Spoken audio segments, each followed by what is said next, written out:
Snakes, AI, brain hacking, non-human hacking souls, shape-shifting, non-human of top of the chain. Control the low-level Freemasons who use the MyLabs of Black Ops. Look up Super Soldiers, educateyourself.org / also time travel. What about the underground dams? That is the subject.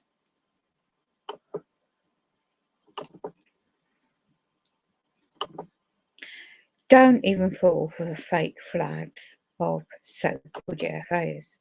It's more advanced than that.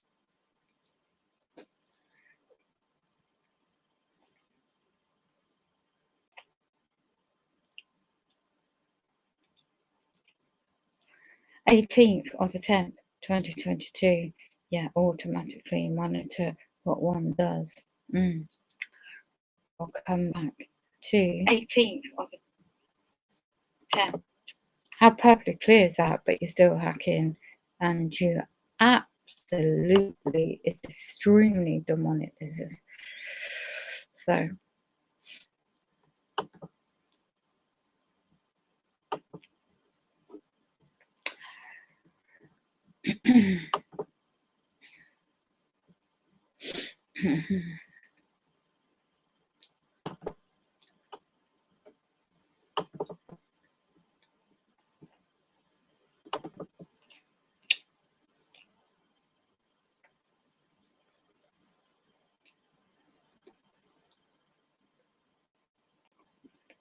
Got to be about 2 something in the morning in England. So they're always blocking. These demonic entities are always blocking. So they're always blocking. These demonic entities are always blocking.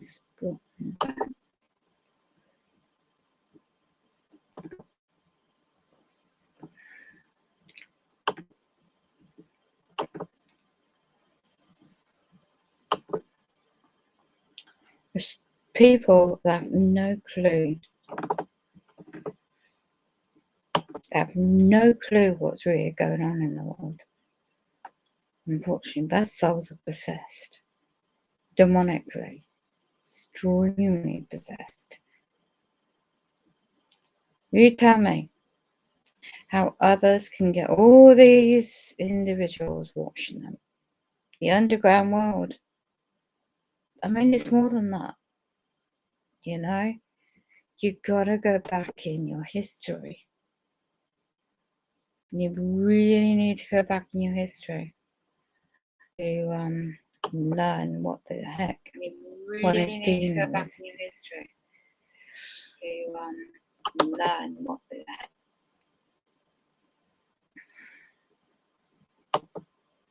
The world is a stage, completely a stage. And what they do, these shapeshifters, I mean, gosh, don't be heard them blinking the other night. I was meant to be asleep, I'm not. Alright.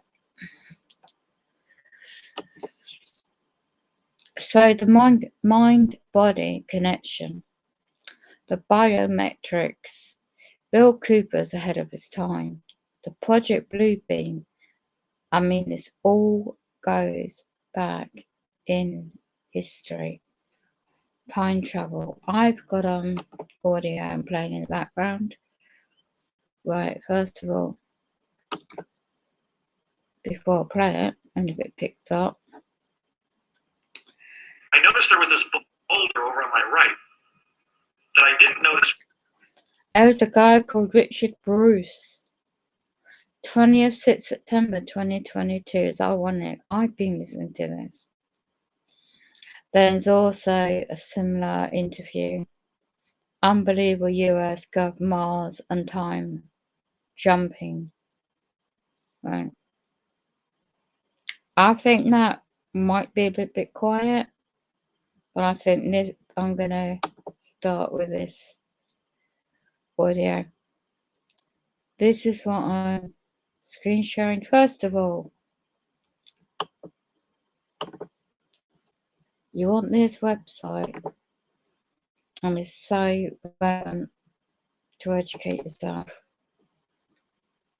Because when I'm out, you see, you can hack into my effing brain. And even when I'm just trying to get my supplies and out long anticipated, and then they use this advancement in technology.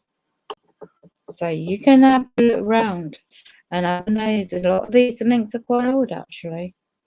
Okay. You want to go and Bill Cooper, then go and Project Bluebeam. You want to look at mind control? Why don't you look at the origins of the history? You really need to learn history. Soon as. Type of stock. Then you got the 21 Goals Illuminati. Who do you think's top of the pyramid?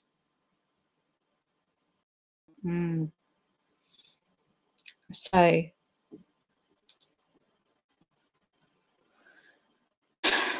cloning. You think, what the hell? And then, what, aliens coming? Really? I think you need to look into the inside of aliens. Don't be fooled by disinformation. They're demonic. Pure demonic. They're not like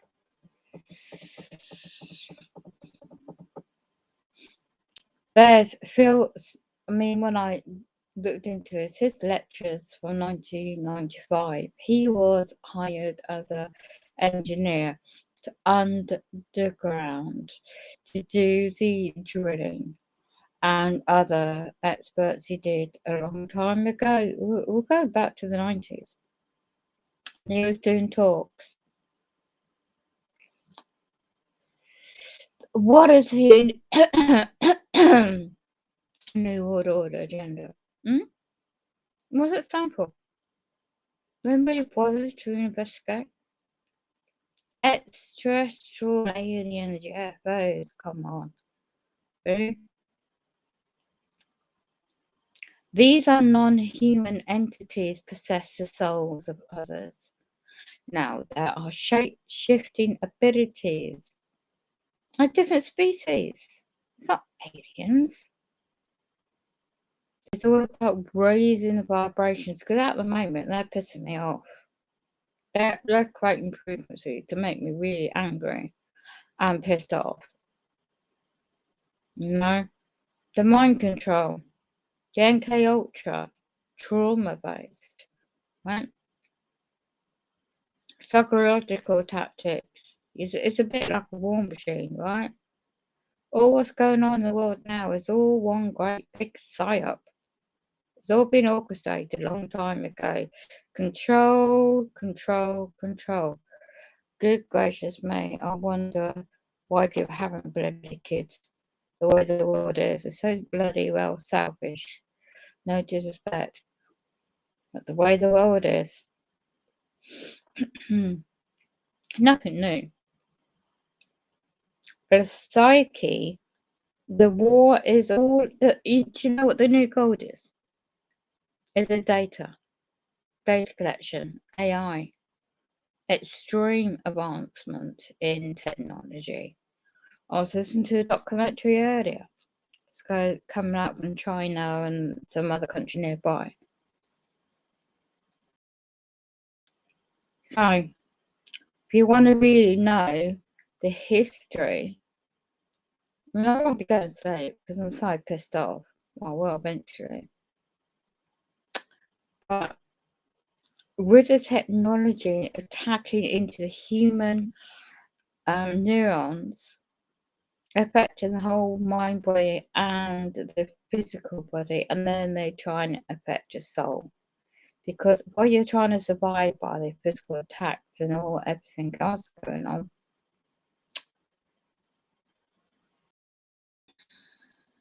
they have to make sure those have that star seeds as gifts of psychic abilities, natural abilities you're born with, perhaps. You're targeted from birth. It's interesting to see people trying to keep to some subjects, but there's importation, extreme importation, and they don't want it to get out. And the big picture of all this future is not just about E.T. E.T. come home. Why do they have that movie? I mean, a lot of these are futuristic type movies and TV shows on certain platforms already are letting people know what's planned, because you have that God gene in one. You have that essence within one's soul. I can't go nowhere. I thought I'll stop up, got shopping, stop for some I know some 20 hours a day, and I'm there longer than anticipated. And next thing I know, few hours gone by, and I'm getting radiated there, beaming down on my left side of my bloody effing head, and my nerves, my body, both sides. I've had enough in the day in my own home, and that happens outside. I cannot physically do anything without being tortured, without consent. And then they send I can see these shapes shifting, these lost souls. It's not my responsibility. It's up to Jesus Christ. Jesus Christ, yeah, that died upon the cross to save humanity from sins. Son of God. You might say, oh, it didn't exist. We're a creation of aliens. We're a creation of different races. Our genome, our DNA was mixed and non-human. Well, yes, the Book of Enoch, there's a lot into that. But they're demonic. Okay? They're fallen demonic. You know? All this history ever taught the mainstream education system is all being fabricated. Allegedly, I'm going to put. But the changing, the narrative is changing. People are spiritually waking up. So, is there 12 different races of ETs here on Earth? The most known to the public ET races are going to describe now. You might have a look around and educate yourself with themselves, but when you know about super soldiers talk, right, and on my labs and the adoptions of children and adults, it's not UFOs, it's military black ops operations.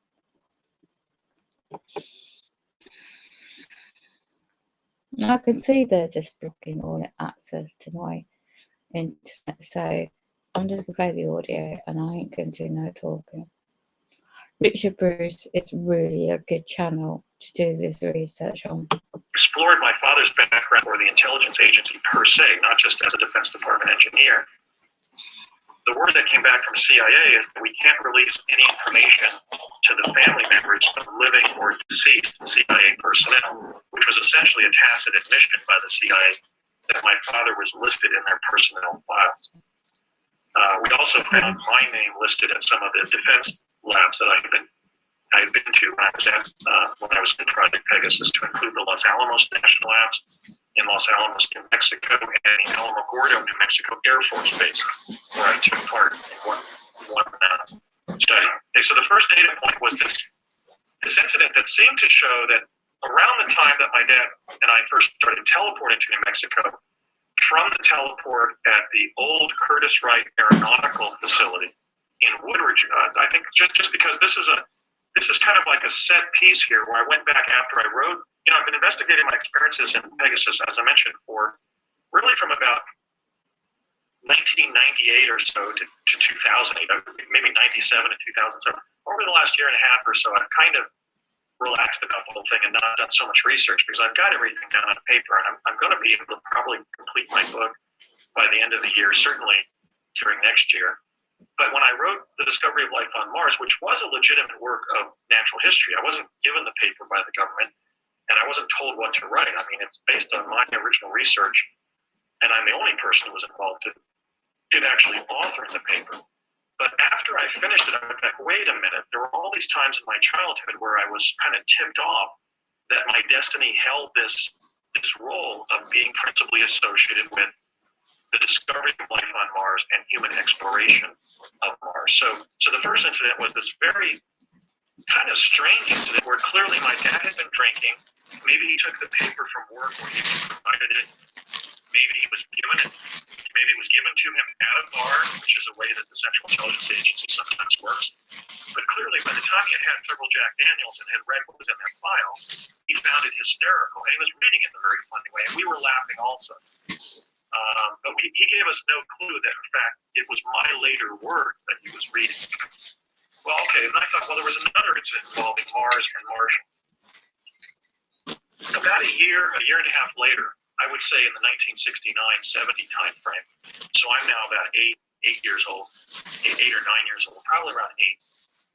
My dad used to give us crew cuts up in a study up on the top level of the house. He had built a third level to our house in Jersey that one side contained a bedroom that I shared with my two older brothers, and the other room was a study that my dad had built, and he had built 5 desks for us to do our homework. My dad really loved us. He was really a great man.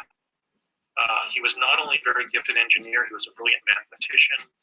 He was a brilliant carpenter. And he really cared about us and was a great father. And he built this study where we could focus on our homework after school. But I guess because it had a wooden floor, that's also where he would give us our haircuts. And so he called me up there, we walked up there for me to get my haircut. And he had a kit and everything that he would do the haircuts with. And before putting that apron over me to cut my hair, he took an envelope that he had taken up there with us. It was a manila envelope that had a red wax seal on it with one of those tie strings. But he was able to just open it up because the seal had already been broken. And the whole purpose of this function was just to show me the photograph of this Martian. So he had some kind of future understanding about you as well. Well, he had clearly been briefed by that point that I was going to be associated with the discovery of life on Mars. And I'm being kind of careful here because I have laid claim to the idea that I am the discoverer of life on Mars, but since that remains a controversial claim, I think it's fair to say that I'm principally associated among the discoverers of different things on Mars, both ancient artifacts and, in my case, living life forms that established that Mars has been inhabited for eons and is inhabited today. So clearly, the U.S. intelligence community knew who I was, and they had my future Mars works. Because in this instance, well, let me just tell you what this photo was.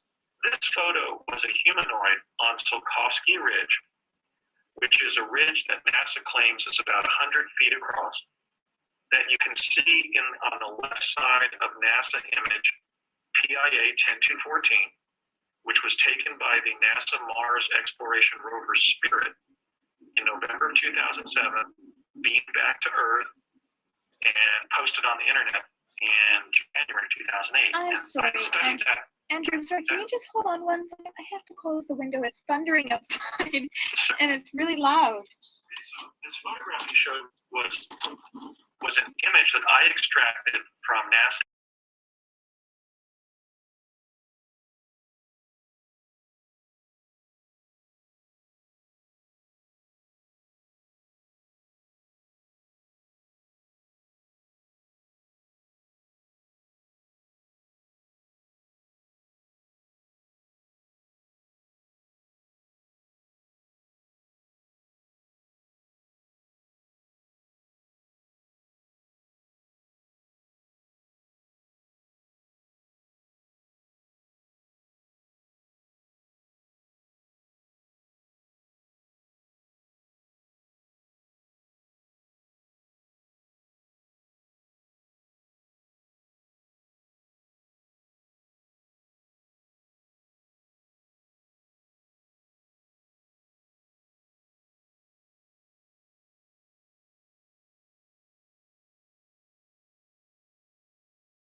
that's going to be responsible for discovering it on the surface of Mars was pretty heady stuff. It was the kind of stuff that was going on in my life around that time. I had already been dropped into Pegasus. I'm guessing this was probably after I'd been dropped into Pegasus. It might have been the summer beforehand.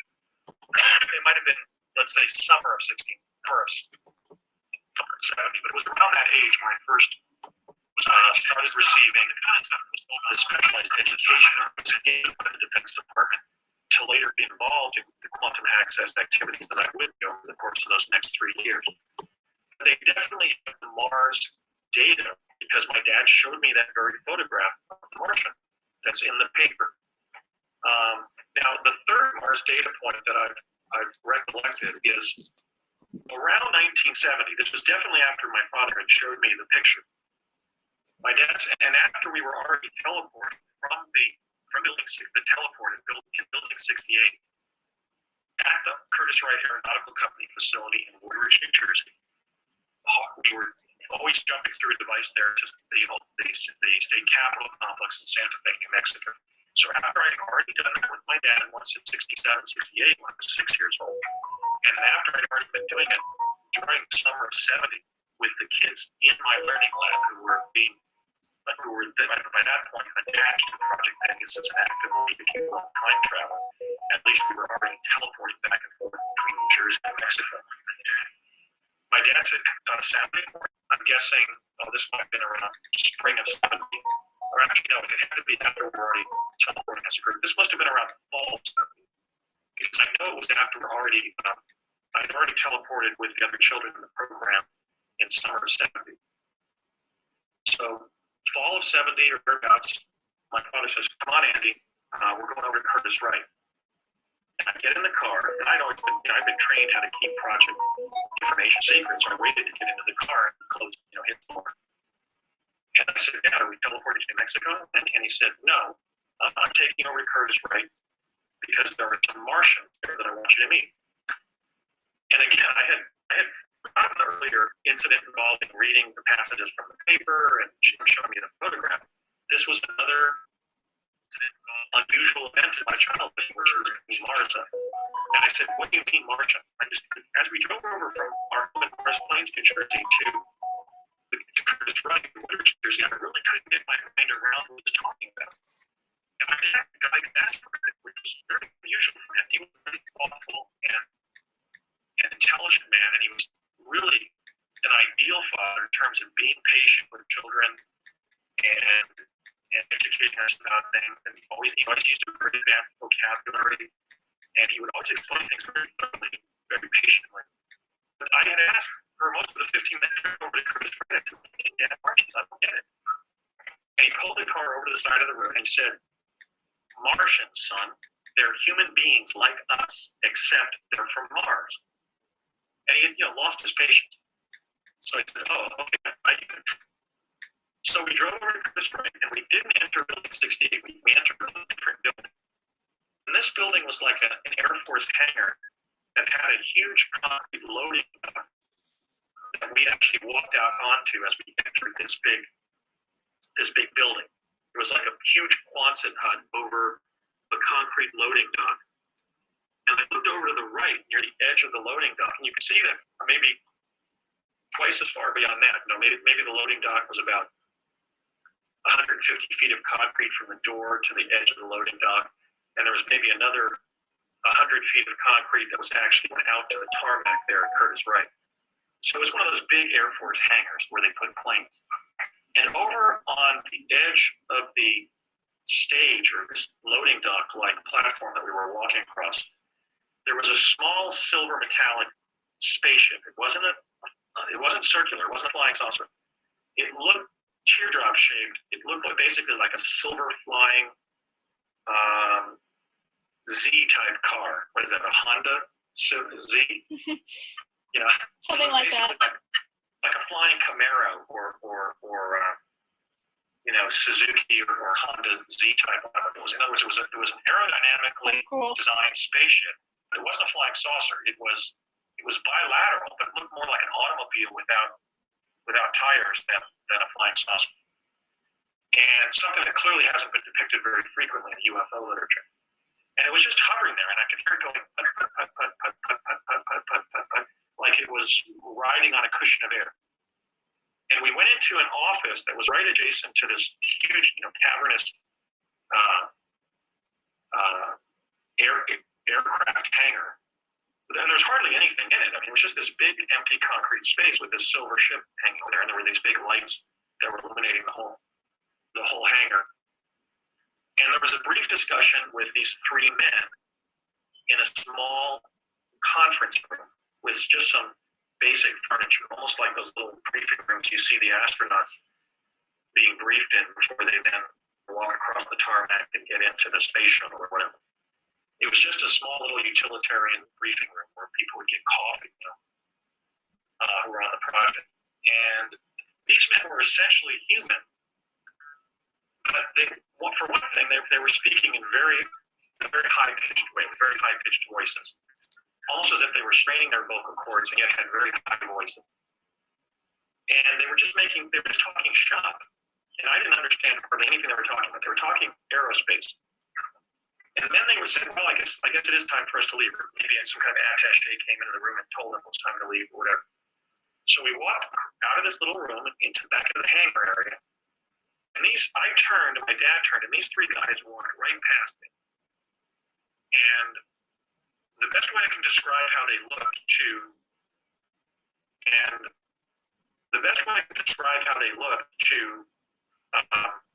an 8-year-old or a 9-year-old from New Jersey of that generation. And I've written it. I've written how they reminded me of or looked like any combination of the four Three Stooges. Two of them were bald, and one of them, the two were about 6 feet tall and bald. One was about 5, 6, or 7, and had essentially a bald head with a fringe of brown hair around his bald peak. And they didn't look particularly athletic, but they were rather muscle-bound, fairly muscle-bound. And they looked, for example, like human beings would look if they were the result of a more keen struggle for survival on their planet. In other words, they looked almost like natural athletes, even though they didn't have really striking physiques as bodybuilders would, but they looked very fit physically, and they looked highly intelligent. The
was a deadly serious meeting in which he was being very respectful with what he was handing me.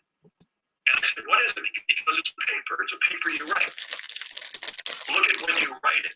And I looked down at the copyright declaration at the bottom of the paper, and it said 2008. And he said, how? Yeah, I said 2008. He goes, how old are you going to be then? And I said, 47. So he said, yes, you're going to be 47. And look what you write. And I said, what is it? And he goes, it's the first paper to prove that Mars is an inhabited planet. So that's why I kind of laugh when I think how I was beat up morally so much when I published my paper, not only by conceited skeptics in the world of science journalism, almost all of them former or present NASA employees, but even by some of the top figures in exopolitics. I mean, I didn't get a very convivial reception of my paper by people who should have appreciated significance and who had been given all the data. The data is right there in the paper. Instead, there was kind of a resistance to my paper and the notion that it is what I purported to be, which in fact it is. It's the first paper to prove that Mars is inhabited. Not to contain photographs of ancient monuments on Mars, not to speculate that Mars might be inhabited, but to demonstrably prove that Mars is inhabited by showing life forms, both humanoid and animal life forms on Mars, describing what they are, and including an analysis that shows that there's abundant evidence just in that one NASA photograph, PIA 10214, in which we can now conclude as a civilization that Mars is inhabited. Well, of course, I knew that Mars was inhabited because of these childhood events where, as a result of the quantum access capability of the U.S. Defense Department, I had been tipped off, as it were, as to what I was going to do. But nonetheless, when I wrote The Discovery of Life on Mars, I was simply trying to frame a proof in natural history.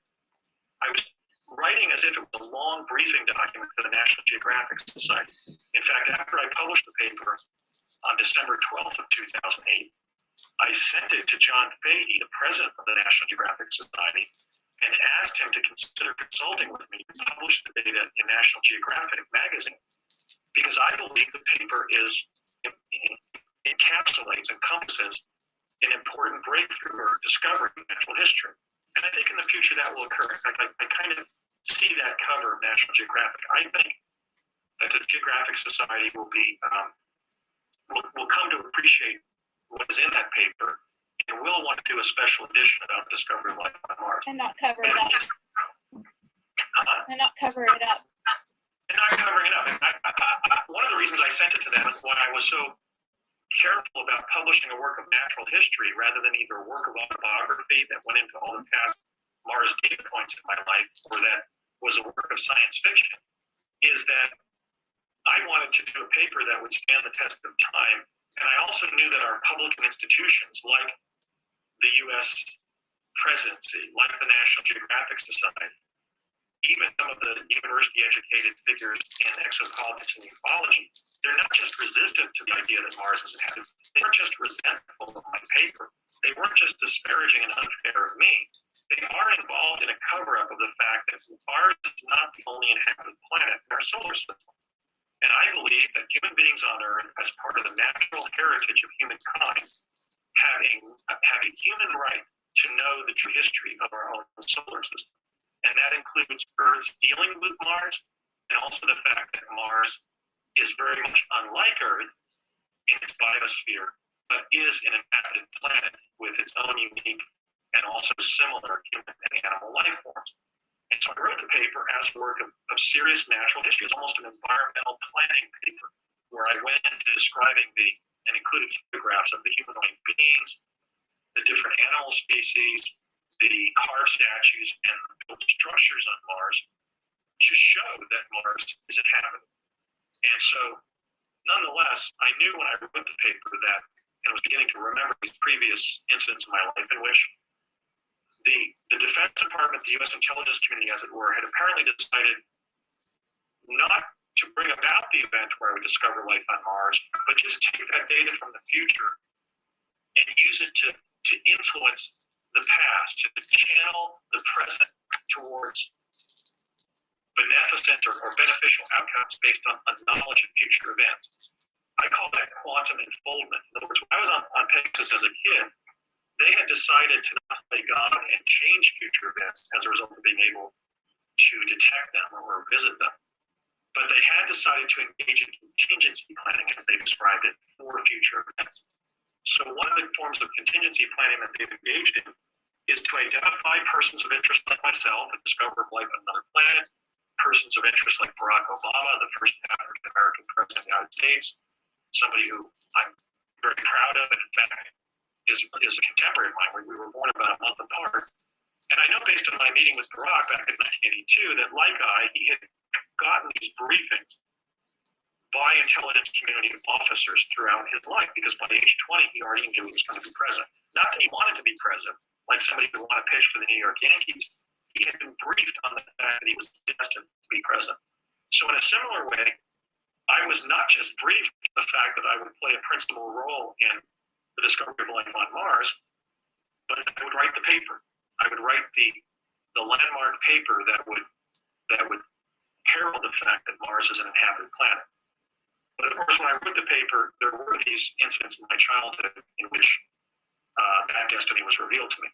There was also an episode, a very minor one, when I was in New Mexico on a project, where my dad came back to the La Hacienda restaurant where his long-term friend, Mary Constance Chavez, was working.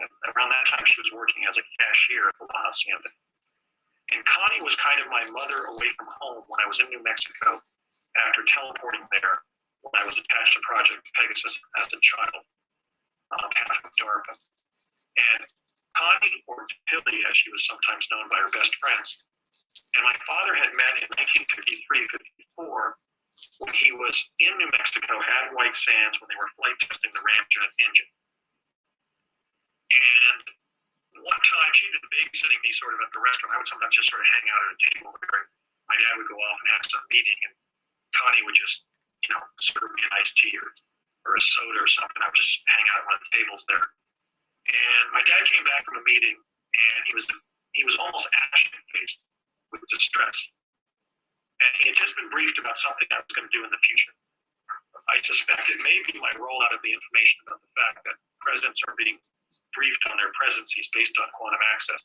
It was something clearly politically provocative like that. My dad was quite distressed when he'd just been told. And I didn't find out what it was. He didn't say it directly to me, but I heard Connie say to him, well, does he do this, Ray, before or after he finds all that stuff up on Mars? And okay, so we'll start up again with a new tape. Yes. I'm trying to figure out how to do that. So Connie said something regarding my discovery of life on Mars just in passing at the La Hacienda restaurant one day in Old Town Albuquerque. All right, and done. How are you doing? I'm fine. I'm on a roll. Yeah, you are. I'm battling between I really don't want to interrupt you, but then there's other times, I have a question, and I may forget it. So what I've started to do is write down all the questions, and after I'm just gonna let you talk and just get it all out and not interrupt, because I know that it's a lot for you to get it all out. So after that, after everything's out, then I'm gonna ask questions, and then I'm also going to make it interactive where other people can come in and ask questions, like write me questions for you for interviews to come in the future. You're talking about Connie? Right. So I was at La Hacienda restaurant where she worked one day. My dad had been at some meeting, and I would often, when I was in New Mexico, having teleported there either with him or with some of the other children in the project, or even by myself. I was over to the teleport to Curtis Ray, just jumping through there, ultimately with the casualness with which somebody would get onto a public bus, to go across town to go to school. So on this particular afternoon, I found myself at one of the restaurants in Old Town Albuquerque, where Connie Chavez had not only been born and grew up, but where she lived her whole life there in Old Town Albuquerque. And my dad came back to the restaurant, and he was talking about something he had been briefed on. And she found out what it was, and she didn't seem as concerned as my father was. And it may have just very well been my efforts within the disclosure movement to bring about public awareness that the U.S. government achieved quantum access based on time travel technology from around 1970. It may have been literally the moment he discovered that I was the principal whistleblower on Project Pegasus, because he what he had found. And Connie said, just in passing, well, does he do this before or after he finds all that stuff up on Mars? And because she had revealed some of my future destiny to me in an uncontrolled way like that, my dad looked over and scowled at her as if to say, you're not supposed to talk about Andy's future in front of him. Because every time they shared future data with an individual like myself in Project Pegasus, there had been a decision to do so. They weren't just sharing information about people's lives willy-nilly. That data had entered intelligence reports they were reading. And there had to be a command decision to release specific data to a specific person. As, for example, my father did in fall of 71, when he showed me my paper, The Discovery of Life on Mars, that clearly had been acquired from the future and taken back to the early 70s. It was in his possession. It was literally in his briefcase from work. So my dad looked over at Connie and scowled at her because she was sort of letting the cat out of the bag. You're not supposed to do that, because the danger of that is that the person might not implement their destiny as a result of having already learned about it. In fact, every time my dad shared some aspect of my destiny with me, he did it in a way where I talk about it being a double green light. He would sort of make it a positive thing. He would say, well, see, this is what we're telling you you're going to do, so be sure to do it. Sort of like that. They didn't want to dissuade anybody from avoiding their destiny as a result of learning some aspect or aspects of it before the fact. So that was another instance where Connie knew, this longtime companion of my father's, one of his best friends in life, and this woman that he had known for 20 years at that point, for almost 20 years, was aware that part of my destiny involved the discovery of life on Mars, discovering life on Mars. So those were the data points in my childhood before adolescence. We then moved to California in 1972. I was in the 6th grade, and I had fairly normal experiences in junior high and high school. I was certainly not attached to Project Pegasus. I had a normal Southern California adolescence. And, wrestling in school, playing saxophone in the school band, swimming in swimming pools or in the beach. I had, a very ordinary teenage years there in Chatsworth, California.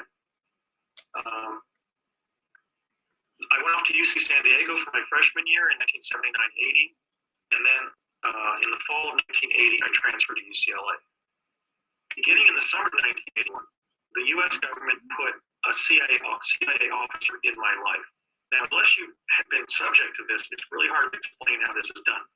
Basically, you're given a mentor who has conversations with you and shares intelligence community tradecraft with you and even specific information. But sometimes when you ask them questions, they don't answer. So this was like the cigarette smoking man that they put in my life, who I knew really for the next 20 years until he had a stroke in the early 10s. His name was Courtney M. Hunt. He was one of the Orange County, California cousins of the Hunts of Texas, being the dynasty associated with Harold and Lafayette Hunt and his sons Lamar and Nelson Bunker Hunt. Courtney Hunt was from that family. He was their California cousin. He looked sort of like Richard Helms, the former CIA director. He was a tall, sort of Scottish landed gentry kind of person, that kind of a bald head. Kind of looked like Hunter Thompson or Arno de Borschgraf, kind of thinning hair. But he was a chain cigarette smoker, and he was career CIA. In fact, he had joined the CIA during the Korean War when he did jumps behind enemy lines via parachute. So he had seen some very serious experiences as a CIA agent. Courtney lived in Chatsworth and had semi-retired in his early 50s in the early 1980s. But he was still working for CIA. He never really leave the U.S. intelligence community. And he was placed in my life as sort of a mentor who was trying to recruit me for CIA as well. Now, I rebuffed that recruitment attempt just like I had rebuffed my father's attempt to have me apply and be admitted to the U.S. Naval Academy in Annapolis when I was in high school. So this was the second attempt to get me back inside the military intelligence community, if you will. I had been in Pegasus as a kid. I had performed well as one of the children in the project. In fact, I had jumped through all the hoops and had been one of the children involved in jumping through the Stargate at the Cerrillos Cultural Center outside of Santa Fe to access the year 2045, and then bring back via teleportation to the radio antenna array, the microwave tower called Continental Divide in southwestern Colorado, near the Lobo Overlook site associated with the area north of Pagosa Springs, Colorado. I had gone to the future via the Stargate device at Cerrillos and come back via southwestern Colorado and provided the U.S. Defense Department summaries of future events, what I call in my book, the history of the future. What these were microfilm canisters with hundreds of feet of tape on which were digitized so they couldn't be detected if these devices were lost. There were digitized summaries of intervening events between 1970 and 2045. Imagine microfilm, hundreds and hundreds of feet of microfilm of, issues of Time magazine.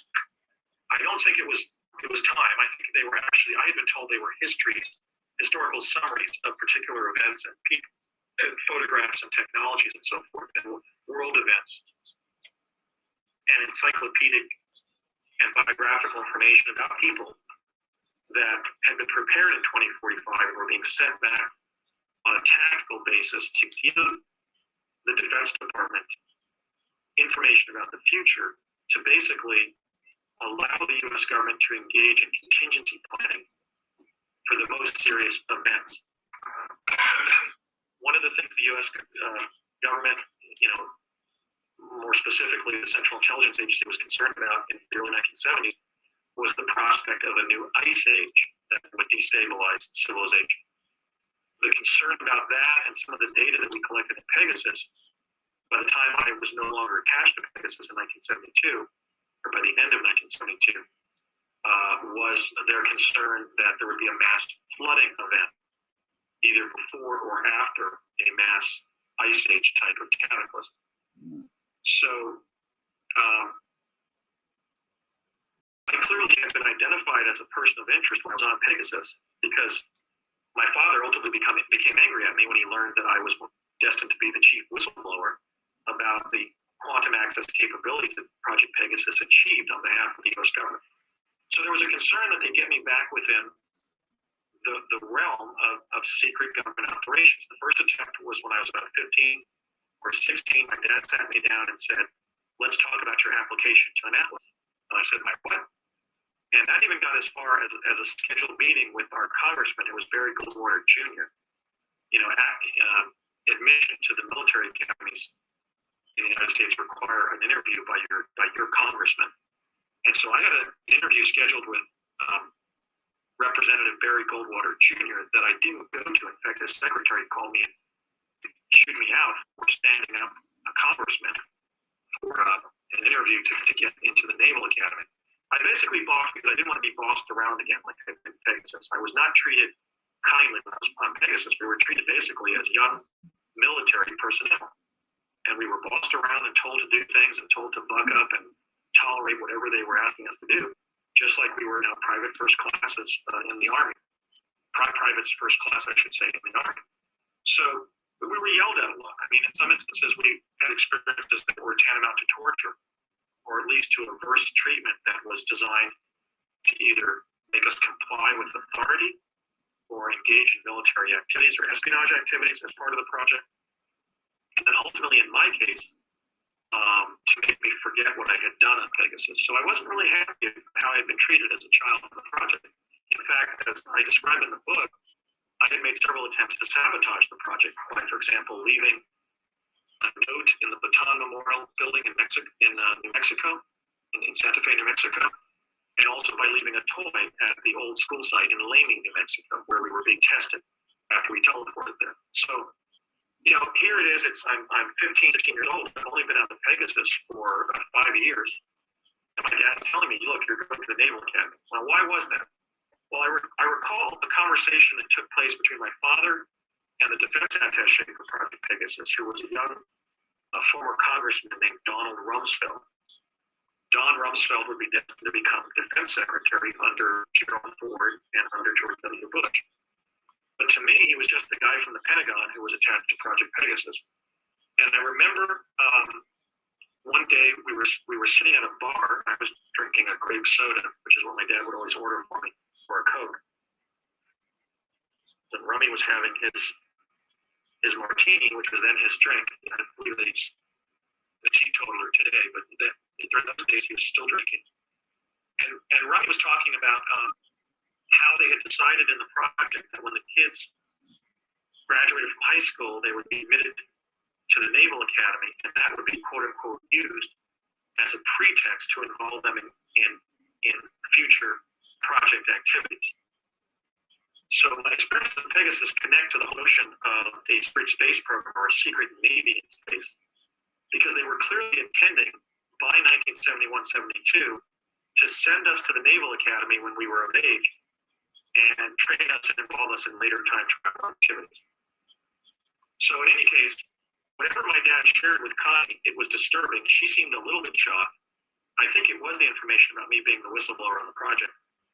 And she let slip about the fact that she knew I was destined to find some very curious objects on Mars, and for that to be historically significant in some way. But okay, so I have an ordinary adolescence there in Southern Cal. They put Courtney Hunt in my life in summer of 1981.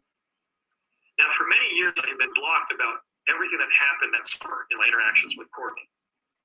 But what I now remember, I now know, is that throughout the summer, he was asking me a question. When he was training me different aspects of how the U.S. intelligence community operates, I mean, he was clearly grooming me for a career with the CIA. I don't want to mince words about that. That's what my interactions with him were about. I didn't go on to a career in the CIA, but I was involved in some U.S. intelligence activities in Los Angeles from roughly 1981 to 1986. So I did end up becoming implicated by them in their activities, but I was never hired by them. I never became a full field agent, if you will. They did manipulate me into doing some things for them throughout the early 1980s. And those are largely irrelevant to the whole story of Pegasus and Mars. They're just pretty much conventional intelligence functions in Los Angeles when I was in college. But in any case, Hunt was essentially training me for the things I would do for the CIA from 1981 to 85. And they didn't involve domestic spying, by the way. I was just basically an errand doing different things in Los Angeles. They could trust me to be an errand because I'd been a much higher level errand as a child. And they had sent me to the future to recover information. So they were happy to send me around Los Angeles to transmit information to people. But in any case, Hunt was working with me beginning in summer of 1981. And he was an exceptionally forbidding and cynical person. He was, like I said, the classic cigarette-smoking man from the CIA. He would grow moody sometimes. You'd ask him a question, and he would look at you like he was angry, and his eye would begin quivering.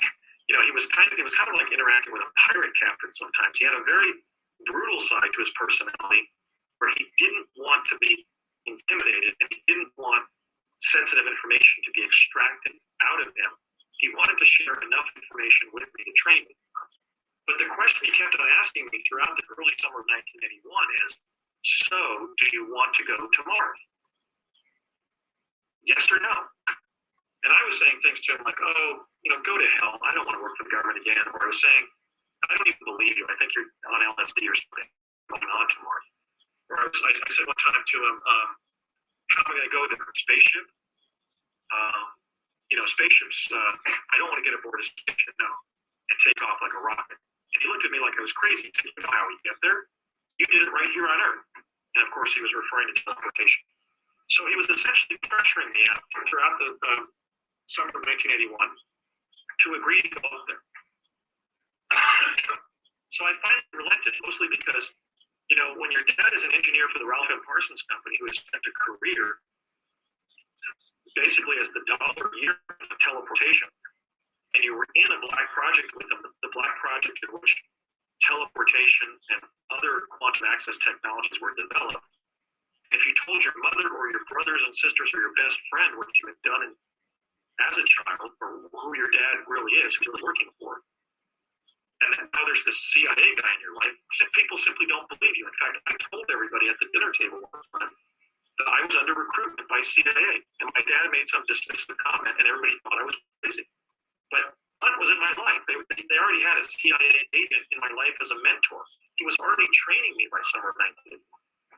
But the difficult question he kept on asking me in the summer of 81 was, come on, I need an answer. Do you want to go to Mars? So I finally relented. And in fact, he had me meet with a young person my age who had been up there. And after listening to that guy, he said, yeah, you just go into this elevator-like device and it opens up on Mars and you step out and there you are. Okay, so I met with Hunt once, at which he explained how the teleportation to Mars was going to take place. And it's exactly how it did take place. It was very minimal training. You would think that we would go through 3 months of NASA-type, astronaut-type training to teleport to Mars. No, CIA people like Courtney Hunt, and for that matter, even my father, who were consulting engineers to this teleportation capability that the U.S. intelligence community had, they gave me minimal training before going up there. And so let me describe what happened and what I did go up there. Hunt drove me in his automobile after briefing me at his home in Chatsworth. He lived in an apartment with his wife Linda in Chatsworth. We had a briefing session of an hour or two. It was a very basically brief session where he just told me what was going to happen. We drove to an office building in El Segundo, California, down where there are a cluster of buildings that are defense contractors. And there was one building that was entirely operated by the CIA. He drove me over there in his private automobile. We went up to about the 5th floor in the elevator. We stepped out, and the whole room was just one big counter. Like when you have a law firm and there's a Ephesian suite in the middle, you have a secretary who's working for all the different lawyers in separate rooms around the central console or counter. It was just a big console like that, big counter. And Hunt, the guy laughed that Courtney had shown up again. We walked over the counter. He said, Andy's going up today, and he wrote my name in a ledger and said, okay, Andy, do you want to go back and step into the elevator? I said, I'm not going to Mars. And he said, no, you're going to Mars. And I said, in the elevator? He said, yeah, that's the teleport. They laughed kind of derisively. People in the CIA are very cynical, and they always spend a lot of time laughing at you even while they're training. Probably because they know, and they right, just they don't want. Because they're insiders and they know things that ordinary people don't know. They know how foolish almost everybody is ultimately. So he said, no, the elevator is the teleport. So I walked back into the elevator, and as he explained how the teleport would operate, the whole room would go there to Mars. So over the intercom, they said, are you ready, Andy? And I said, as ready as I'm going to be. You know, I think I made a joke. I said something like, light this candle. Because I had been in the colloquy with Courtney Hunt about how I didn't want to get aboard the top of some rocket ship. I thought that was inherently unsafe. If you look at the Challenger incident 5 years later, I was right? So I didn't want to go to Mars via rocket ship.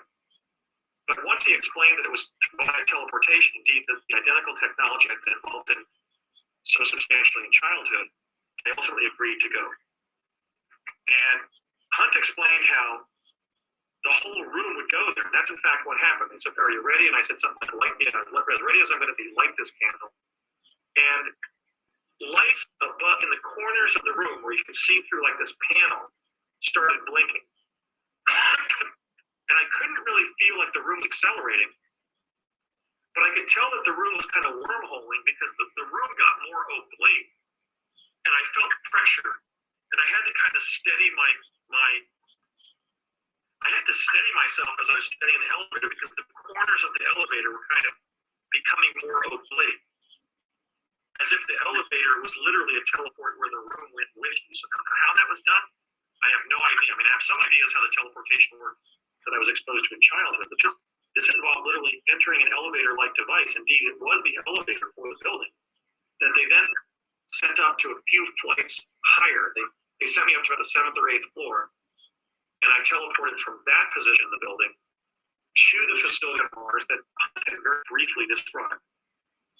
The doors opened up in that facility. What it was basically a big concrete bunker on Mars. I found myself 1 story below ground in like this utilitarian concrete bunker under Mars that was literally a secret U.S. defense base on Mars. It was a portion of it. I stepped out of the elevator, and as instructed, there was a concrete stairwell over on the right, a set of concrete steps. And I walked up the concrete steps on the right, and the steps reached a kind of a landing, almost like a baseball dugout. It was like a cylindrical landing, and that cylindrical landing was behind the eye sockets of a head that was on the Martian surface. Whoa. So I had been told. He said you're gonna find yourself coming out of the elevator, the teleport, walking up the stairs, and you'll find yourself in kind of like this bunker. And the bunker is the area behind this head that's on the surface, and you can get egress to the Martian surface there by walking through the eye sockets of the head on the surface, which is what I did. It would be like if you had gone from the clubhouse of a baseball team in a major stadium and then walked out from the showers or whatever, the locker room, and into the dugout, and instead of having a baseball diamond in front of you, there was the back portion of the head that was on the surface. And so then I just walked out of the dugout directly through the eye sockets of this head on the surface of that location on Mars, and there were just a couple of humans like us standing around. It would be like meeting a group of people in their 20s standing around a hamburger stand in the San Fernando Valley. Now, I had been given a crystal helmet with a respiration device and a communication device in it, but no specialized clothing. I was wearing like a white t-shirt and blue jeans and my sneakers or something, maybe boots. I don't even remember what was on my feet, but I didn't have any kind of specialized spacesuit on, but I did have a crystal helmet on. So I walk out of the, I'd been provided that by Hunt before I got in the elevator back at the building in Segundo. And so I step out, and there are these young people. They were a little bit older than me, but in 1981, I was 19.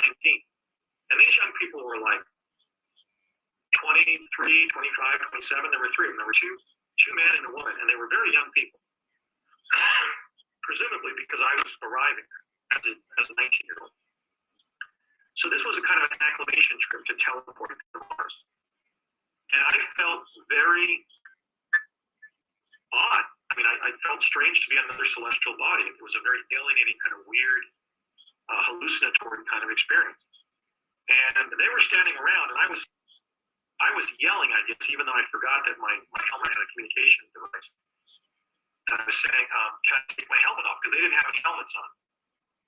And they said they were laughing and saying, yes, you can breathe without you can take your helmet off. Okay, so I took my helmet off, and I quickly breathed in, because I found the air on Mars hot and difficult to breathe. The best way I can describe it is if you combine the kind of labored breathing you get in a smoggy city like Los Angeles at the end of a hot summer day with being at a high altitude. In other words, I could breathe, and I didn't start hyperventilating, but I felt like I was in an environment of diminished oxygen, and it was hot also. So I just stood there for about an hour. I interacted with them a little bit, and I remember I felt kind of so threatened by being on a foreign planet that I wasn't crying, but my eyes were starting kind of tearing up, because it was just strange to think that I'm on Mars, It wasn't some joyous experience exploring Mars, but I just stood around that skull with several other humans, and these were human humans. These were U.S. personnel. The guy even said to me, so you're the guy Courtney mentioned or something. So they were just apparently sent there from wherever they were living on Mars because somebody was coming up to get acclimated to teleporting up there. And then I said, after about an hour and a half, I said, look, I'm going back. And I said, you can if you want, or you can hang out some more. And they didn't stop me. I walked through the eyes of the skull, down the steps, and into the teleport. And I said something like, beam me back or something, but then ultimately I was standing in the elevator for like 10 minutes. In fact, I walked a couple of times in and out of it because the door wasn't closing. I thought, oh shit, Hunt has sent me up here. I'm going to be up here forever, or up here for hours, or going to have to sleep here, or whatever. So because there had been times when I'd kind of been left behind in time space when I was in Pegasus. These kind of emotions from childhood where I felt I had been double crossed and I was going to be set up for a more stressful experience were kind of going through my mind. my thoughts were kind of racing. And so I just sat in the corner of the elevator, and finally the door closed, and I teleported back to the building El Segundo. And on the way home to Chatsworth, Hunt said to me in the car, one thing he said, next time we send you up there, we want you to walk around the surface some more. And I said something like, if there is a next time. Because I simply didn't want to go to another planet, okay? But I was trapped because I've been trapped in the cult of intelligence since I was a kid. I couldn't go to the police or the FBI or my uncles or my mother or my counselors at school or my school principal or my teachers and say, look, I've been stuck in CIA activity since I was 6 years old, and now they're sending me to Mars. I mean, I had no out short of killing myself, which I didn't want to do. I mean, I was a happy, well-adjusted person. But when I had these interactions with the U.S. intelligence community, like when I was doing project stuff with my dad, or when I put Courtney Hunt in my life, beginning around, when I was 19 there, that was it. I mean, I had no way of refusing what they were asking me to do, or in any way extricating myself socially from interacting with them and tolerating the requests that they made of me. So I said, but nonetheless, being sarcastic at that age, I said, yeah, if there is another time. He said, well, there's going to be another time, so I want you to deal with that emotionally. Obviously, it's stressful for anybody when you first start going out there. It's another planet, but you did well. Okay.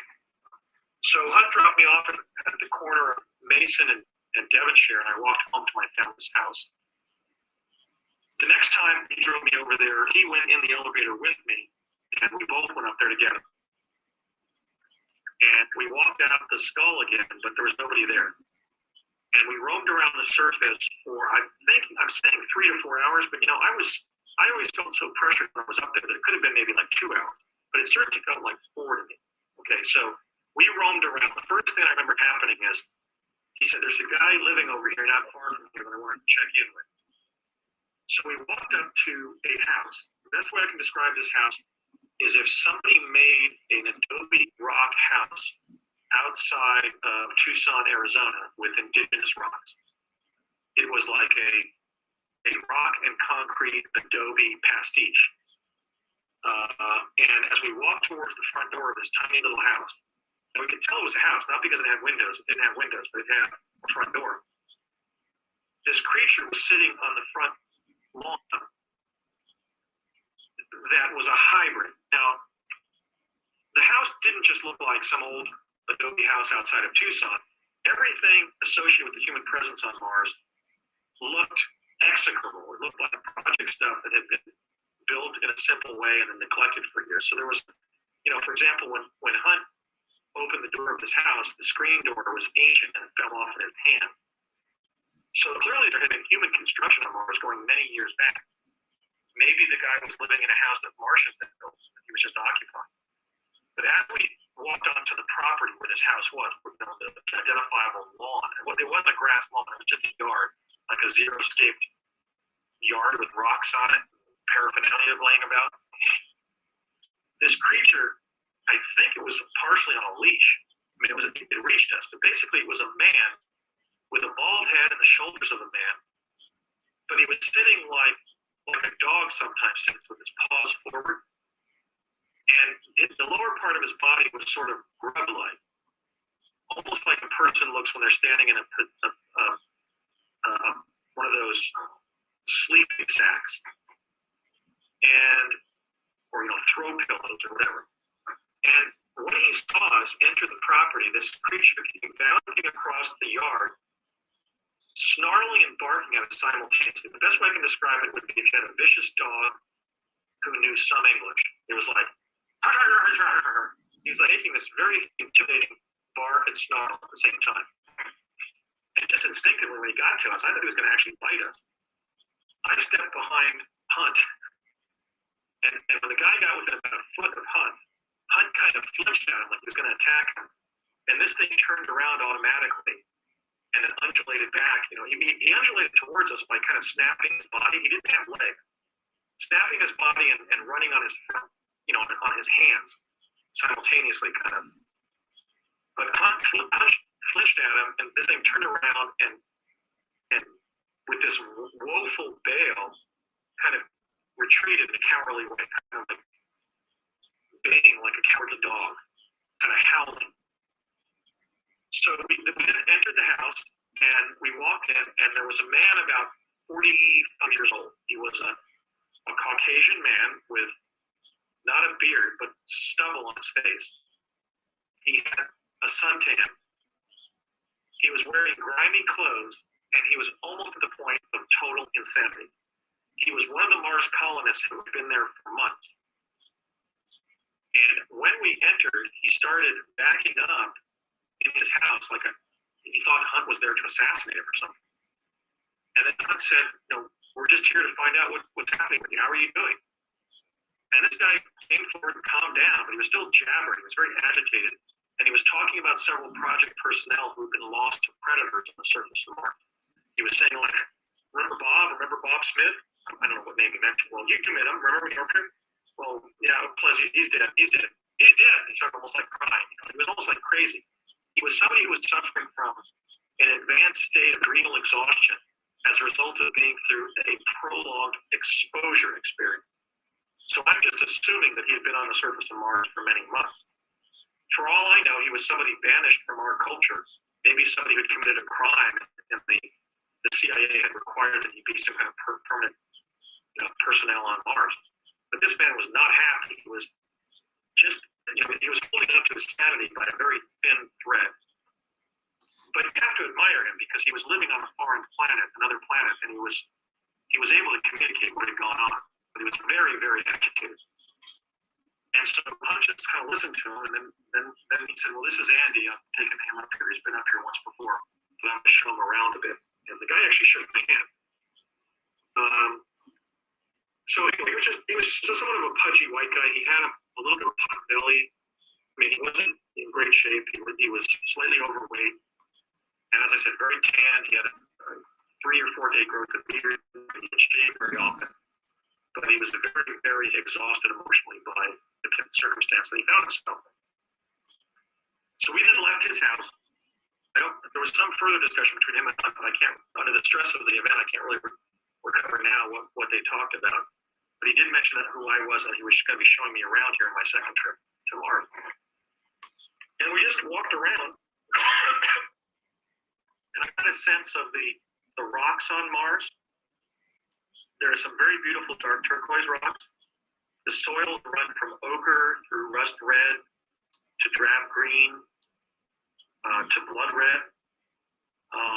There were certain life forms that were non-predators, just like the creature on the guy's yard that sort of attacked us, that he was pointing out.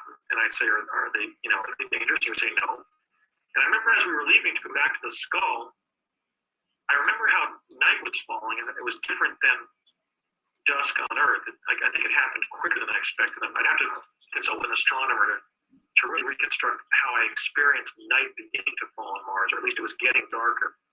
And as it was getting darker, we walked past this group of these hybrid creatures on a crest, and they were barking in a friendly way, kind of like seals or sea lions.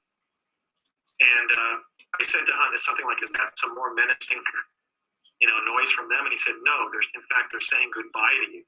But they were kind of up on a crest of a hill going, almost like a dog barking to you because they recognized you. It was like a happy sound. And then we got back to where the skull was, where we had to get egress back to the teleporter, 1 story below the surface there. And when we got about 40 paces from the skull, I noticed there was this boulder over on my right. But I didn't notice when we walked out of the skull. It was about 4 feet across and grayish, kind of a mottled grayish tone. And then when we got about 30 feet from the skull, I saw it move, and I saw a head on a periscope-like neck lift up from this boulder, and then as we moved closer to the skull, turn its head. And I said, "Courtney, that's an animal, isn't it?" And he said, "Yes." And I said, "Is it a predator?" And he said, "Afraid so." And I said, "Oh shit, is it going to attack us?" And he says, "It might." And so he then said, "Okay, when we get to about 20 paces from the skull, I want you to run like hell and dive through the eyes like you're diving into home plate. Can you do that? I said, yes. And I said, okay. And he said, on the count of 3. And by then we were like 20 paces from the skull. And he went, 1, 2, 3. And we just ran like hell to save our lives. And as we were diving through the eye sockets of the skull, this creature closed on me. And actually, I heard it kind of groan as it smacked its neck and apparently its face against the eye socket of the skull. Now, when I remember my training, that is to say, the little bit of information that Hunt shared with me, both before and after I went up, one of the things he described is that human civilization on Mars only comes out on the surface occasionally, but they left their predators on the surface. He didn't tell me why. I believe they did to eat their dead, because if you're stuck in an underground civilization, you want to biodegrade your dead individuals from your civilization on the surface. So that would be one explanation why they haven't exterminated these predators on the surface of Mars. Another reason would be to just secure the surface of Mars from invasion by, for example, Earthians like ourselves. But I remember he said that the skulls have been built both by the Martians and by the U.S. Defense Department to indicate to intelligent humanoids on the surface where the access points are to the underground civilization. But the animals are too stupid to really figure out what the hell they are. So they just see a form. But we see an articulated form like a skull, and we know, hey, I can go there to seek shelter or go under the ground. Basically to do both, like we did. So we dove through the eye socket. I remember kind of catching myself inside. I kind of smacked my leg, and this thing was right on top of us. It smacked its face and head, kind of just hit the eye socket and then groaned and backed off. And then we scrambled down the steps. And when we got down to the landing where the teleport was, I said to Hunt, so it's a carnivore, huh? And he said, you betcha, that thing has teeth all the way down its throat. So this begs the question of why Hunt would have exposed me to predators on the surface. I think he may have had some kind of device to repel predators. And he was just running me through an exercise so that I knew whenever I was on the surface, I had to watch my back because there were predator species on the surface of Mars. Was this affirmed by my paper 2008? Yes. My paper shows evidence not just of predation of humanoids by reptoids on Mars, but mass predation of humanoids by reptoids on Mars.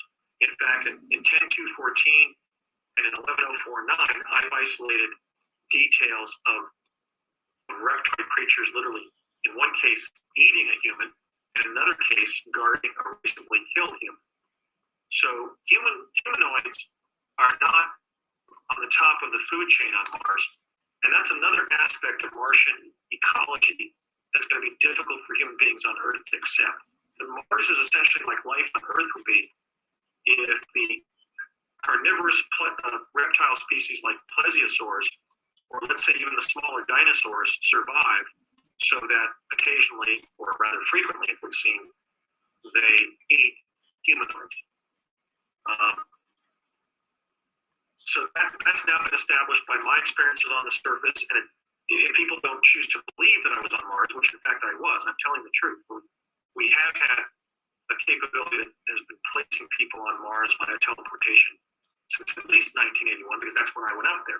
More recently, we have the claim made by the brilliant young researcher David Wilcock that there are 600,000 personnel on Mars. Well, from Earth.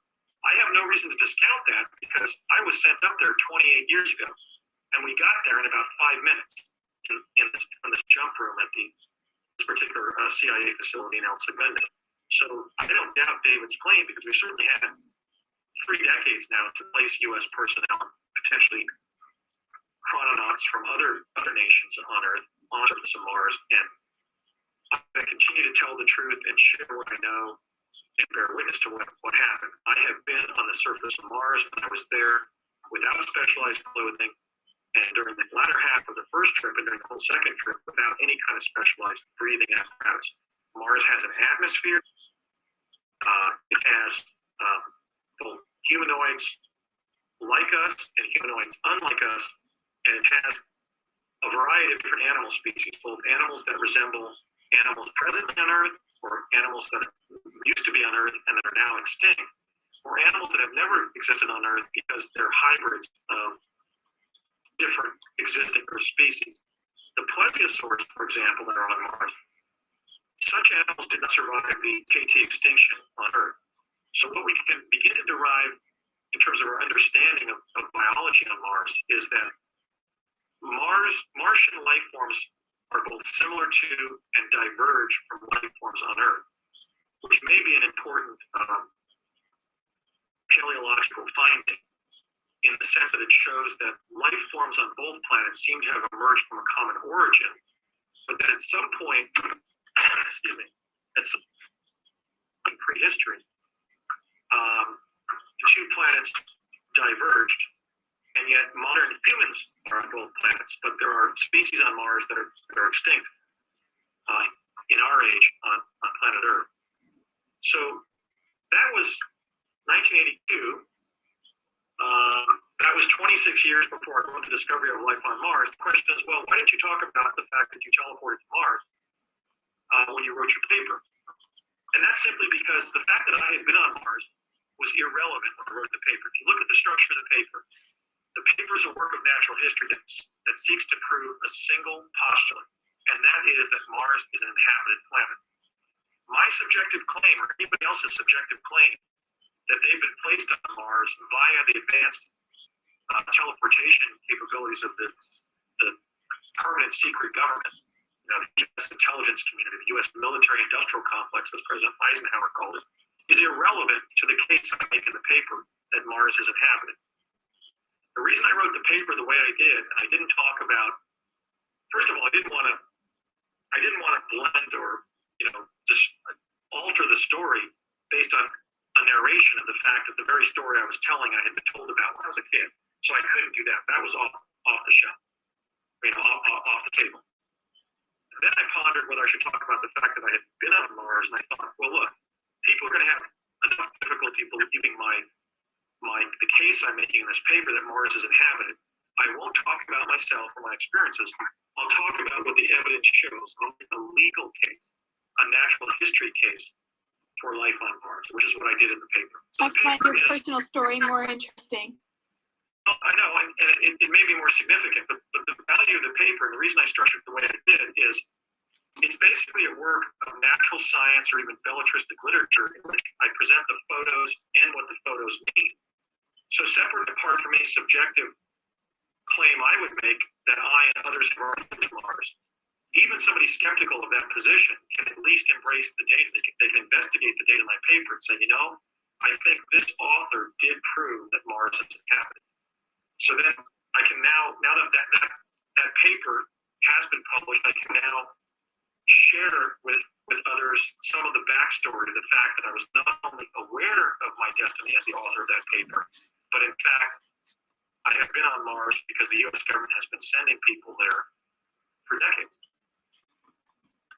Now, the reason I think I was sent, I think I should just address why I was sent, and then maybe I could field some of your questions.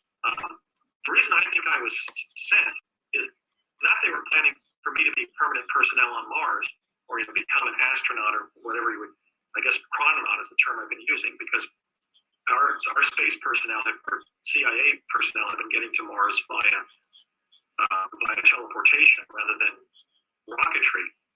So we're really not astronauts, we're really chrononauts. Without these breakthroughs in time-space physics, we simply would not have gotten there yet. But anyway, the reason I think I was sent up there is for the same reasons that I was briefed in childhood about the authorship of the paper. They wanted me to be familiar with the data. Because when I was up there, for example, I interacted with humans up there. I had met human Martians as a kid at Curtiss Wright, but I met U.S. personnel up there. I met the hybrid. I saw some of the other hybrids that are up there. They're actually, I show in my paper the Scorpion Man, who's a hybrid between a human being and like a Helgermite or scorpion. And we had an encounter with a carnivore, maybe a plesiosaur. Now, whether that was a setup or not, I don't know, but at least that taught me in a very frightening way that there are predator species on the surface of Mars.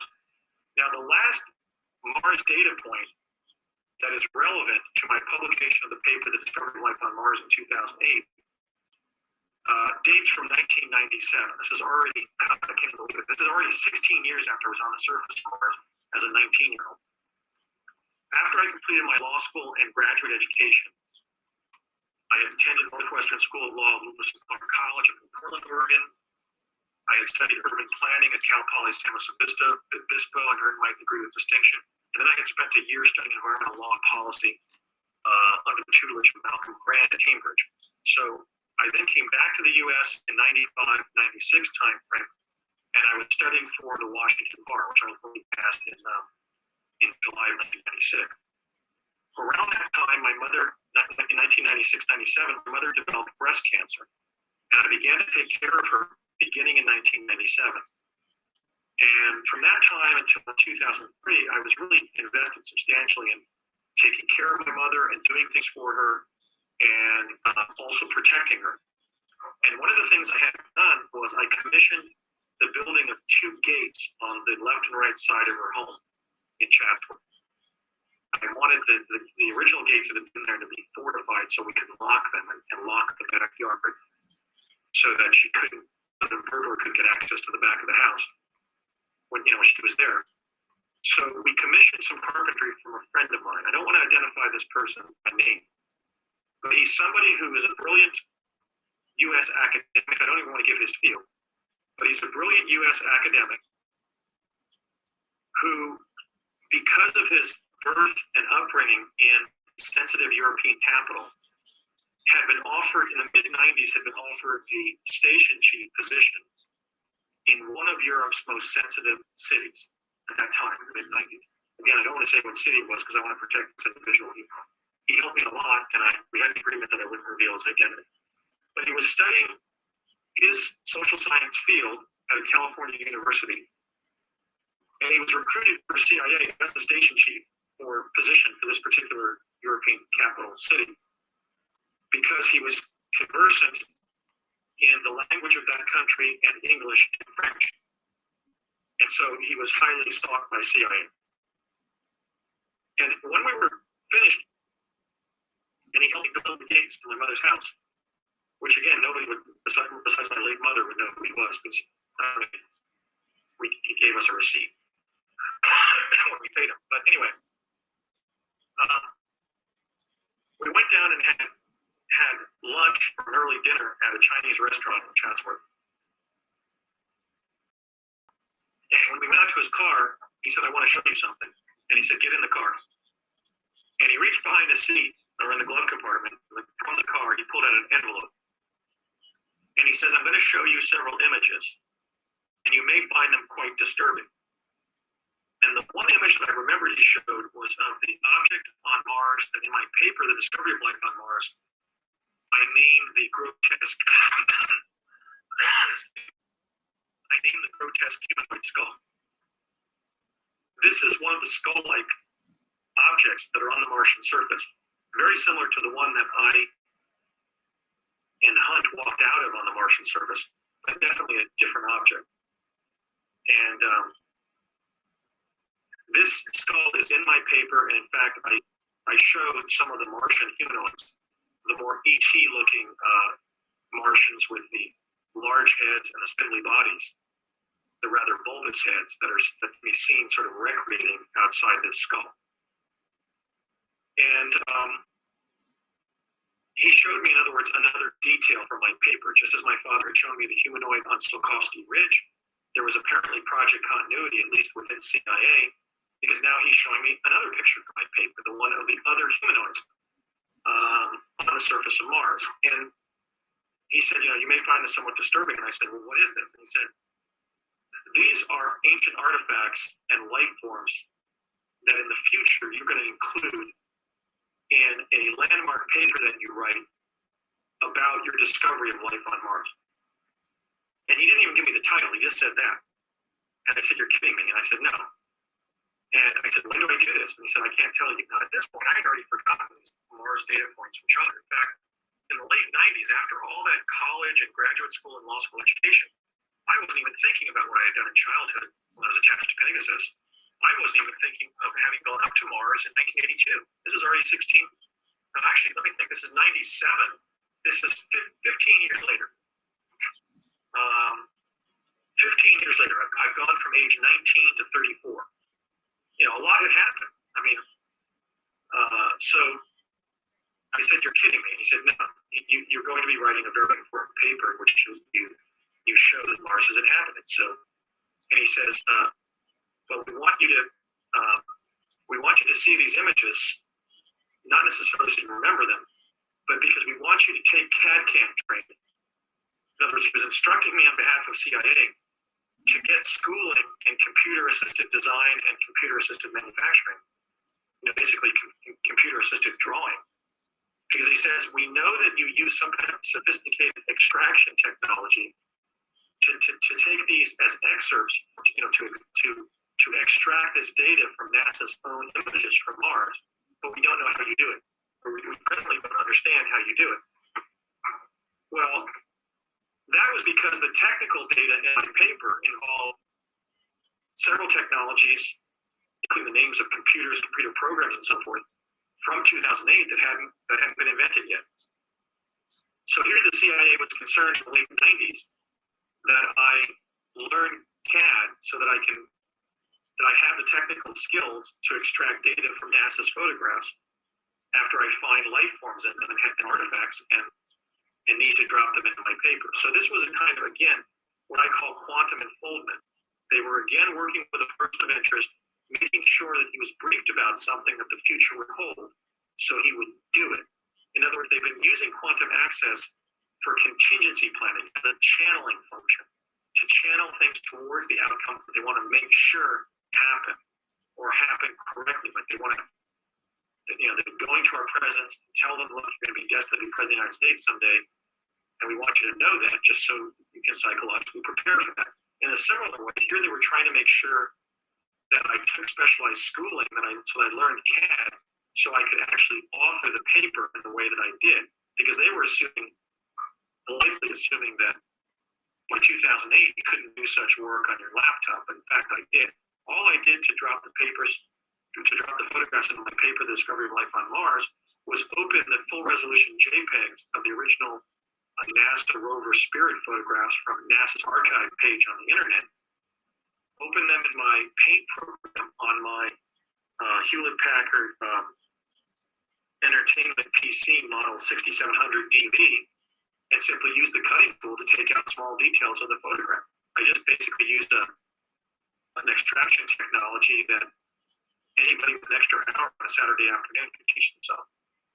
I never did take CAD/CAM. And by 11 years later, by 2008, you didn't need to. You could do that kind of stuff on your laptop. So those were the data points in my past regarding Mars and my paper, The Discovery of Life on Mars. As I mentioned earlier in this interview, the paper is my work. It's my original work. I wasn't given the data by either my father or this liaison for the CIA. In fact, he told me that he never joined CIA. He'd been offered that station chief position when he was in graduate school after his PhD. But he has a family and he decided not to join. But he did have friends at CIA. He had a contact with the CIA through one of the professors in his department, and he had a longtime friend in Los Angeles who was a lieutenant commander with the Office of Naval Intelligence. So he became my liaison to the intelligence community in the late 90s when I began my research into Project Pegasus. So those were the Mars data points that were shared with me from age, 6 or 7 to 34. I mean, I'm trying to think of how many they were numbered.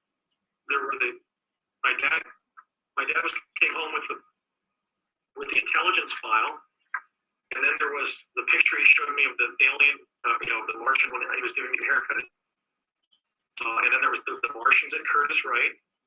There was Connie Chavez's statement when we were in Albuquerque on a project basis that she knew I would discover stuff on Mars. There was my dad giving me the paper, right? And then there was the teleporting up to Mars, and then there was this last briefing. So there were 7 briefings of one kind or the other that took place between 1968 or so and 1998 or so, during those 30 years.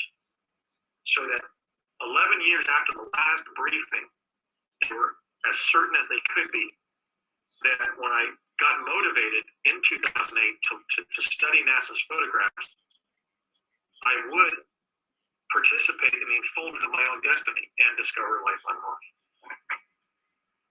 And so I think it's valuable to go back and narrate this as I have, kind of at length, because it not only shows how the quantum access capabilities that were developed in the Project Pegasus in the early 70s under a DARPA-directed program were focused on Mars and the discovery of life on Mars there, but this also becomes somewhat of a kind of a seminar or a set piece kind of lecture about how the U.S. intelligence community has been working with persons of interest like myself. In this case, they were making sure that my discovery of life on Mars happened. They helped me to let it happen. But I didn't do it for them, and the paper was written. I have the drafts of my paper. I was emailing them back and forth to Alfred Lamar-Montgomery, my colleague in exopolitics, when I was writing the paper and sharing my findings with him. So the paper was truly an original work and not something that had passed along for me just to release to the public. But there were these 7 briefings, and now there's an historical record of what they were.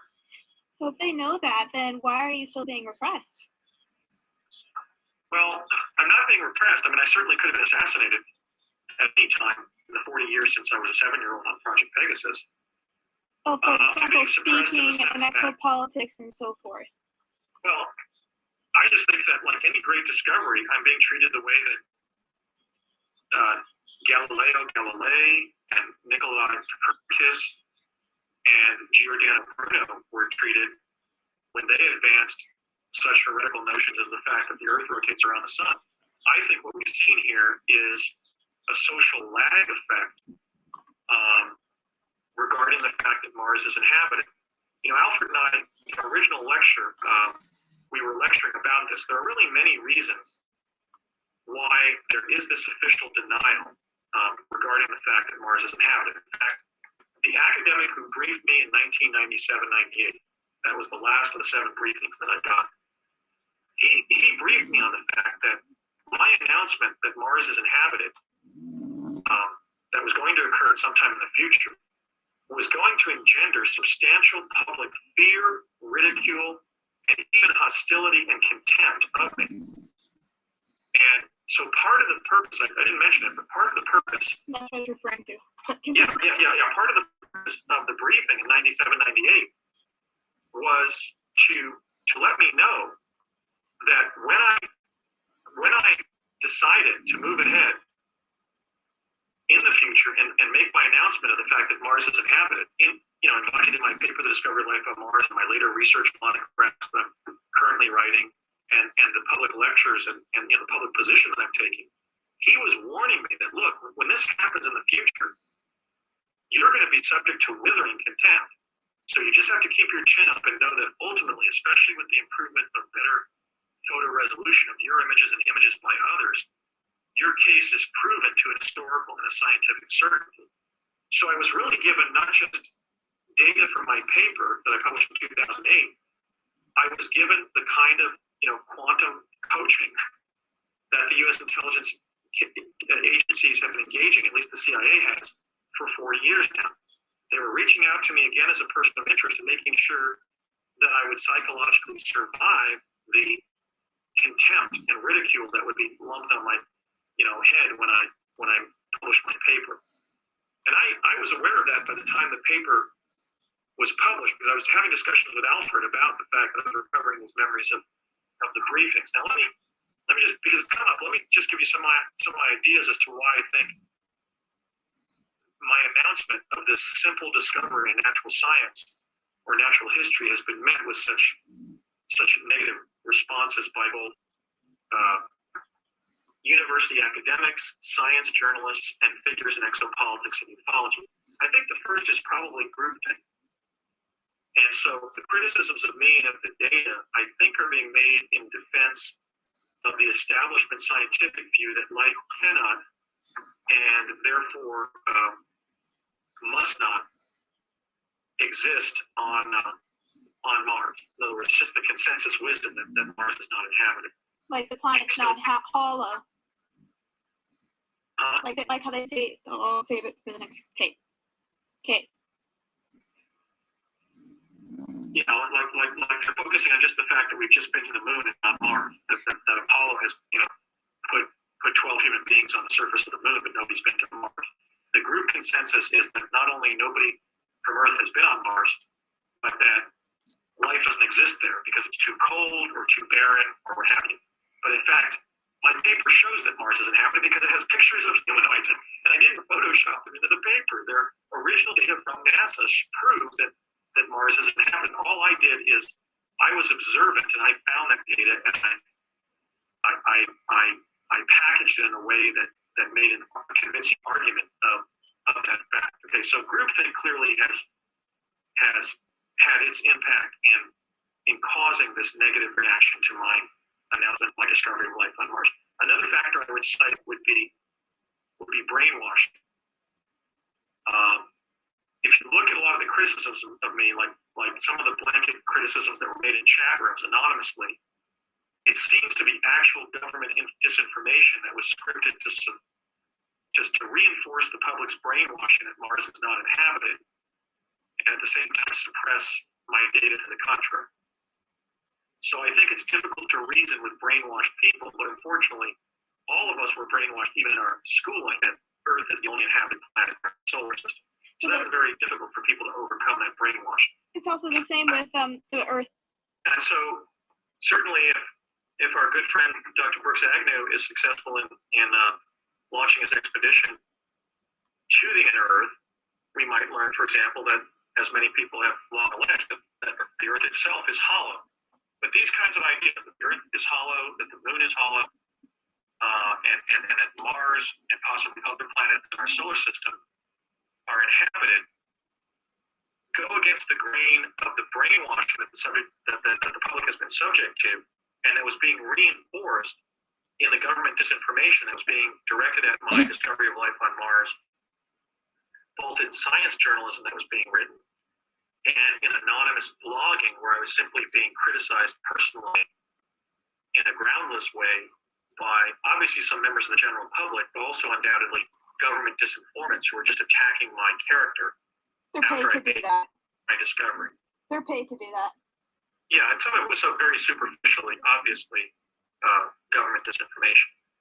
The third factor I would cite as to why such a positive event in natural history and in our exploration of the solar system, which was the original purpose of NASA. NASA's original mission, the first objective that it was charged with under the NASA Enabling Act of 1958 was to foster the expansion of human knowledge about space. So unfortunately, my doing so went against the grain of how NASA has actually been functioning, which is to study what's going on other planets, but then suppress their data. So brainwashing is certainly a large part of it. The third factor I would cite would be fear. The discovery of life on Mars evokes fear of different things, of the new. People are generally afraid of new things, what they might mean, the unknown, could this be a threat, and the strange. And certainly when there's the discovery of something new, anything new carries with it a possible threat. So I think that it was clear that some people were reacting, not hysterically, but certainly phobically out of just mere fear about the notion that there could be life on the planet, which every 2 years, Mars supplants Venus as the planet that comes closest to our planet. It's literally our celestial neighbor. There's probably life on Venus too. Well, there may be. Certainly, we know that the surface temperature of Venus is about 600 degrees Fahrenheit. We do know that life forms exist near volcanic vents that are very hot in the ocean. So since life can survive at 600 degrees Fahrenheit, there might be primitive life forms on Venus, but there could even be, for all we know, advanced life forms that can survive at a higher temperature. We always think about life forms being in a physical 3D form, but there's many different dimensions of life forms as well. Right, and Venus also might be inhabited in other dimensions where the temperature isn't 600 degrees. That's 60 degrees Fahrenheit. Parallel realities. That's the case. So I do know this. I know that Mars is inhabited with indigenous life and also with human life from Earth because we have personnel up there. The fourth factor I would cite is mere frustration. I mean, I was able to derive really quality data with the technology that I have. But in preparing that data and then publishing it,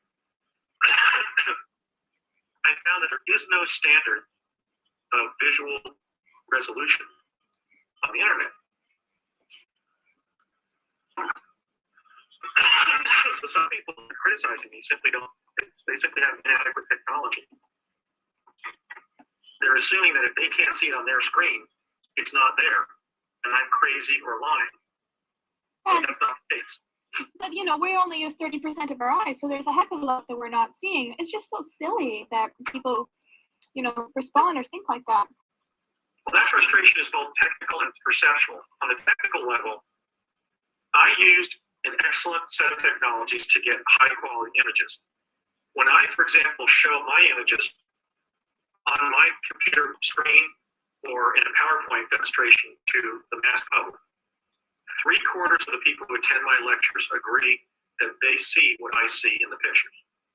So that's a kind of a focus group that establishes that it's not my perception that's seeing what's in the images. It's a common human experience to look at my data and see what I'm saying is in it. The other 25% who don't see what we see in the data, I think that frustration isn't technical frustration, but probably perceptual failure. The ability to see discrete forms of a new kind, or new kinds of forms in new data, is a human ability that varies like any other human ability. The ability to remember things, the ability to articulate things verbally, the ability to learn foreign languages efficaciously. Okay, so the ability to look at new data where important new evidence of life is located on a foreign planet, is something that the individual person or individual people don't possess the same level of skill to do. There are people who, just like there are people who have phenomenal memories, there are people who are keenly perceptive. And likewise, just as there are people with terrible memories, they can't even remember what they ate for lunch yesterday, there are people with terrible perceptual skills. What is invalid is to say, because I can't see what you see, it doesn't exist. Exactly. Because that puts the onus of perception on the worst percipients, the worst perceivers. And we don't use that standard in any other area of science. We don't say, for example, because the common person, the lay person, can't understand the mathematical formulae that are used to describe advanced new discoveries in physics, the discoveries haven't been proved. They are deemed to be proved if the peers of those physicists decide that the data, or that the formulae describe the breakthroughs in physics that the discoverer have been achieved. So what was invalid, what has been invalid, is going on the internet regarding both technical frustration and perceptual frustration regarding my data is, one, that there is no standard of computer technology that everybody can agree to the very image that's being imaged. In other words, the images themselves vary because the technology is varied. And two, the ability of people to look at that data and see what the percipients see is not available to some people. Some people can't see the data. They can see the data if they're sighted, but they can't make sense of the data and say, aha, I see the plesiosaur, or I see the humanoid, or I see the grotesque humanoid skull that you're pointing to. Do you think that might also have to do with that? What the bleep? Have you seen What the Bleep Do We Know? I don't believe that it's a question of quantum fluctuation at the level of subatomic organization. I believe it's being driven by some things like the fact that I had specialized training by the U.S. Navy in perception when I was in Pegasus, and I'm also the person who extracted the data and wrote about it and decided how the photos would be enlarged, how they would be captioned, what text would be used to illustrate them. And so I'm familiar with what's there because I've studied it for several thousand hours. And I've studied it for several thousand hours as someone who had been trained in childhood to be an observer, to be a trained observer by the U.S. Navy itself. Okay, so I'm a very good perceiver of things. I'm capable of, or very capable at pattern recognition. But I'm still amazed at how, for example, I'll show somebody the photograph of the grotesque humanoid skull, and they'll just see a rock because it looks like a skull. So some of it is the phenomenon. I don't think of the notion that there's quantum variability at the level of perception, like the idea that two people look at the same orb that's been captured, the same orb of light that's been captured by a digital camera. One person will see the face of a Sasquatch in it, one person will see nothing in it. I don't think that's it. I don't think it's a question of quantum indeterminacy or variability.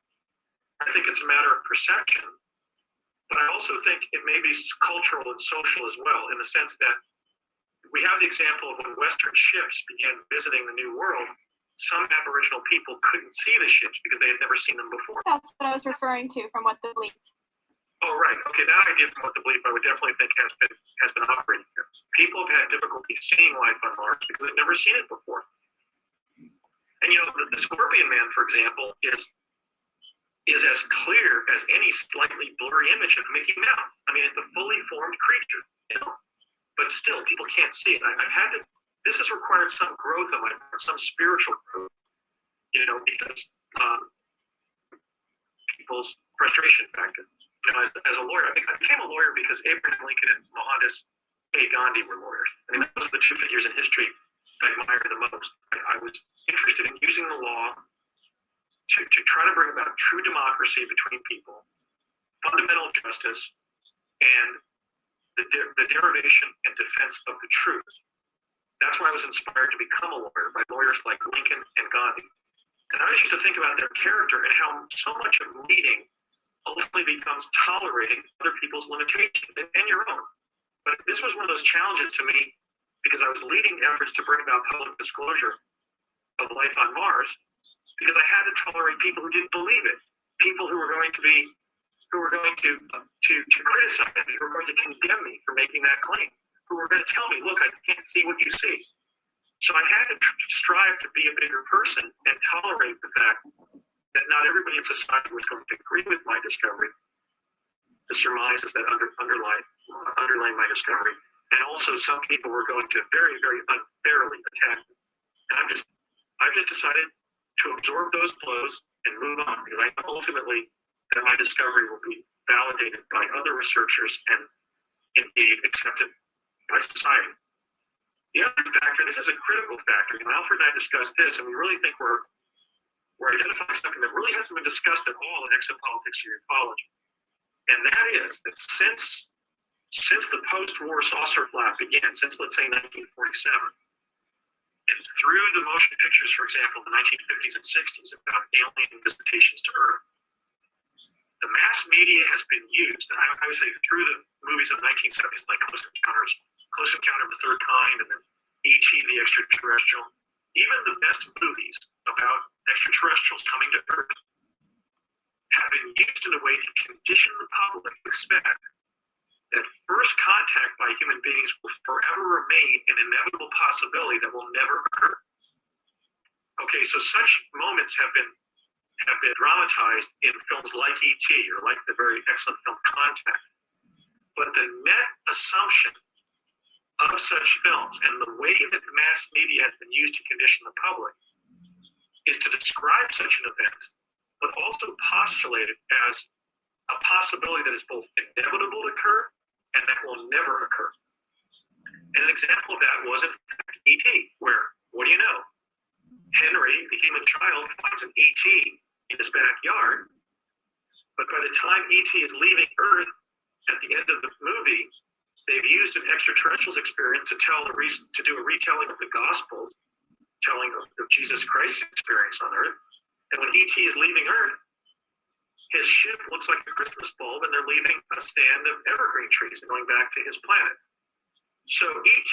has the extraterrestrial leaving planet Earth in a stand of Christmas trees in a fanciful environment, not in Henry's backyard with a swimming pool in Southern California. Okay, so if you look at the way that these films and other works in mass media have been architected, they both introduce to the public or reify the meme, if you will, that one day first contact will occur, but they also ultimately do a kind of a lateral placement of the event so that they position it in the mind of the public that it also will never occur.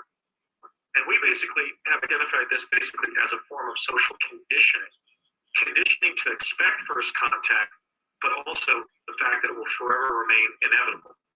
and never become dispositively so.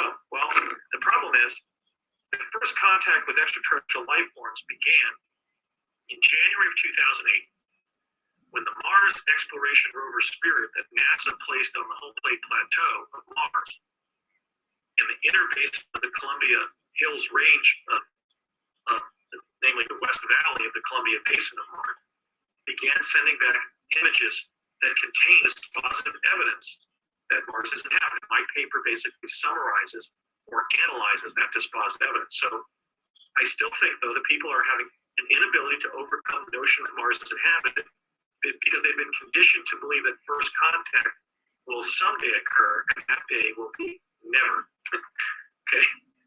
The other issue, obviously, that's playing on some people's minds is their own religiosity. I mean, life on Mars, unfortunately or fortunately, I don't know which, definitely undermines some people's belief in God, not my own. I mean, I believe in a personal God. But, if you look just at one of the monotheistic religions, namely Christianity, Jesus himself is quoted in the Gospels as stating that we live in an inhabited universe. When he said, "My Father's house is vast, and there are many mansions in it," Jesus had to be talking either about different realms of existence that we access spiritually over multiple lifetimes, because we know in his statement about Elijah that Jesus endorsed the notion of reincarnation, and that was de-emphasized in Scripture as a result of when Christianity became the state religion under Emperor Constantine. So we know Jesus was adherent to the doctrine of reincarnation. We also know he makes this very interesting statement. I think it's almost the fundamental statement in exopolitics when he said, if he existed, or alternatively, if the character in the novel of the New Testament makes the statement, he says, "My Father's house is vast and there are many mansions." I think he only could have meant that there are different realms of existence that God has ordained and created for spirits to move through, or that God's house, which is the universe itself, has many planets in it. But certainly that's a metaphor, a parable that an ordinary person can understand. We don't just live in this one inhabited planet. And then there's also, finally, there's the issue of catastrophobia that I mentioned that Barbara Hand Clow has written about. That, when our civilization was utterly devastated by the solar system catastrophe of 9500 BC, our ancestors had to rebuild civilization by literally pounding stones together. They went from being an advanced civilization that had its headquarters in Cairo and had people on Mars, and to literally being in a Stone Age existence where they were making flint objects to kill game with and try to survive. So we see evidence both of that advanced civilization and the rebuilding effort since 11,500 years ago. And that's sort of the great archaeological mystery that we've been trying to find answers to for the last 150 years. But now we pieced it together, and we know that we live with a legacy of fear of Mars because Mars was involved in this catastrophe that so sundered the civilization that our ancestors had built.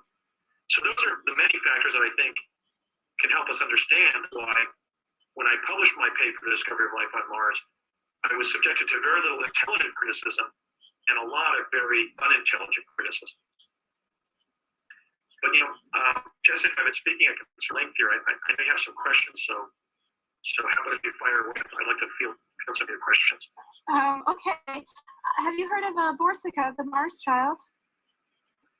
I'm familiar with Borsica, and that that he's from Russia, and that he was interviewed by Project Camelot. But tell me more about him. I haven't watched that interview yet. He basically is just a boy that remembered living on Mars, and he just started telling his family one day all about life on Mars and what it was like. And as he's been getting older, he's been forgetting more of it. But he's like, more and more babies seem to be able to remember where they're from, what planet they're from, and what it was like. Right. In fact, that is relevant to my experience, because as a human child in this life, before age 7, I did remember a number of my past lives. When I would be dreaming, I also remembered one life on Mars, and I was accessing those dreams, those lucid dreams, as I've been writing my papers. So, as I mentioned to one individual who wrote to our organization, Mars Anomaly Research Society, or MARS, I do believe that some of us have lived in the civilizations on other planets in our solar system. I remember walking through some of the underground cave-like chambers or rooms that are underneath the Martian surface. And then, by the way, 4 days after I published my paper last year, I got a call from a woman who was a psychologist for DARPA who interacted with me when I was a child on Project Pegasus. And she went on to a very extensive career with the CIA. And she talked with me about my paper. This was like a post hoc after the paper came out. And knew I was going to be getting a lot of notoriety as a result of my Mars discoveries and just wanted to see how I was doing. I assumed for the CIA. And she just volunteered the fact that there are 1 million humanoids in the underground civilization at Mars, and there are several different species. So she was kind of edifying me that my data in my paper was correct. But I have had kind of a spiritual experience with the data in the sense that when I've been writing my papers, I've been remembering different things I did on Mars and what a weird kind of recondite civilization it is, and some of the different life forms that I encountered in that life. For example, some of the creatures on Mars are sort of like bipedal turtles or teenage mutant ninja turtle types, where you have somebody who talks like a human, but they have like a face like a turtle or a reptile. So I was having flashbacks to a life on Mars where I was interacting with a more diverse menagerie of intelligent creatures than you do on planet Earth. Because time is so non-linear. It's like with DVD. You know, you can jump to the middle, the near the end and the beginning, and so forth, back and forth, in anything in a split second. So you can get that memory and access it. I began to conceive of what I was doing, which was laying the foundation for harmonious diplomatic and cultural relations between the civilization on Earth and the one that we now know is on Mars. In other words, I felt at the level of the oversoul, if you will, a sense that I was engaged in a universal government function that was important, because I was laying a foundation for our dealings with Martian civilization to be based on knowledge and on the prospect of harmonious collaboration with the Martian civilization rather than on ignorance and fear and thoughts of violence and warfare.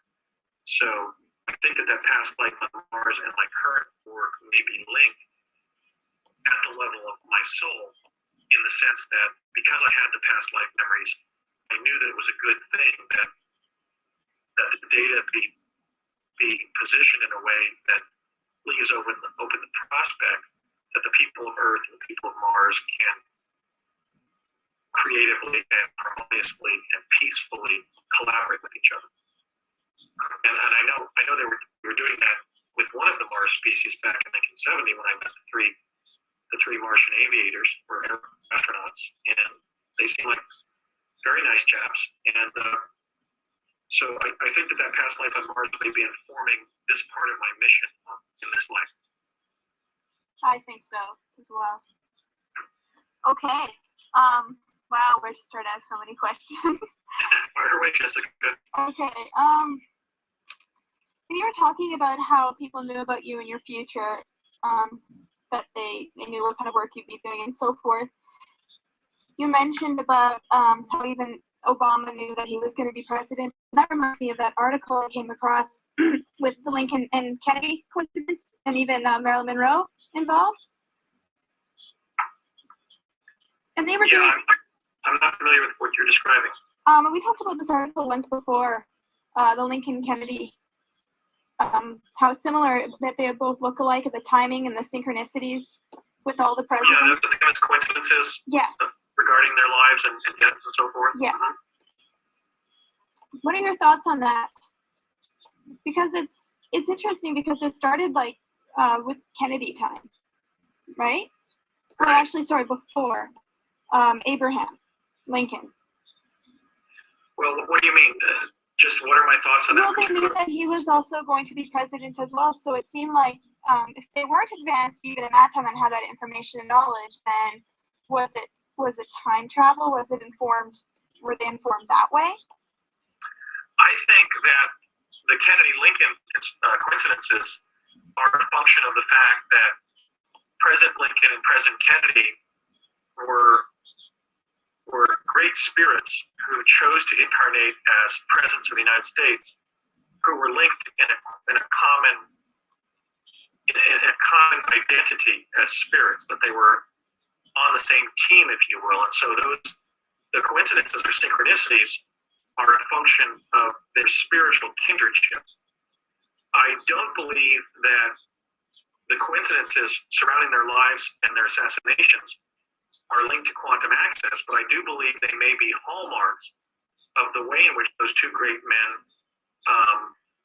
two great leaders, in fact, were linked in the quantum hologram. Because, in fact, there are many more coincidences that haven't even been published. People always talk about the obvious ones, like the fact that Kennedy had a secretary named Lincoln, and Lincoln had a secretary named Kennedy. That's right. And that President, for example, there are many more. The fact that President Lincoln, when he was coming to Washington to be sworn in as president in 1861, was saved from assassination earlier by a New York policeman named John Kennedy. So there are many. I even myself, in my own research into the paranormal, found a Kennedy-Lincoln synchronicity that's never been identified before, which is that the diary that John Wilkes Booth had in his pocket when he was shot by Boston Corbett, when he was supposed to be apprehended so he could be tried for President Lincoln's assassination, he was shot to death in a farmhouse in Virginia. That diary was passed on to Secretary of War Edwin Stanton. And when it was later released to the government at large, 18 pages were ripped out and were missing. Well, if you go forward to the life of John F. Kennedy, President Kennedy was involved in the Bay of Pigs, which was the CIA's failed invasion of Cuba. And then he was assassinated several years later.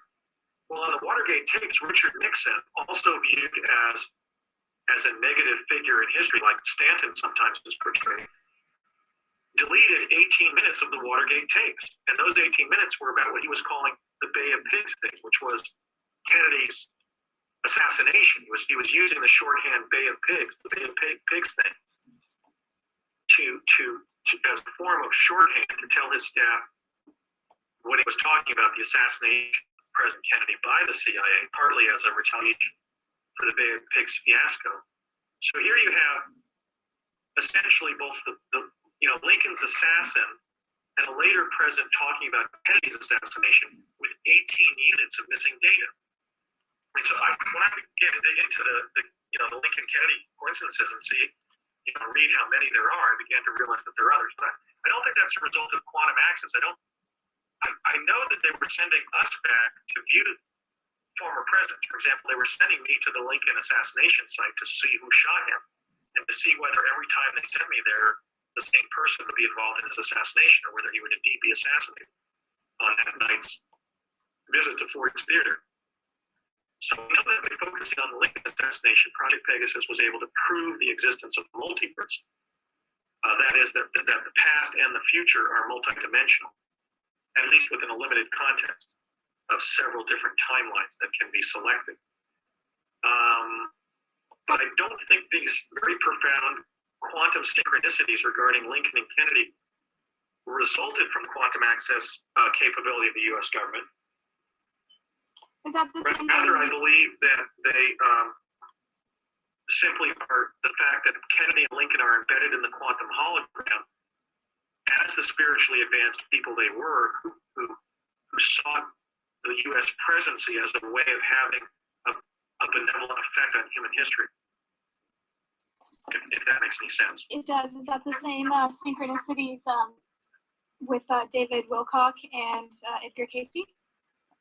Well, I mean, David alleges that he was Casey. There's certainly a physical resemblance, and I can see David's career as being the fulfillment of, or the continuation of the activities of somebody like Edgar Casey.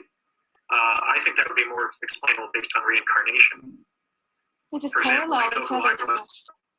I know who I was in my last life, but I don't reveal it just because I don't want to be thought of it as the reincarnation of that person. But I'm carrying on my work from my past life in a similar way. So I think the doctrine of reincarnation explains that. But now, I don't have evidence proving that we haven't contacted past administrations based on time travel. We have, for example, the anecdote about that alleged angel who confronted Thomas Jefferson, I believe in the White House Rose Garden or in some garden like it in the U.S. Capitol, shortly before being sworn as American president. Could that be a time traveler? Could that be a time traveler, the angel? It could have been a time traveler, because one of the things we did is we went back and we confronted Washington's troops and urged them to retreat in a famous, completely bloodless retreat from New York Harbor that Washington's revolutionary regiments performed in the middle of the night. We were sent there to actually tell those men we were angels, and we persuaded them to retreat because they were going to be annihilated by the British. So we know that quantum access has been used to create the preconditions for benevolent or beneficent past events. And that was actually a kind of a violation of the code that the project had decided, which is that quantum access in general would not be used to alter the past or future. But that was used to implement an event that we knew from the timeline had happened. But no, I don't think the Kennedy-Lincoln coincidences can be ascribed to quantum access, but I do think they show that there are patterns of coherence within the quantum hologram. That Abraham Lincoln and John Fitzgerald Kennedy had similar destinies in the quantum hologram, and that because they were so focused around really courageous leadership in terms of fostering civil rights and elevating the political discussion to pursue such high ideals, that the mundane facts of real life sort of corresponded in a highly synchronous way. Awesome. We talked about that before, and I really wanted to get that question in again. Okay, so I want to go back to Mars. And when you were speaking about human-animal hybrids, and I was thinking that reminds me a lot of Atlantis, what they were doing in Atlantis, human-animal hybrids. What is your take on that? What do you think about Mars's connection with Atlantis? Well, you've actually asked a very brilliant question that goes to some of the key data points in our whole understanding about humanity's ancient interaction with Mars. Plato called, in all likelihood, the great maritime civilization that was destroyed by the solar system catastrophe of 9500 BC, Atlantis. And you've all the critical data point that there's historical references to creatures in the nature of creatures that were, let's say, half man and half horse in Atlantis. In other words, the Atlanteans may have been involved in genetic engineering. Or Greek mythology. And also the hybridized animals that appear in Greek mythology. So yes, I mean, how that could have come about is that the great maritime civilization that was scientifically advanced enough to create a colony on Mars placed some of its hybrid creatures up there, which would be a natural place for them to do so, because it was another biosphere that they could release hybridized animals on and not have the consequences if they did so on our planet. So again, that also supports the notion I think Mars was a colony of the United States, of the Earth civilization. But I think the connection here is that Atlantis was the great maritime civilization that preceded that catastrophe 11,500 years ago, that had built the Great Pyramid and the Sphinx, whose center was at Cairo, which means Mars. And we find the similar landscape architecture of the Cydonia site on Mars at Avebury, England, at the Giza Plateau near Cairo, and in Washington, D.C., where you literally have the Masonic influence of the connection to the ancient Egyptian civilization as decanted historically through the Anglo-American civilization, which placed Cydonia-like sites at Avebury, England, and at Washington, D.C. So, it's all connected. I think the explanation for that would be that the prior civilization on Earth was already involved in genetic engineering and placed some of its creations up on Mars. To continue to stick around area, or almost just like a Frankenstein kind of, where you release all your projects on the surface. Right. They could have. Those creatures could have been sequestered up there. They could have been quarantined from Mars. They could have been released and not killed off there, as they would have been on Earth. We have the whole human warfare with dragons on Earth, and wonder if those were, for example, species of flying or sulfur-based reptiles that were simply pestilential to human settlements and needed to be basically annihilated. So on a planet like Mars, such previous creations of Mars is red too, so it kind of feels like a kind of a root chakra kind of existence there, very carnal. Yeah, it is predominantly reddish brown, sort of like the desert around Sedona, Arizona. There are also many other beautiful colors on the surface. I mentioned the dark turquoise rocks. There wasn't a lot of vegetation when we were walking around up there in 1981, Courtney Hunt and I. And, you also have the obvious evidence of camouflage. Like you see camouflage in the plesiosaurs, how much they look like rocks, and yet have these telescope necks and heads coming out of them. And I mentioned how when we were walking back to the skull on my second trip, I thought the thing on our right was initially a rock, and then it turned out to be a plesiosaur. In fact, it's so close to one of the plesiosaurs that I included in the paper. It's kind of it makes the hair stand up on the back of my neck, because this boulder-like plesiosaur with a very round body and this periscope neck with like a more cobra-like head is what chased us. And as I said, several very dedicated Mars anomalists have contacted me to just describe how commonplace reptoid predation of humanoids is on Mars. The humanoid population on Mars can literally not go out on the surface without engendering the danger of being eaten. And that may explain why Hunt set me up for that event when we were walking back to the skull, so I would never forget that incident. I think that was may have been a staged incident.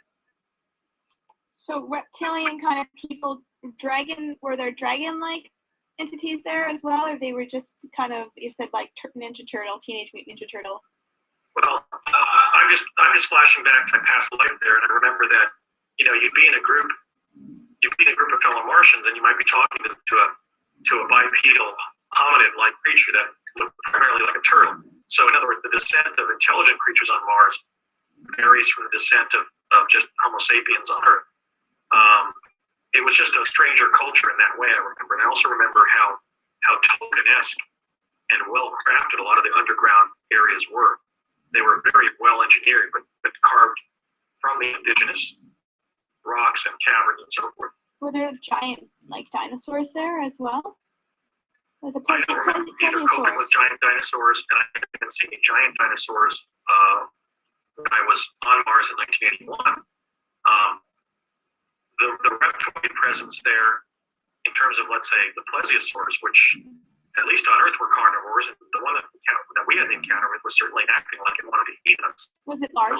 Was it really big? On Mars certainly indicates that life there would sort of be like Earth is like if you had small dinosaurs and some of these more aggressive reptile species still predominating. But that's kind of a bad analogy I make, because my impression of what we experienced on Mars and what Hunt had briefed me about is that the animal species on Mars are animals, and they're not really that intelligent. In other words, they're not able to look at a statue of a skull and see that it's a portal to an underground civilization. So I don't think there's the real high sapient intelligence of the reptoids on Mars, for example, that's been indicated in some of the UFO contact literature involving the so-called reptilians, or reptoids. David Icke with the reptoids controlling the world. It's quite that compared to the ones that we have on Mars. Well, and also when you go out hiking, even in the desert, I mean, really the only way to get stung by a rattlesnake is if you step on it, right? In fact, in all of North America, there are only 2 predator species left, right? The grizzly bears will stalk humans overground rather than fleeing them, and also mountain lions, or so-called pumas. Okay, so we've eliminated most of the predator species from most of the inhabited parts of the world. I guess every once in a while, somebody in a game reserve in Africa gets killed and eaten by a lion or something like that. That's certainly part of human history. But I think the point I'm making here regarding Mars is that on the surface of Mars, predators are a threat in the way that people who have been born into this present civilization really don't think of other life forms as being predators that would actually seek them out and eat them. Now, I don't think that an animal that predator, from the plesiosaur that we saw when we were walking back to the skull to get access to the underground bunker there.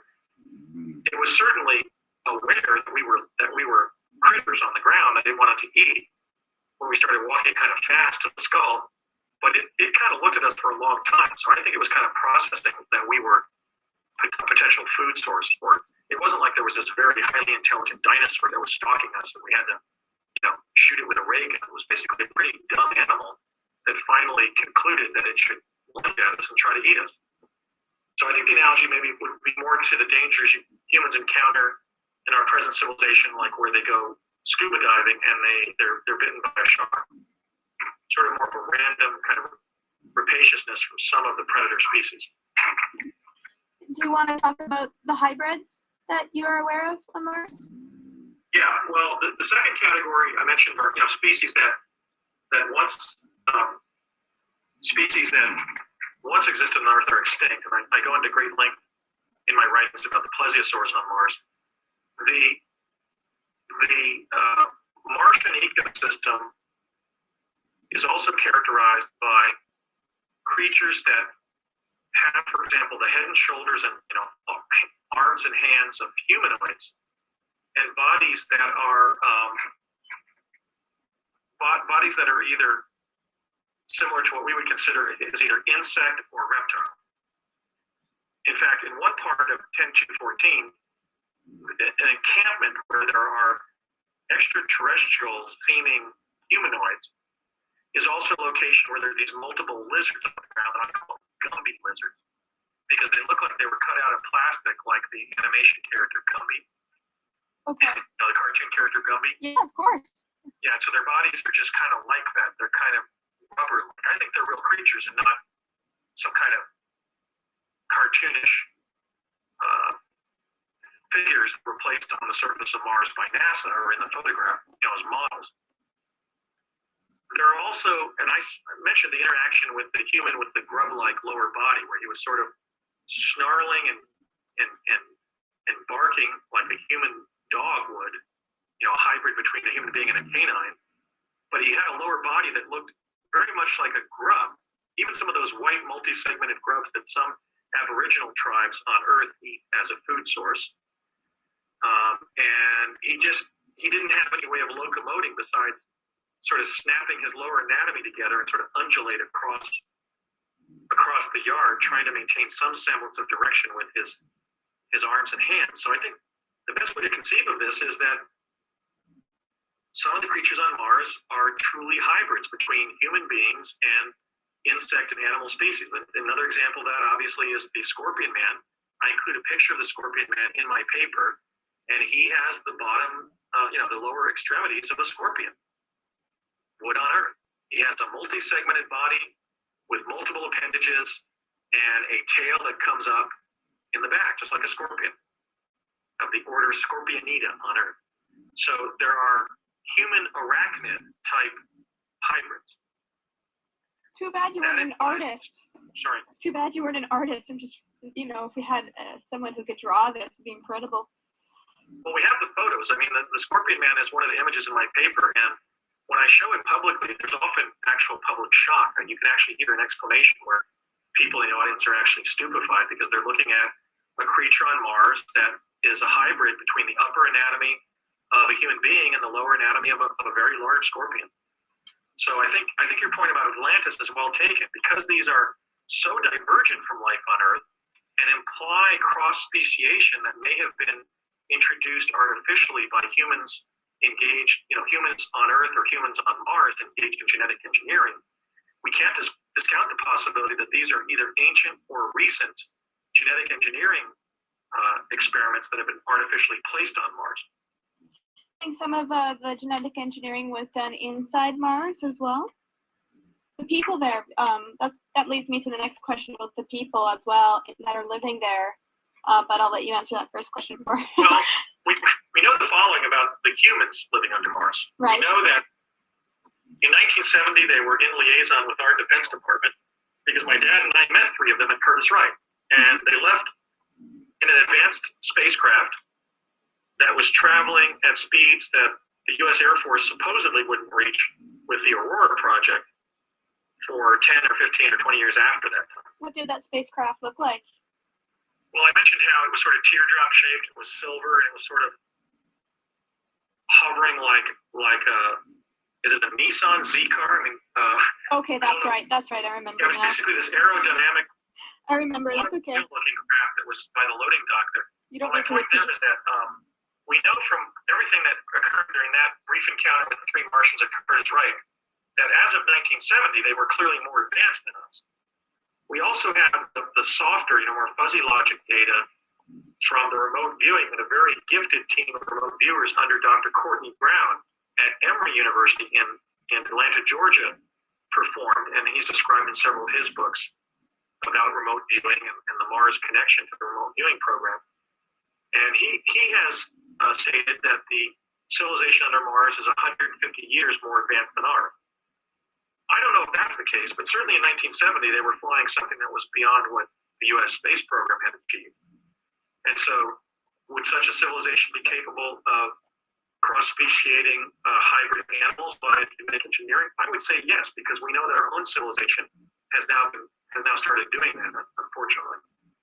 So yes, I think the hybridization of creatures on the surface perhaps has resulted from experiments that have been undertaken by the indigenous Mars civilization.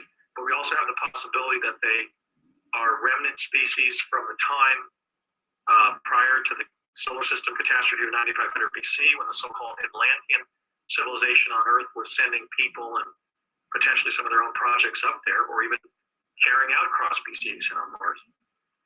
If they were an advanced civilization, as advanced as we think they are, namely capable of space launches from Baalbek, and using, for example, the Great Pyramid, because we had a colony there, they might have even engaged in genetic engineering on Mars because it was a quarantine site where they could sequester those experiments from Earth.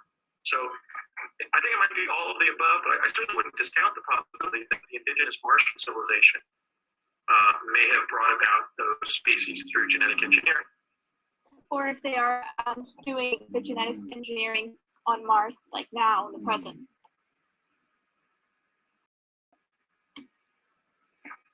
Yeah, I mean, such species could have emerged naturally. We don't know why they would not have. Clearly, if there was the cataclysm that we believe happened, there might have been enough disruption of the genome of the Martian animals to cause rapid mutations that then would have been adapted for some reason. So the hybrid species up there may be a result of the catastrophe or other events that have affected Mars in prehistory. That wasn't my question though, but that's okay. I was just wondering if they are still genetically engineering animal humans. I have no evidence they are. I'm just saying that the species up there that are hybrids could have been hybrids that resulted from genetic engineering on Earth, either in this civilization or the previous one, the Atlantean one, that we know had colonized Mars, or at least had several bases up there. Because I found one of those bases there on the home plate plateau. Notice that NASA called it the home plate plateau. It's kind of curious. Yeah, very curious. Yes, and yet we know that there's other data establishing that the human civilization on Mars is 150 years more advanced than us.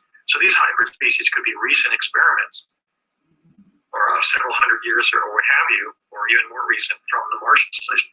We just don't know. All we know is that they diverge from life on Earth because they're hybrids of existing Earth species, but they also are similar, similar to life forms on Earth because they possess the traits of living Earth species. So there's something of a mystery of why there would be hybrid life forms on Mars. Another statement that has been made, maybe they're animals that have been released from the genetic engineering experiments that people have alleged they've seen taking place at deep underground military bases, like the one that is under the Archuleta Mesa near Dulce, New Mexico. That's another possibility, is that they're just releases of hybrid creatures that have been created by our own military-industrial complex. Yes. Maybe to fend off the plesiosaurs from human colonists or whatever. Who knows? But they exist because we have photographs of them, and unless somebody can establish that NASA faked evidence of life forms on Mars, notwithstanding its policy of cohering and abiding by the decree established by the CIA's Robertson panel report of 1953 that all evidence of extraterrestrial life should be debunked, and those claiming extraterrestrial contact should be subjected to smear campaigns. Right now, we have to take NASA's data for what it seems to contain, which is evidence of life. If we later find that there was some kind of conspiracy or hoax with inside NASA to hoax life forms, I guess this data could possibly have been hoaxed. But some of it is so subtle. For example, I'm looking right now at the 3 images of the plesiosaurs that I isolated that I include in our PowerPoint for our public lectures that Mars is doing. And except for putting statues up there or basically models of life forms, I don't see how they would have faked this data. Like one of the plesiosaurs is jumping out of an earthen embankment, and the shadows beneath him are all consistent with the sun, with position of the sun and everything. And the subtlety of these photographs would have required human beings up on Mars to put the models in place, and that itself becomes a proof of the fact that Mars is inhabited. So I think NASA's caught in its own lies here. I don't think it can lie the implications of this particular photograph away. It contains evidence of life forms. You also said that there are some people on Mars that you met who are absolutely crazy. They just Well, there was one U.S. personnel who had apparently been there for months and was in a state of extreme psychological agitation because he was a pioneer in a forbidding environment. But he was, I wouldn't say he was crazy. He was somebody who had undergone an exposure event. He was sort of agitated and speaking very quickly, just as if people might if they had been out in the elements for a number of weeks and had suddenly been rescued. You know, you encounter people who have experienced exposure. Sometimes if they're still ambulatory, they're in a state of adrenal exhaustion because their will to live has been summoned over many weeks. He was kind of in that condition. He was ruddy complected from being out in the sun. His hair was greasy. His face had a stubbly beard, like a week or 2 weeks of beard growth, but not a full beard. His clothes were kind of sticking to his body, like somebody would be if they were perspiring a lot. He was kind of stinky. You know, he was somebody who needed a bath. And he was just very, very agitated because he had lost some of his fellow colonists to predators on the surface of Mars. makes sense. Yeah. This one, I'm not sure. Like, I know that you may not have the answers to all these, but I'd rather pick your brain and find out just in case. Yeah. Do you think some of the people could have made it to Mars via the Bermuda Triangle? I think that there may be, that's an interesting question in the sense that I've been speculating that since we believe there are natural wormhole locations where natural factors may create a teleportation effect, I was thinking along this lines of the possibility that maybe some of the lake monsters that have been seen in Loch Ness in Scotland and Lake Champlain in New Hampshire and Lake Okanagan up in British Columbia are the result maybe of plesiosaurs from Mars who have accidentally wormholed to Earth. For example, interesting. My photographs of plesiosaurs look very similar to the picture of Champ that Susan Mancy took. Although Champ has darker complexion than the famous Susan Mancy photograph of Champ. But the articulation of the body and the neck, the contours of the neck, the size of the neck relative to the rest of the body is very, very similar to that photograph of the Lake Champlain monster. Okay. I think it's much more speculative as to whether that possible natural teleport effect occurred at the Bermuda Triangle so that humans have simply jumped to Mars accidentally as a result of being caught in some kind of quantum vortex in the Bermuda Triangle. I think that would possibly be fanciful, although since it's an area of high geomagnetic disturbance, I don't think we can eliminate the possibility that people are. Can you tell us a bit more about Project Pegasus? Sure. I've talked a lot tonight about the fact that when I was a child, the U.S. government was in possession of information about the fact that 40 years hence, I would discover life on Mars and write about it in my paper, Discovered Life on Mars, and play a role as a figure in the disclosure movement in a broader sense. But and I mentioned this phrase quantum access, and I realize that I haven't really described for you what I mean by that and what the U.S. government had achieved by around 1970 as a result of its secret technical activities. Project Pegasus was a classified research and development program that was undertaken beginning in the late 1960s under the aegis of DARPA, which is the Defense Advanced Research Projects Agency. And when I first became associated with it, it was then known as ARPA. And at various times in its history, it's been known as either DARPA or ARPA. So when I say DARPA, I'm also mindful of the fact that some of the time when I was on the project, it was called ARPA, like when we were trained about what the function of DARPA was. DARPA is essentially the modern successor agency of research and development activities in the United States that actually began during the Revolutionary War when General George Washington commanded a group of scientists to develop for the Revolutionary Army a more effective form of gunpowder. So DARPA is ultimately the modern successor agency to that effort that's been undertaken by the U.S. military for 230 years since the Revolution to basically give the U.S. military more sophisticated technology of one sort or the other. Initially, it was obviously more sophisticated weaponry, but then especially during the 20th century, it also evolved into efforts to give the U.S. military and what we call the U.S. intelligence community after World War II more effective technology to gather information. So fundamentally, what Project Pegasus was commissioned to do was to give the U.S. president and the U.S. executive branch broadly defined, to include not just the military but the intelligence community, greater capabilities in an area that they were calling remote sensing in time. In fact, when I was attached to Project Pegasus, I read a mimeographed DARPA technical paper called Remote Sensing in Time. Well, what did they mean? What they meant was giving the U.S. intelligence community access to information that's stored in the past and in the future.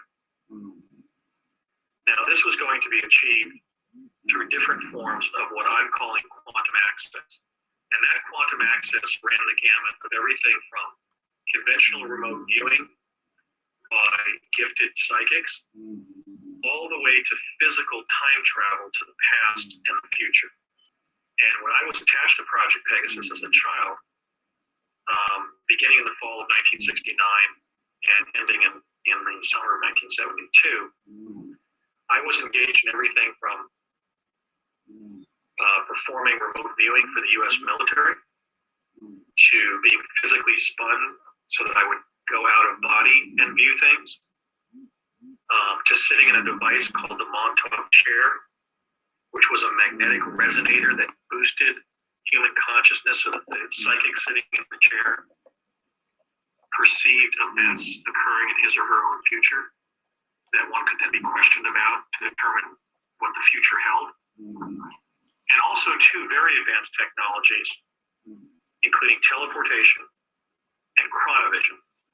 Now, these two technical components were really the ultimate thrust of Pegasus during the time that I was attached to the project. The teleport device was found in the papers that Nikola Tesla, the brilliant Serbian-born immigrant inventor, left at the time of his death in January of 1943. We can even find in conventional biographies of Tesla, for example, Margaret Cheney's book about Nikola Tesla, that at the time of his death, there were two teams that were sent out to get his papers. One was a team of two FBI agents, and the other was a team of two officers from the War Department, which after World War II would become the U.S. Defense Department. The War Department agents got there first, and there's been a mythology that has emerged about Tesla and the fact that his papers were lost after that time.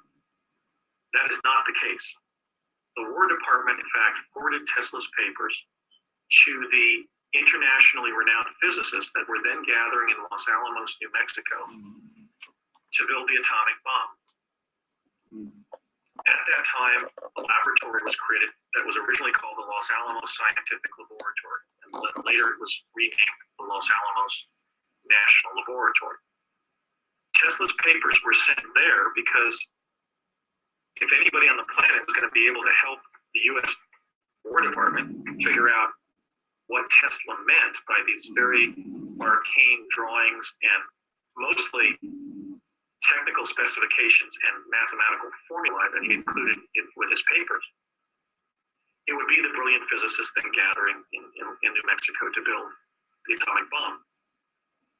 His papers were never lost, and in fact, they remain at Los Alamos. In fact, during my investigation over the last decade, I in fact found that they're still there and that you need a special security clearance just to be able to read them.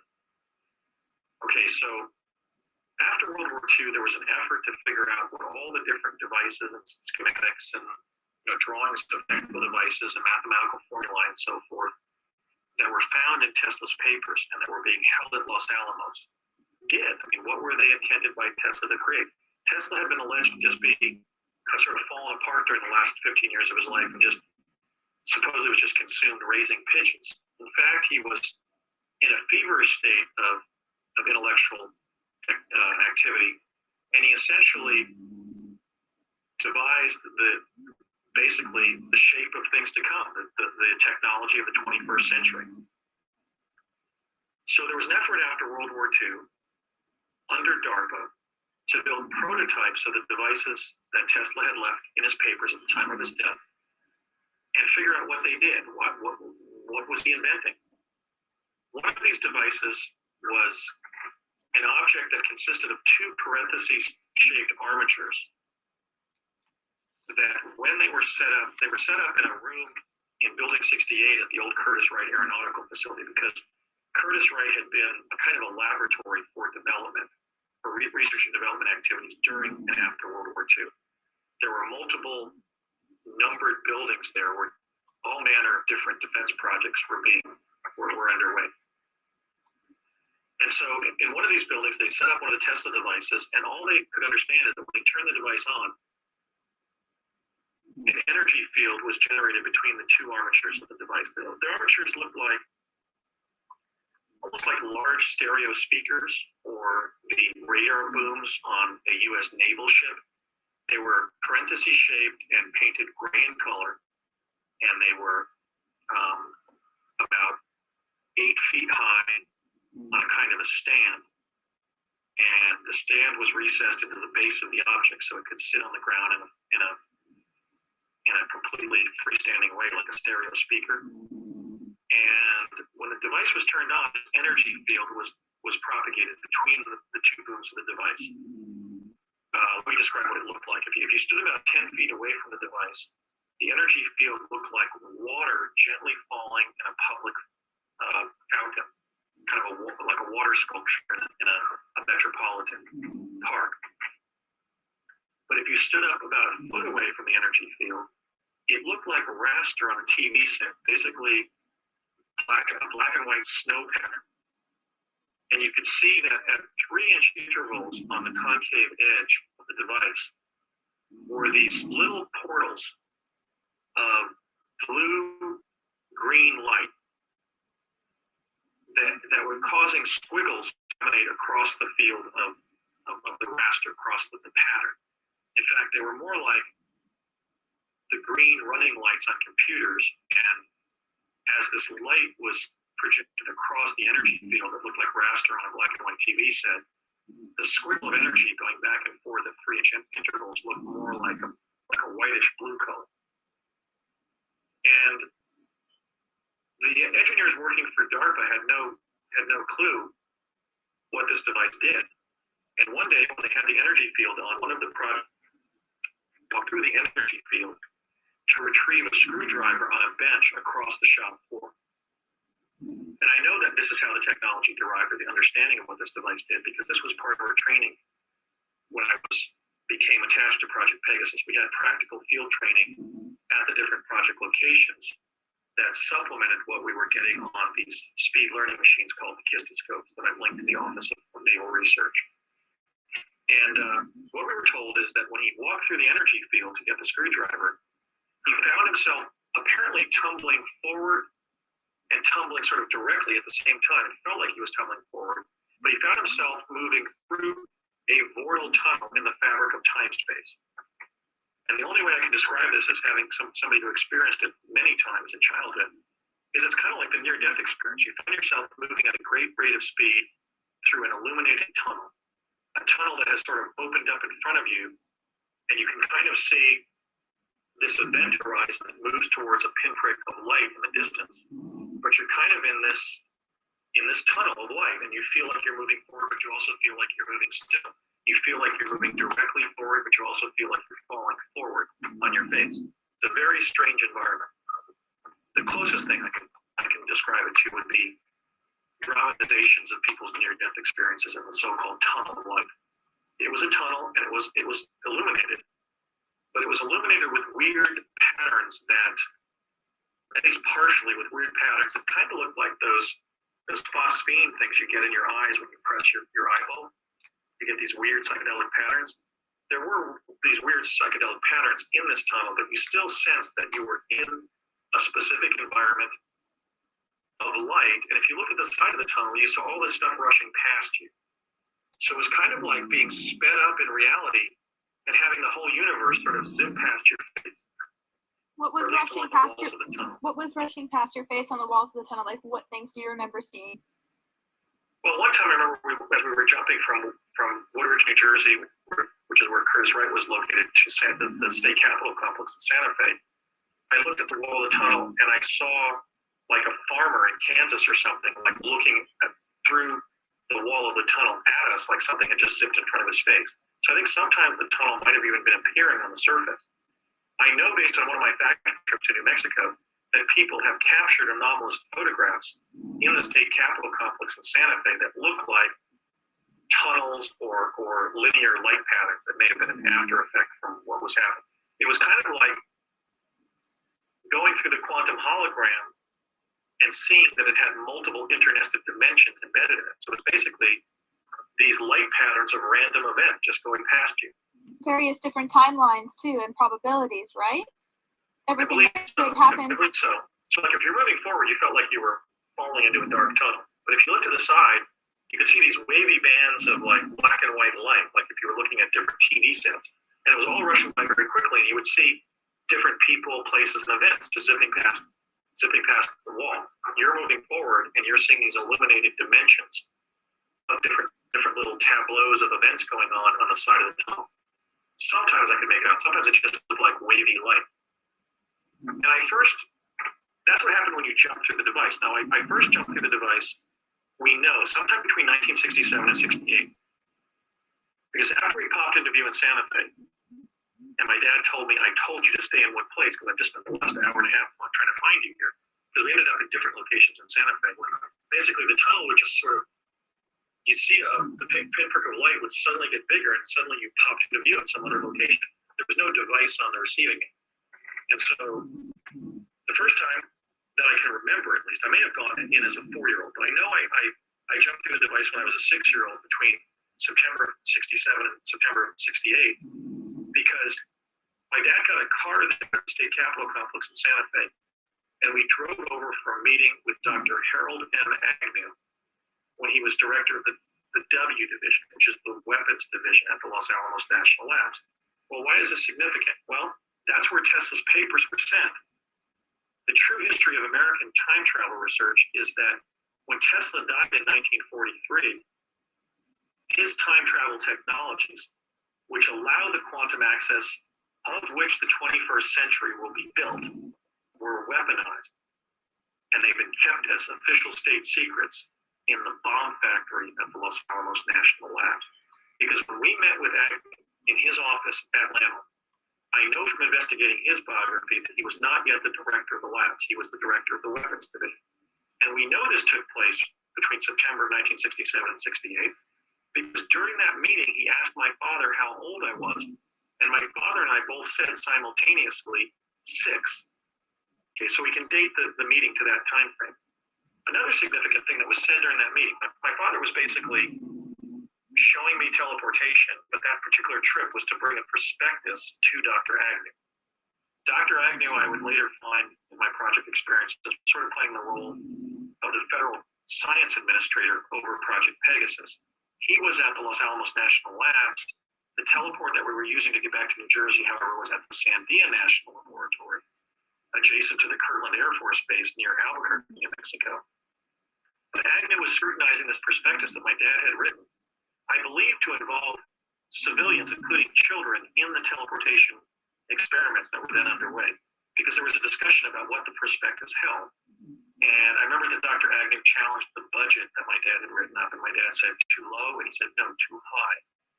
And Agnew also mentioned that they didn't want any receipts for expensing because they didn't want a paper trail. What if they could use that technology for weapons, of all the things it could be used for? Right, see, this is one of the reasons I'm speaking out. Tesla's papers were never lost. In fact, Tesla's papers have been quarantined. They've been sequestered within the U.S. Defense Department as potential weapons, and they were never liberated to advantage human beings. Imagine the world that could evolve in the 21st century. If you could go to a teleport at Grand Central Station in New York and jump through it and arrive at Union Station in Los Angeles several seconds later. Imagine the billions of tons of polluting gases and particulates that wouldn't be put into the atmosphere. Even from plane flights, if we had adopted teleportation when it first emerged in practical terms in 1970 timeframe. That is to say, I'm just dating that based on the decade. I know that we were doing several years before that, but certainly by 1970, we could have had an operational civilian transportation infrastructure founded on or based on teleportation. Now, why do I know that's the case? Because in this discussion between my dad and I, when I was 6, 1967, 68 timeframe, they had a discussion about teleportation, and my father said to Agnew, have you tried it yet? And Agnew said, no, but I want to. And from that, I draw the implication that, I draw the inference that teleportation as an operational technology had just emerged around that time because my father had done it. He had just involved his youngest son in it to show the director of the weapons division at the labs that if it was safe for his fifth, and youngest child, it was safe for anybody's child. It should be used in the civilian sector.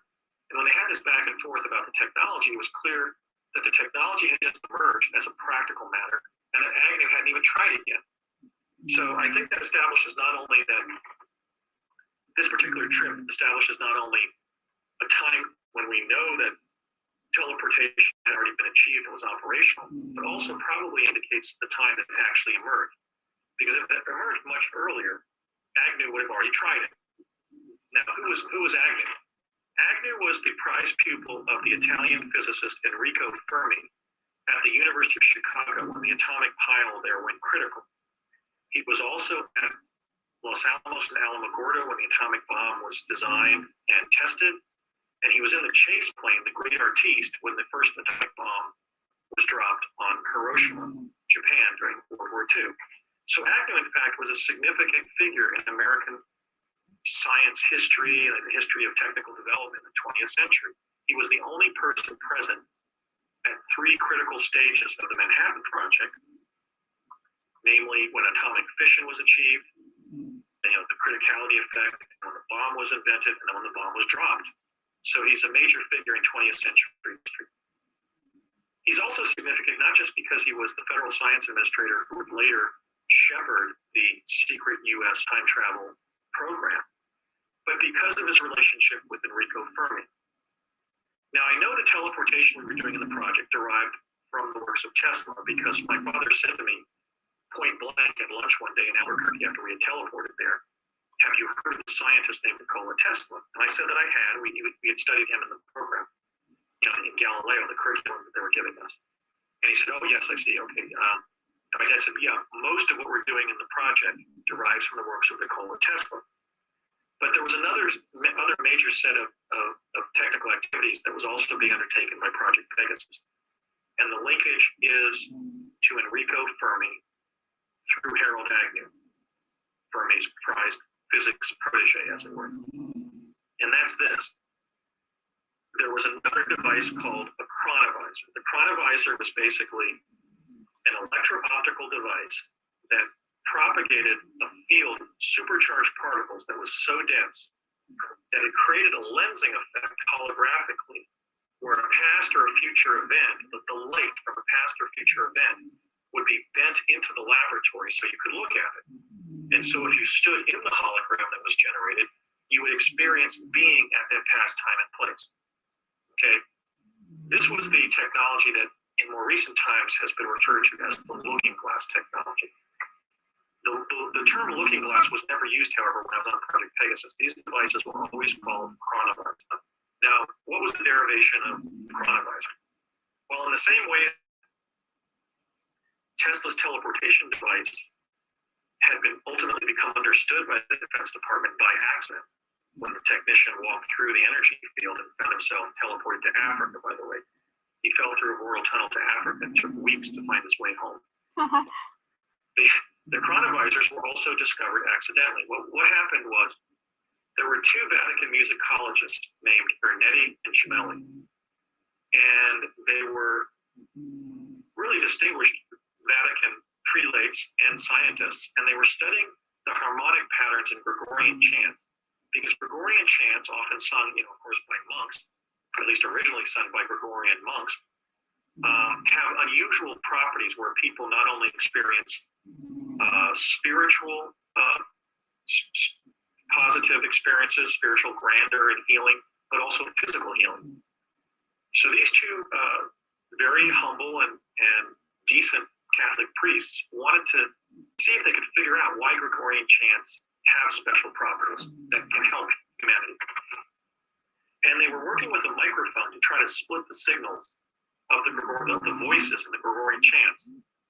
And accidentally, and quite to their astonishment, something that Gemelli's father had said to him when he was a small child, when he called him by the nickname Zucchini, my little zucchini, came through the microphone. And they realized, my God, we've created a device by which we can access at least the sound signal of a past event.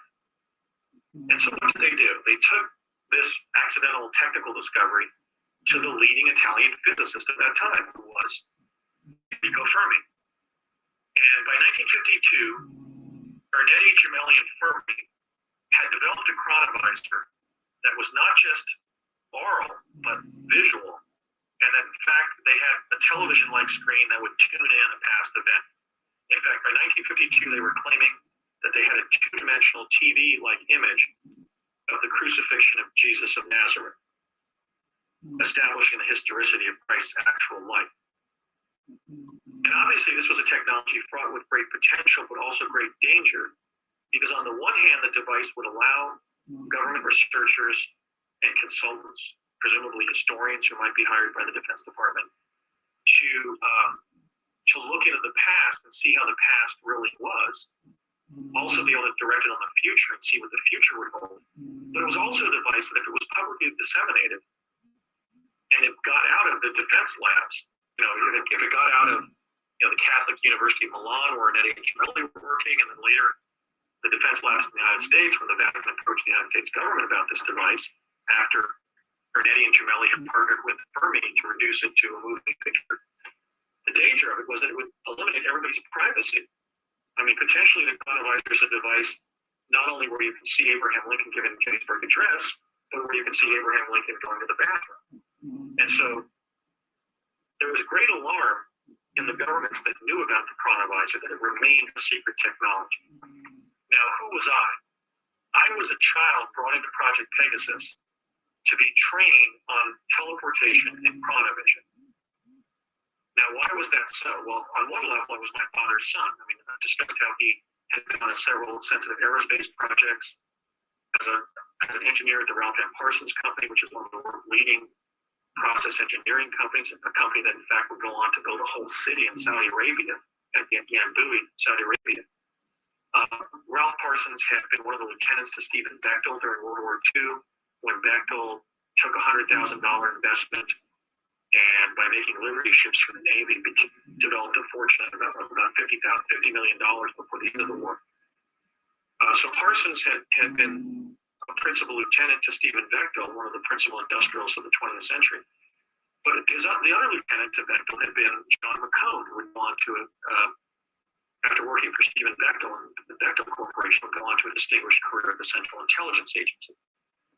Almost all of what the Ralph M. Parsons Company has done since its founding that hasn't involved direct civil engineering projects like building cities and dams and metal smelters and things like that around the world, hydroelectric plants, sewer systems, and so forth, has been defense work for the U.S. government. For example, Parsons later in the 70s would have the contract for the MX missile, where there was the concept during the Carter presidency of actually sighting intercontinental ballistic missiles on a train that would be moved around the country.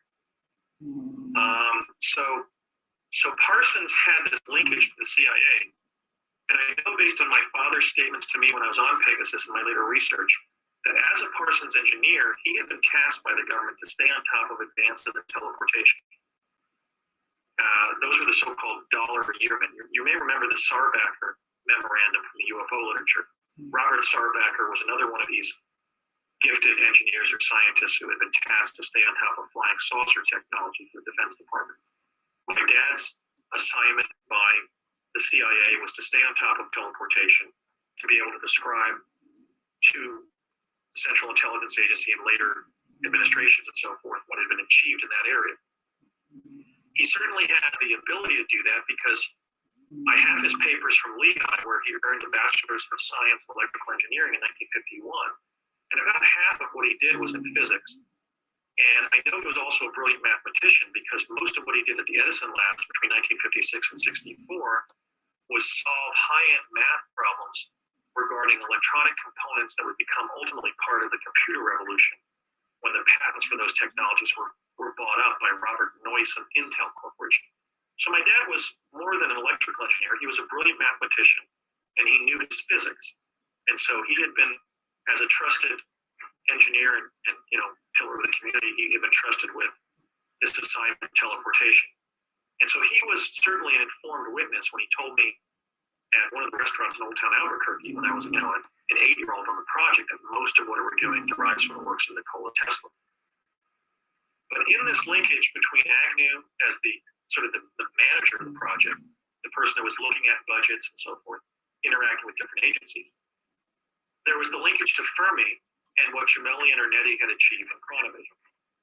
So I was brought into the project initially during that jump to Santa Fe with my dad in 1967-68, but then officially in the fall of 1969 when I was beginning the 3rd grade, and I signed the Defense Department letterhead, Project My Secrecy, and they began working with us in advanced education and also advanced parapsychological testing and training.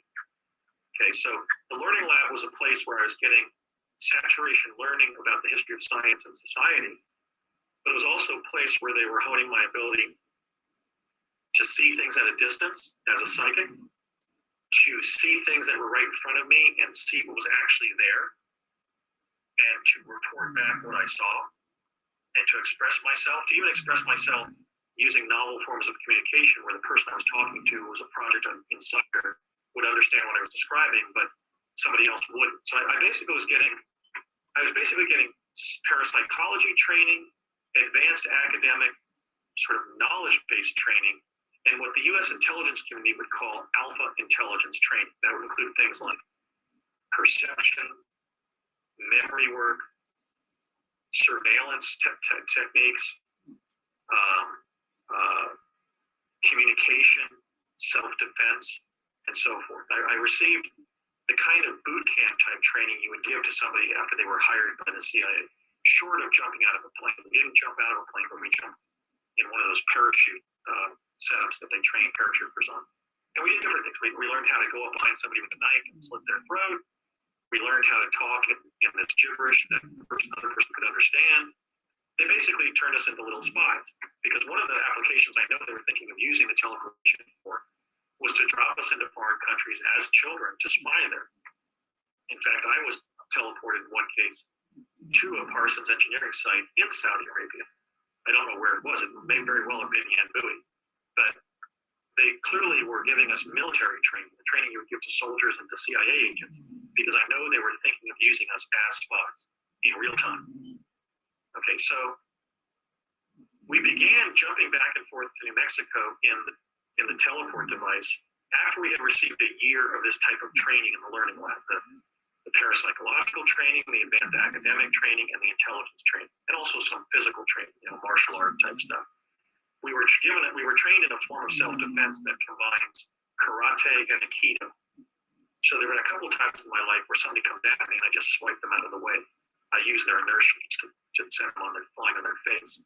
Okay, so we were taught both how to take human life and how to protect our own lives and the lives of our comrades, but I was not involved as a child assassin, the other kinds of stories that people are describing.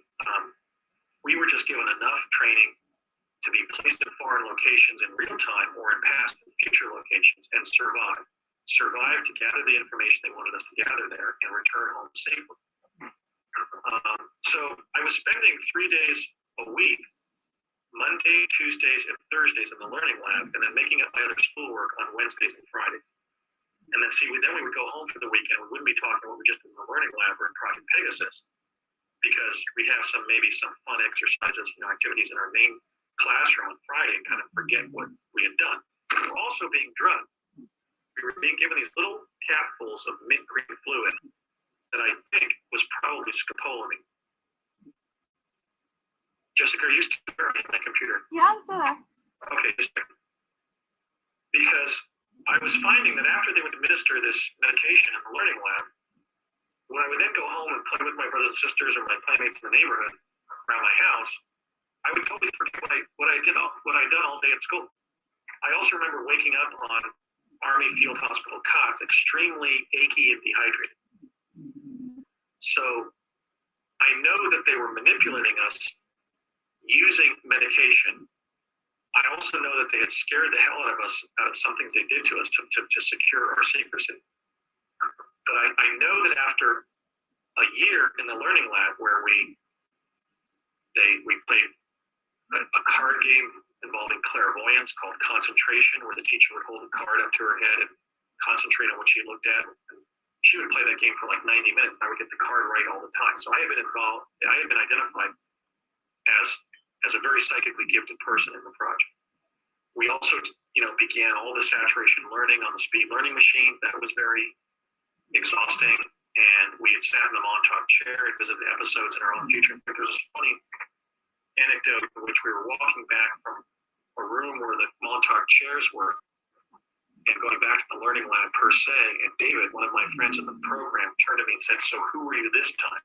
And I told him I was a lawyer in Seattle. So we had this little colloquy, like a cartoon in the New Yorker, where these smart aleck little chrononauts being involved in a secret defense project.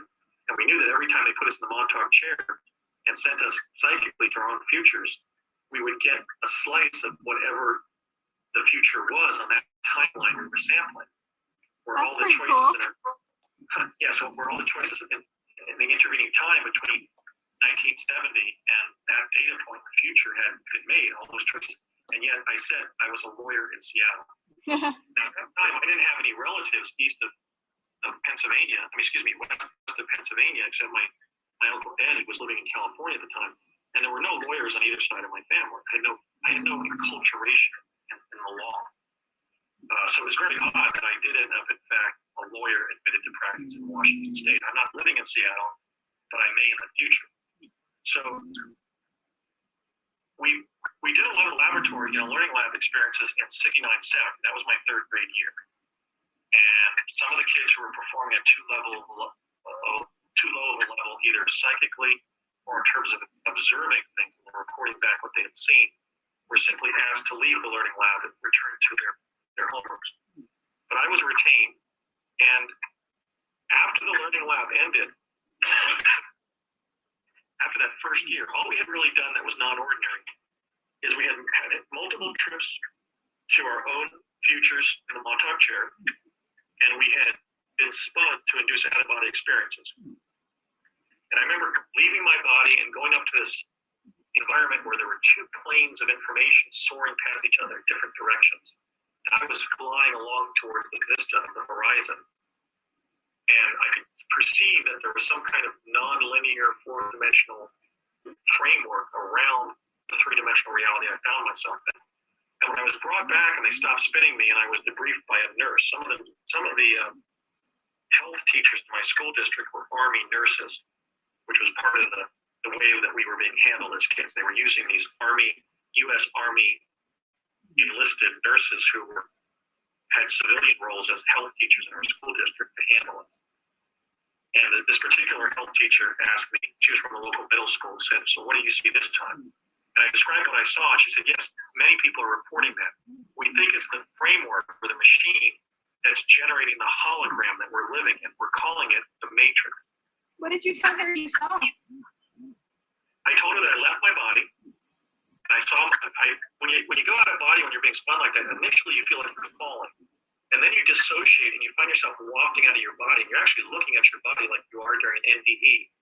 And you go up, and I saw myself go, I perceived going through the roof of the school and up into space. And then somewhere up in the sky, I found myself accessing this higher dimensional reality where this machine was processing information that was moving on two different planes simultaneously, in front of me and behind me. And I was soaring towards the event horizon where these two planes of information were interacting. But as I looked around spiritually, I kind of, tried to perceive what I was in. I saw that it was a machine that was generating a hologram of what we're in. In other words, there was a physical infrastructure beyond which I couldn't soar. And when I described that physical limit or infrastructure to her, she said, "Yes, we think it's the boundary of our existence. It's the device that's generating the hologram in which we exist." Wow. And she said, "We're calling that infrastructure, that framework of our holographic reality, the Matrix." Wow. So that was 30 years before the movie, the trilogy of feature films around the theme of a matrix, around our reality. But that's in fact what I had seen, and that's what I told her. And so after the first year concluded, as I said, we hadn't done very many non-ordinary tests. In fact, most of the first year was focused on the learning machines and on our psychic performance and on some of this intelligence training. But we were told to come back for summer school after the 1970 spring semester. They said that, the learning lab's going to continue, so we want you to just get on your bicycles at 9 o'clock in the morning and ride around your neighborhoods for for a half hour, and just kind of mosey over to the school grounds because we're going to convene at about 10. And so we had these summer courses from about 10 a.m. to 1 or 1:30 p.m. And there was no air conditioning at my school, and this was summer in New Jersey, so it was hot and humid. It was just stifling in the room that we were in. But what they did during that summer of 1970 is they introduced us to two devices that we would be interacting with in the project, namely the teleport device that was at Curtis Wright and the chronovisor array that initially was at the General Manufacturing Company facility in Convent Station, New Jersey, but was then moved to an historical building that was undergoing renovation in downtown Morristown, New Jersey. And so initially there in the summer of 70, all we were involved in was teleportation. We were being bussed up to Curtis Wright, and we'd been trained on how to jump through the device. And we were jumping through the device to get to Santa Fe. And then we were doing things there, and then we were jumping through the device at Sandia to get back to Curtis Wright. Now, what teleportation felt like it was very strange. You would jump through through the teleport like you were jumping through a window, but you would feel, as I said, like you were moving and not moving at the same time. You felt like you were moving forward, but also falling downward. And it seemed to last both a long time in terms of this time dilation that occurred in the tunnel, but then we realized it was only a short time that we were in the tunnel, because, and as I later verified in discussions with my late father in the late 80s before he died in 1990, we were surviving on the air that we had pushed into the mortal tunnel with our body. In fact, my dad said that the first three guys who teleported after they discovered what the device did accidentally, with the guy who fell to Africa, the tunnel they opened up was so big that the guys actually asphyxiated and died as a result of not pushing enough air into the tunnel with them. So we were apparently surviving on the bubble of oxygen, the bubble of air around our face and chest that we pushed into the tunnel just as little kids jumping through into the energy field. And I guess because of the magnetic effect inside the tunnel, the air was staying around us in a bubble. But And what was the crystal helmet used for? the crystal helmet that I was given to go to Mars in 1981, I only wore once that I can remember when I was on Project Pegasus. And that was, I was going to describe for you what the chronovisors were like, but I did wear one crystal helmet when we jumped. Well, we didn't jump. We had a chronovisor probe to 2013 in ITT Defense Communications on November 5th of 1971. So when we were jumping through the shop floor model there, the teleporter at Curtiss Wright to get to New Mexico, and then jumping through the device at the Sandia National Lab to get back to Woodridge, New Jersey, we had no specialized equipment on. All we had to do is when we were at the teleport location at Curtiss Wright, we had to remove our belts because metal couldn't be taken through the tunnel. It was dangerous. It would start sparking and stuff. In fact, one time a kid, actually it was David, went through the tunnel with a quarter or a nickel in his pocket, and it actually began vibrating and got hot and shot through his pocket and burned along his pocket, split the right side of his pants open and burned out of the pocket. And then when we hit the tarmac at Curtiss Wright, that thing just hit the ground and just went off like a bullet. So both of us, either of us could have actually been killed by that coin that he'd left in his pocket. So I was always embarrassed when we were in New Mexico, even when I initially started going there with my father before I was officially in Project Pegasus as a child team member and being trained with other kids, because I always had to put on the stupid Cub Scout type cloth buckle with a plastic clasp. So I always felt silly because it was sort of like a Boy Scout or Cub Scout multicolored belt made out of cloth with this stupid plastic clasp on the front. And I would leave my belt there, and then when we returned, we would walk in the building and grab our belts and stuff. So we had to get rid of all the metal on our person that was magnetic. Of course, our zippers didn't matter because zippers are made of a non-metallic alloy to avoid men, for example, being struck in that part of their body by a discharge of electricity, which could cause to potentially lose or injure their genitalia. So in fact, zippers are not magnetic. That question comes up sometime during my lectures. What about your zippers? And I say our zippers didn't matter because they were not conductive. They were not magnetic. But anything metal had to be removed. So for example, none of the children I remember being on the project had eyeglasses, and I certainly didn't have eyeglasses at the time. I had superb uncorrected vision. So that's one thing I remember, is that none of the child participants in Pegasus wore glasses. And none of the kids in school with glasses were in Pegasus. Okay, so that must have been because glasses have metal in them inevitably, and those kids' glasses would have become supercharged and hot, and either burn their faces or went flying when they finally arrived at their destination. Why children?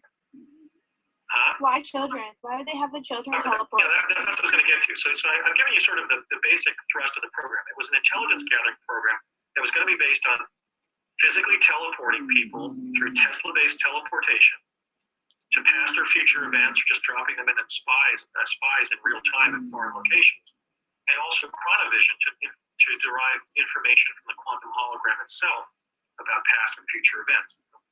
And the chronovisors would be used both by looking at the hologram and also standing inside the hologram. So why were children used? Well, there were four reasons given to me when I was on the project, and the fifth was provided by my dad later in life, again, when I had discussions with him in the 1980s. The first reason we were told is that we were experimentees. As my dad later said in the mid-70s, DARPA wanted to test the response of you children to those technologies. And as was clear to us every time when we began teleporting to Santa Fe from Curtiss Wright, beginning in the summer of 1970, that first summer school session we began teleporting as a group. We would arrive in the Santa Fe State Campo complex, and roll would be taken by a young, recent college graduate named Bill Richardson, who would go on to become governor of New Mexico and energy secretary for President Clinton, a congressman from the 3rd District, and had quite a distinguished career in public service. But the first thing that Bill Richardson did in public service was greet us when we began teleporting to Santa Fe in summer of '70. Jack Pruitt, who was one of the team leaders, would would gather us together after we all arrived and march us into one of the buildings there, Santa Fe, in the Santa Fe State Capitol Complex. And we would stand in line in front of a door and walk one at a time in a room and sit down on one of those little chairs with a desk thing on it. And a young Bill Richardson would ask us our name first and last and have us spell and pronounce our last name. And so that was the context in which I first met Bill Richardson. But in any case, when we first began teleporting there in summer of 70, we would then be gathered up, they would do the head count, Bill Richardson would individually confirm that we were all there. And we would then be bused to an old school site in Lamy, New Mexico, which is outside of Santa Fe. And there we would be medically examined by a nurse, blood pressure, heartbeat, respiration, temperature. And we would then sit down at these long tables and take about 2 hours of standardized testing. We would be fed a sack lunch.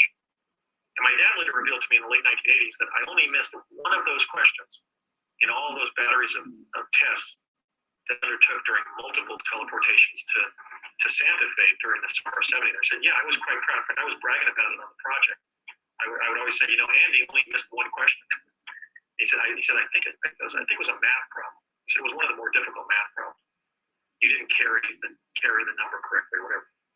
So anyway, we would be cognitively tested. So the first reason they were using children, indeed very young children, and I look at a 7 or an 8-year-old today and I go, oh my God, that's how small I was when I was in Pegasus.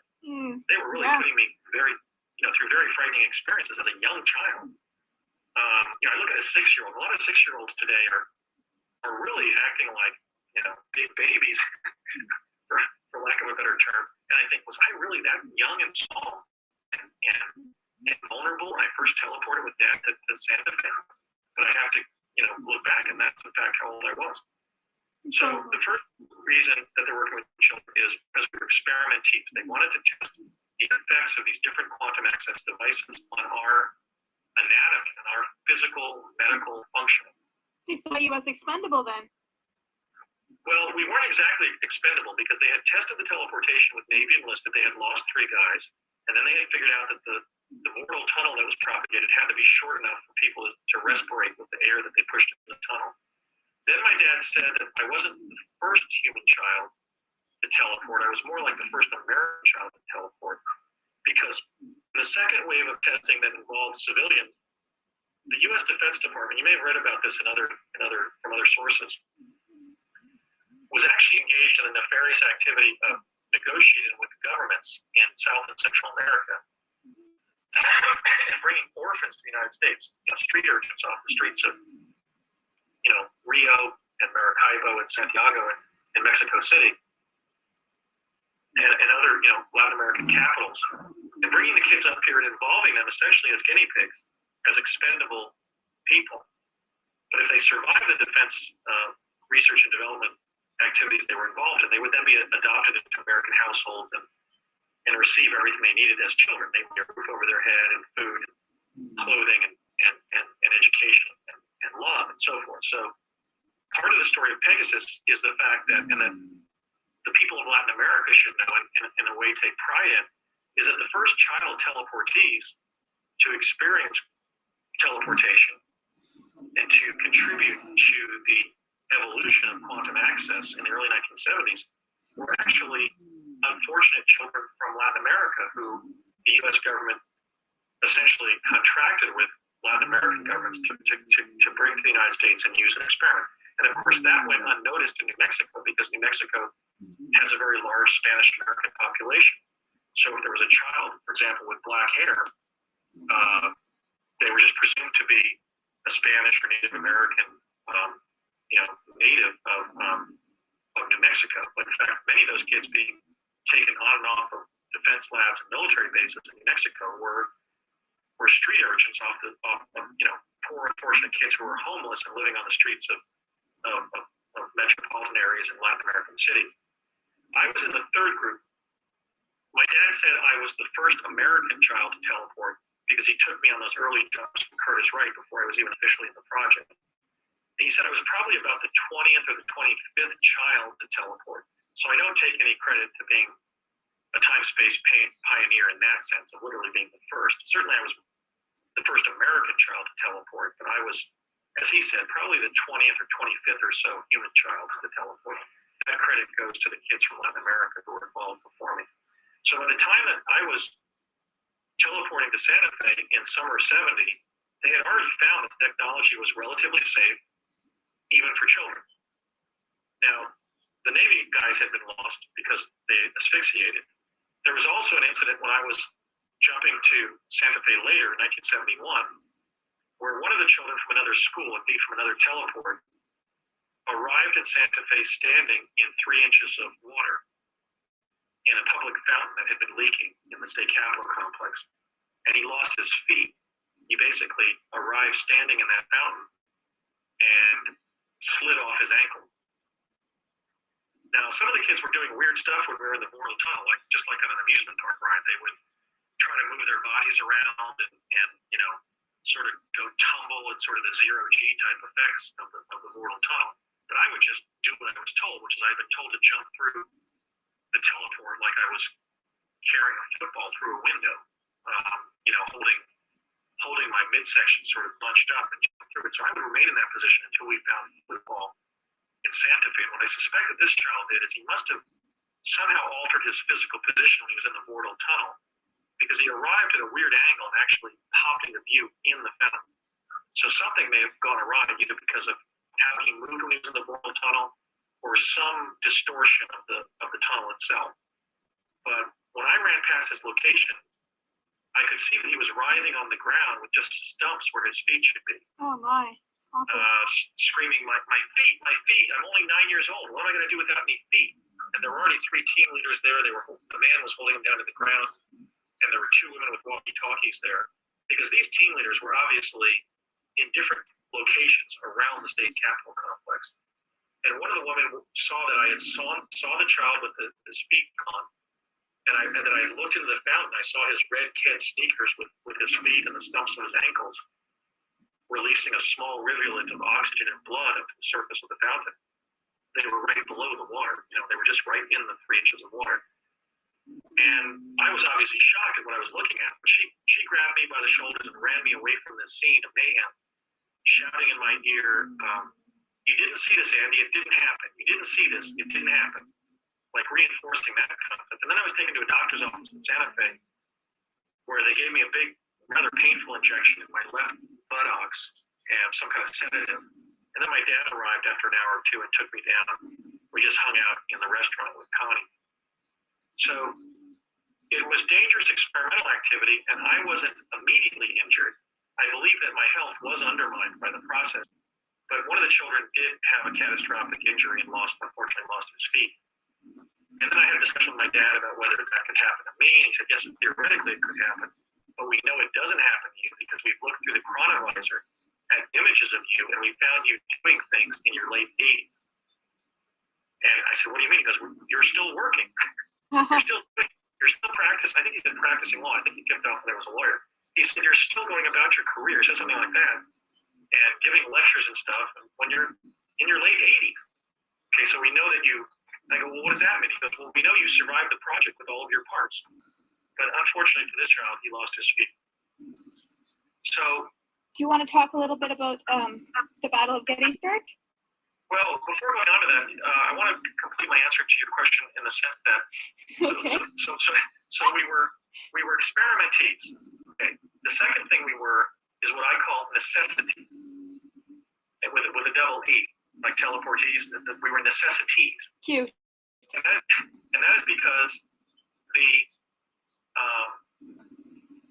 hologram that was propagated by the chronovisors was very vulnerable to collapse when they first started working with us. And so if we were told that when an adult would stand on the stage when the hologram had either been tuned in already or was then tuned in around the person, it would frequently collapse immediately because the size, the respiration, the blood pressure, the heartbeat of an adult would simply cause too much vibration, would collapse the hologram in the chronovisor. So they needed to train small, intelligent, cooperative children to use as the participant observers in the holograms. Because the chronovisor propagated holograms initially three-dimensional holograms and then fourth-dimensional holograms when I was on the project.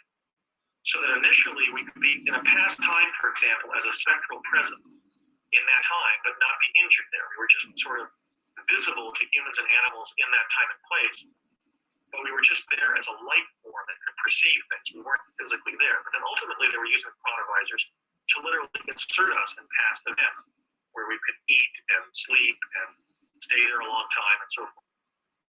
And be injured potentially. I have a question about the chronolyzer. Sorry, it was just really sudden that came to me. You said that they could look into your future and know that you've kept all your parts and so forth. But is that, how do you, because there's so many parallels and probabilities of what can happen, right?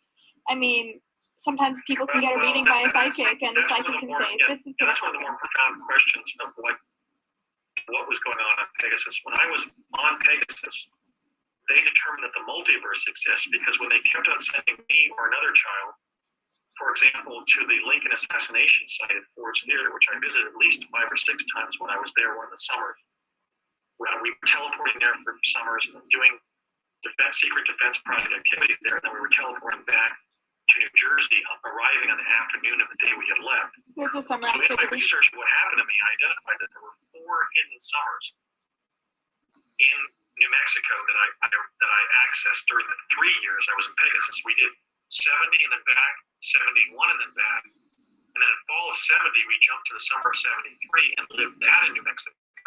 And then when we were sent back to 71 and then reached 72 by normal means, we then jumped and experienced a summer of 72 in New Mexico. And then that time loop closed when we jumped back to the beginning of the summer of 72 again.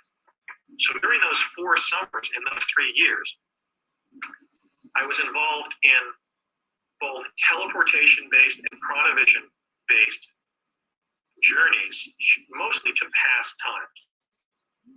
And one of them was to the Lincoln speech site, and different things were happening to me each time they would send me to the same location. So accessing the past or future is kind of like Groundhog Day, the film with Bill Murray. Yeah. Okay, of Canada. Yes. Comedic genius Bill Murray. Yeah. Because it was the same context all the same time with the same people and the same limited set of probabilities. But each day that you lived over again changed a little bit. So like each time they sent me to the night that Lincoln was shot at Ford's Theater in 1865, or was that April 12th? I would try to get behind his box to see who shot him, and only once did I even get into the box to see how Lincoln looked during his life. And he was really rail thin and very skeletonous, and his body was being illuminated by the light from the stage. It was even streaming through his beard, and I saw this image of this very tall, elderly, cadaverously thin man. I mean, I could literally see his skeleton. We now believe that Abraham Lincoln had cancer during the latter years of his life. And I can certainly confirm that the Abraham Lincoln I saw sitting there looked almost like skin stretched over a skeleton in his suit. And we know from his pictures from 1865 how he had aged during the presidency. I mean, he went from looking like, the 52 or 3-year-old he was when he was elected to somebody who looked like he was 90. He was very aged and very cadaverously thin.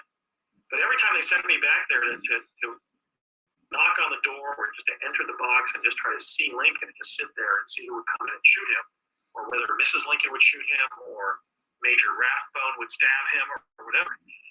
I never saw John Wilkes Booth, but I did see Lincoln. But each time they sent me there, something different happened. Like I go up to the box and a Union officer would tell me to get lost. They'd say, "No, this is the president's box, young man. You cannot have access to this. Go back to the theater." Then the one time I finally got up and the door was open and I walked behind the booth and there was Mr. Lincoln and Mrs. Lincoln sitting there watching the play. So I was at the meeting there in summer of 71, what I call the first summer of 71. This was a summer of 71 that we experienced in New Mexico. We lived there in New Mexico before teleporting back to Curtis Wright, arriving on the day we had left at the beginning of our summer of 71 in New Jersey. And during this meeting, there were about 30 engineers and scientists like my father in the auditorium, the main auditorium at the Sandia campus. There's kind of like almost like a college lecture hall there that seats about 300 or so, but there are only about 30 people there. And he said, I regret to tell everybody that we've decided to cancel the time travel to the past involving the children, because for one thing, every time we send the same child or a different child to the same time-space coordinate in the past, we're always getting, something different happens. We're always getting discrepant data. So we're gathering data is not data that we can use. And in light of the inherent dangers to the children involved, we've decided to cancel that part of the program. People were actually groaning in the room. My dad was angry, actually. When we walked out, we were with Connie Chavez. She was permitted to go to that meeting with my dad as his guest, just as I was. When we walked out to the car, my dad was actually, fulminating about how stupid it was to cancel the time travel in the past, because it was gathering data. I mean, it was data from some past, so it was still potentially valuable information. But they wanted actionable intelligence. They wanted to know the specific past or future that the timeline that we were on directly connected to. Now, the paradox here is that before his death in 1990, I had a number of discussions with my dad where he knew, that the project knew specific elements of my destiny, just as they had shown with the Mars finding. For example, he told me that I was going to graduate from law school. He told me that I was going to pass the Washington State bar exam. He told me that I was going to be invited to attend graduate school at Cambridge University in the United Kingdom. He told me that my mother was going to develop cancer and I was going to come back and take care of her at the house. He told me that I was going to move up to Seattle. Ultimately, my career was going to take off like a rocket ship. Okay. So he gave me this data, and some of it has come true, but none of it seems to have accidentally not come true. So it looks like certainly by the late 1980s, they were able to somehow identify the specific timeline that a specific person would access in the future. But I'm kind of digressing here because I wanted to finish the reasons why they were working with kids. We were clearly experimentees, physiological guinea pigs. We were clearly necessities because we were tiny humans.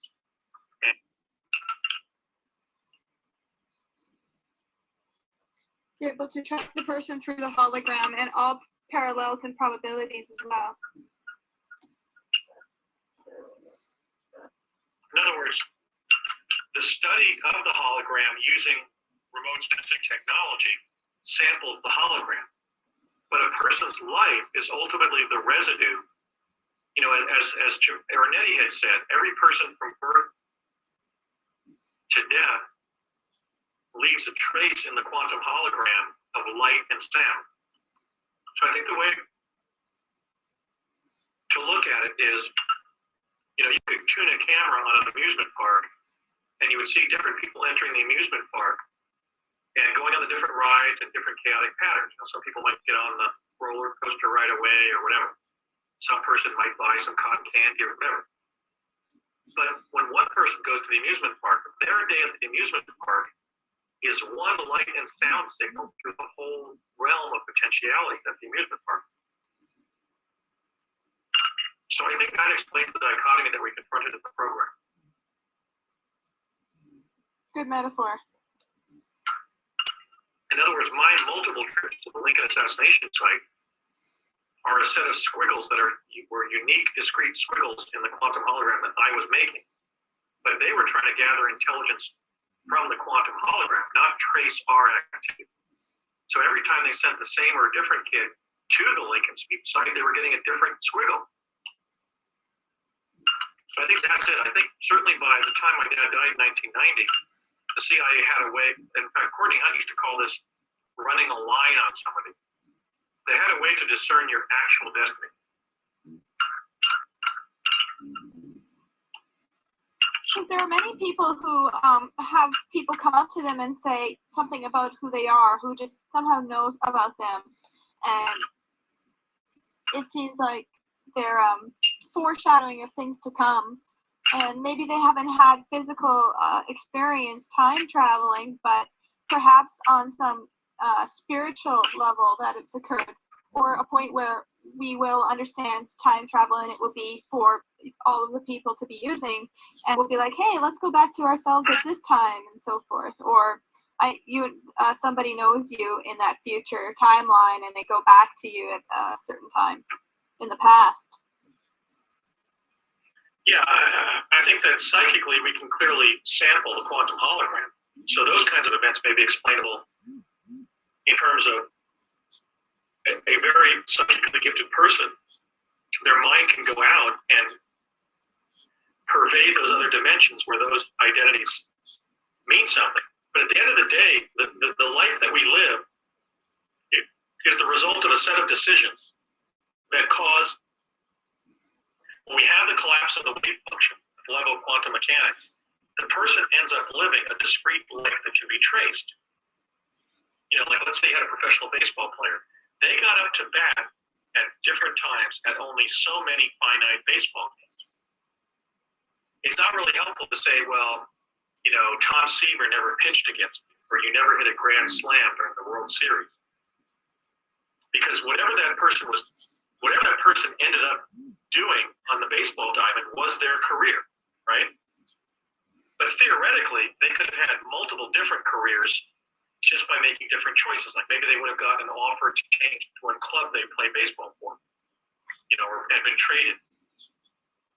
So that would have diverted their destiny. But ultimately, when you have the collapse of the wave function around any specific event in your life, that is the discrete sampling of the quantum hologram that you experience. So when they were using these devices to go forward in time and focus on a person's destiny rather than all the multiplicity of events that could happen in the hologram itself, they were studying that limited data set. And I think they, based on what my father was telling me, they could identify discrete outcomes. Like this person is destined to die in 2061 or whatever. I say that because I believe that's when I died. I think I was shown something when I was on the project. I lived to be 100. Wow. I was shown a biography that said 1961 to 2061. I think I died when I'm 99. I think I died like in April of 2061, something like that. I don't think I reached, you know, my birthday in 2061, so I think I died when I'm 99. Wow. Which is kind of interesting as a penultimate number right before 100 as somebody involved in time travel research as a kid and kind of later. But so I think that explains it, is that they were able to track a specific person's trajectory through the quantum hologram. But that when they studied the event independent of a person, they got multiple outcomes. Because an event is always person dependent, right? Yes. Somebody decides to get out of bed, put their pants on, and drive across town and go fishing rather than go to work that day, right? Yes. So every discrete moment in the quantum hologram is a singularity. It's not a multiplicity. But quantum physics shows that it's going on, you know, the Schrodinger's cat analogy shows it's going on in a multiplicity where that person does decide to go to work that morning, or decides to sleep in bed, or stay in bed, or get up and, you know, read the newspaper for 3 hours or whatever rather than go to work. So I think that the variability is in the quantum hologram, not in the sample of the quantum hologram that a person's life is composed of. Did you? Are you ready to type? To tape? Yeah, I've been taping the whole time. Oh, okay. Okay, so we started again. Yeah. So I was saying that I'm fairly certain that that's the case because they were clearly viewing the quantum hologram rather than elevating our significance in the probes. And we were actually tasked, and that was the third purpose of involving children, is we were told that we were tabula rasa, we were blank slates.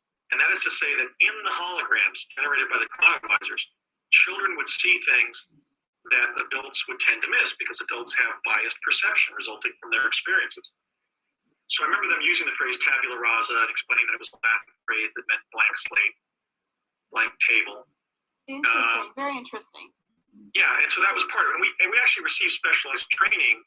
I mean, I sat in that learning lab and did hours and hours of analysis of these IQ-like problems with, you know, the complete the pattern type, you know, pattern recognition IQ testing. Mm-hmm. Very, very, very esoteric images ultimately where you couldn't tell whether the right answer was the scrambled eggs with the green center or not. So we were clearly participant observers in the intelligence gathering, the remote sensing in time, if you will, that for which Project Pegasus was principally organized. And then fourth, we were told that we were basically trainees. That is to say, we were time-space cadets. It was expected that when we grew up, we would be in a fully fledged time-space program under DARPA that would rival the space program under NASA. And that is verified, whether it's corroborated by the discussion that I was privy to between my father and Donald Rumsfeld that night in Albuquerque at the bar, where he said we plan to send the kids through the Naval Academy as a pretext for involving them in later project activities. Okay, so we were trainees, and we were told that if we qualified in the future, we would be one of the chrononauts in the time-space program. That's what we were told when I was being trained on the project, or just that I just gleaned from interacting with the adult team leaders on the project. But when I spoke with my father in the late 80s about my project experiences and his, he said, no, they may have told you all that, and all that was true. But the principal reason we were using children is we were finding that when we were training adults to time travel, for example, Navy enlisted men again, sometimes they were going insane when they would come back to the present. He said, we learned that it's not as easy to go from this location in time space to another and come back with the ease, for example, that we know human beings can scuba dive. Most people who are not afraid of drowning or of water can be trained to put on scuba gear and go 20 or 40 feet underwater and then enjoy the terrestrial environment, explore it, and then come back out and in the aquatic environment, then come back out and reestablish the primacy of the terrestrial environment. That movement between fundamentally different environments is something that humans seem maybe even naturally endowed with the ability to do, because we were diving in for seafood in the lagoons that we were evolving in and so forth. But moving people between time-space coordinates, between times, rather than just physical environments, is something that in many adult time travelers was having such a deracinating effect psychologically that the program found that many of the adults who were trained to time travel later lost their minds. They went into catatonic or fugue states they couldn't extricate the people from, or they committed suicide after panicking when they were back in the present or whatever. Something about the notion that time is relative. And I remember some of these feelings myself when I was time traveling as a child in the project. The awareness that time is relative and that you're like in this ocean of probability caused thinking sometimes it was almost like a fear that the physical universe would drop out from underneath you. There was something fundamentally psychologically destabilizing by going, let's say, from 1971 to 1863 to give the Abraham, to see Abraham give the Lincoln, to see Abraham Lincoln give the Gettysburg Address, as I did, from a time lab in East Hanover, New Jersey, in the spring of 1972. So my dad explained how they were working with children so that as we developed in the project, we would be familiar with time travel. And he used the analogy of how I had been initially averse to water and didn't like to swim. But after I was introduced to swimming when I was 4 and 5, I became like a human fish. I mean, I would even enjoy putting on just a snorkel and a mask and just go down and swim around in our pool in California for like minutes, or go swimming in the ocean like that. I became like a human fish after originally not enjoying the water. So he said, we knew if we worked with children like you that we would have adult time travelers who could easily move between different times, between our time and other times, and not lose it. So that, in fact, apparently was the primary reason that we were being used. We were trainees because they hoped to acclimate us to time travel in a way in which we could psychologically integrate it so that we would be effective and capable chrononauts when we developed into chrononauts as adults, as young adults in the project. So those are the 4 reasons I remember being told or either in the learning lab situation or when we were practically interacting with the team leaders. But then that's a fifth sort of overarching reason that my father shared with me in the period in the late 80s when we were talking about what we did on the project. So when you were sent back to Lincoln Time, for example, were you having to dress a certain way as well? Actually, yeah, that's a good question. Actually, I did. When we were doing the chronovisor probes to the Lincoln assassination site in New Mexico, one of those summers, it was the first part of the first summer of 1971 for me. Because the second summer was the second half of that first summer of 71 was pretty much dedicated to just, I was going up to the Sandia campus with my dad, and we were looking at images of me doing stuff in the future because they had canceled the time travel to the past. And meanwhile, they had determined that I was destined to be the whistleblower in the project. So we spent the second half of that summer doing something unexpected that my father had been kind of ordered to do, which is take me through scenes of my own future and ask me questions about what was happening. So when I was sent 5 or 6 times, I think it was, to the Lincoln speech site, I was dressed in kind of this evening finery that a child from the privileged class in Washington, the kind of that Tad Lincoln would have been dressed in. You may have seen photographs of Abraham Lincoln's youngest son, Tad, where he has kind of like this elegant jacket on. He has like pants, but then he has like this elegant waistcoat that's almost like a bullfighter's cape, sort of. It's like this fancy jacket. We don't really have anything like it in our time. But it was kind of a little Lord Fauntleroy kind of fancy evening wear that a child from the privileged classes in Washington would have worn during that time. And so that was for those repeated jumps. I remember always getting muddy shoes because the dirt outside of the sidewalk there was always muddy. There were horses going by and stuff outside of Ford's Theater. But when they sent me to the Gettysburg speech site via a different device, this was via a time lab in East Hanover, New Jersey, that was using plasma confinement to send people to past events. I was dressed as a Union bugle boy. And when I tumbled through a set of wormholes to Gettysburg, they put me down on a road north of Gettysburg that was known to go south by southeast and then due south right into the heart of Gettysburg. So I popped into view there, and I immediately noticed that my Union bugle boy hat and both of my shoes and one of my socks had been pulled off on the process of getting there. And this was a process where they could insert you in a past event through a set of wormholes, and you were zipped all over the place. It was like really quite a riotous ride to get to the past location.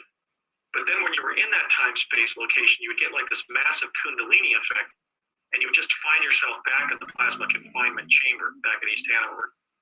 So we did one probe in that device, I did, to the Gettysburg speech site of November 19th, 1863. And I walked into town. I was told that the first time I crossed somebody on the road, I should say, "Hey, friend, which way Gettysburg?" And I did that with this tall, gaunt Union soldier who was walking by like he had, suffered from shell shock from the Battle of Gettysburg 4 months previously. And I yelled that to him, and he pointed his shoulders in one direction and gave this very officious, almost like a salute to me, like he pointed very officiously to the direction that Gettysburg was. And I said, "Thank you." But I took this remaining sock that I had on, I threw it in the bushes, because when I walked into Gettysburg, I didn't want to, we were always trained to avoid attracting attention. So I got to Gettysburg, and I was essentially accosted by this man in downtown who I've identified as the Gettysburg cobbler, John Lawrence Burns. I've actually identified him in an historical photograph as the man who accosted me as I was looking into what would have been called a millinery shop at that time. It was basically a men's clothing shop with things like hats, cravats, stick pins for cravats, canes, socks, shoes, and so forth. And he brought me in the shop, and he took me to the back of the shop, and he took these big brown civilian shoes off the wall and stuffed them full of packing paper and put the shoes on me because my feet were naked at that point. I don't know if he gave me any socks. I don't think he gave me any socks. Then he took me to the back of the storeroom where there were all these jackets, men's jackets on the floor. And he outfitted me in in a Union Army parka, a winter jacket that was kind of like one of those cloth winter jackets from the 50s, where before down jackets were introduced with nylon fabric. Was this It was sort of a cloth jacket with cotton batting inside. Was this It was before actually pretty traveling? warm. Huh? Was this before traveling or after you traveled? They changed you. Well, I had been outfitted at the East Hanover Time Lab. This woman named Valerie had outfitted me as a Union Bugle boy, and I said, "Are you going to give me a bugle?" And she said, "No." And I said, "Why not?" She said, "Because you don't play the trumpet, you play saxophone, and I can't give you a saxophone because it's metal also, so you can't take a musical instrument through the the teleport." So she outfitted me with basically an historical simulation of a Union Bugle boy jersey, pants, socks, and shoes with no metal in them. And again, there was one of these cloth belts that was kind of disguised under the jersey, and a hat. And like I said, when I was falling through these different wormholes to reach Gettysburg, Pennsylvania on November 19th of 1863 from spring of 1972, my hat had been pulled off and lost in time space, as had my two shoes and one of my socks. So I took the remaining sock off, threw it in the bushes, and walked into Gettysburg. By the time I got into town, I was shivering. I mean, my teeth were chattering uncontrollably because it was a mid-November day, a couple of days before Thanksgiving in Pennsylvania, and I was cold. And this guy saw me shivering. I was looking into the stores, and he came limping up on the wooden sidewalk and said, "Boy, what are you doing out in this cold weather without even any shoes on? You're going to catch your grip." Apparently, grip was the name for the flu during the Civil War period, which I didn't know at the time. And he took me in the store and gave me these big, floppy, oversized men's shoes and a Union Army winter jacket. He then hobbled off to the Lincoln speech site, and then I hobbled after him, shuffling along in these big, oversized shoes. But when I got over there, awaiting Lincoln's arrival, I even saw my dad there. I said, he was dressed as a farmer. And I said, "Dad, what are you doing here?" And he ignored me. He later explained that on that probe to Gettysburg, he knew I was going to be in the project because he saw his youngest son at an older age there at Gettysburg that day. So he knew, oh God, looks like my son Andrew is going to be part of the project. But my dad had been sent there on a previous job at a previous time, dressed as a Pennsylvania farmer. He was from rural Pennsylvania, so I guess it was easy for him to pass in overalls. And so he didn't even answer me. He didn't even turn to the side and acknowledge my presence. I literally turned to him and said, "Dad, what are you doing here?" And he didn't even turn. Okay, so, but as I was standing there near the dais, Lincoln gave the Gettysburg Address like on this dais that was about 100 feet wide and about 15 or 20 feet deep. About, 3 feet off the ground, I would say, with patriotic bunting around it, but nothing above it. There was no roof or canopy or anything. He was giving it in broad daylight. And I wanted to see it, even though I was afraid of Abraham Lincoln. I was afraid because of that 1863 Alexander Gardner photograph of him where he looks like a chimpanzee, basically, a brooding chimpanzee, a menacing chimpanzee. I kind of was somewhat hesitant about watching Lincoln give the Gettysburg Address. I thought I might pee my pants or something in excitement.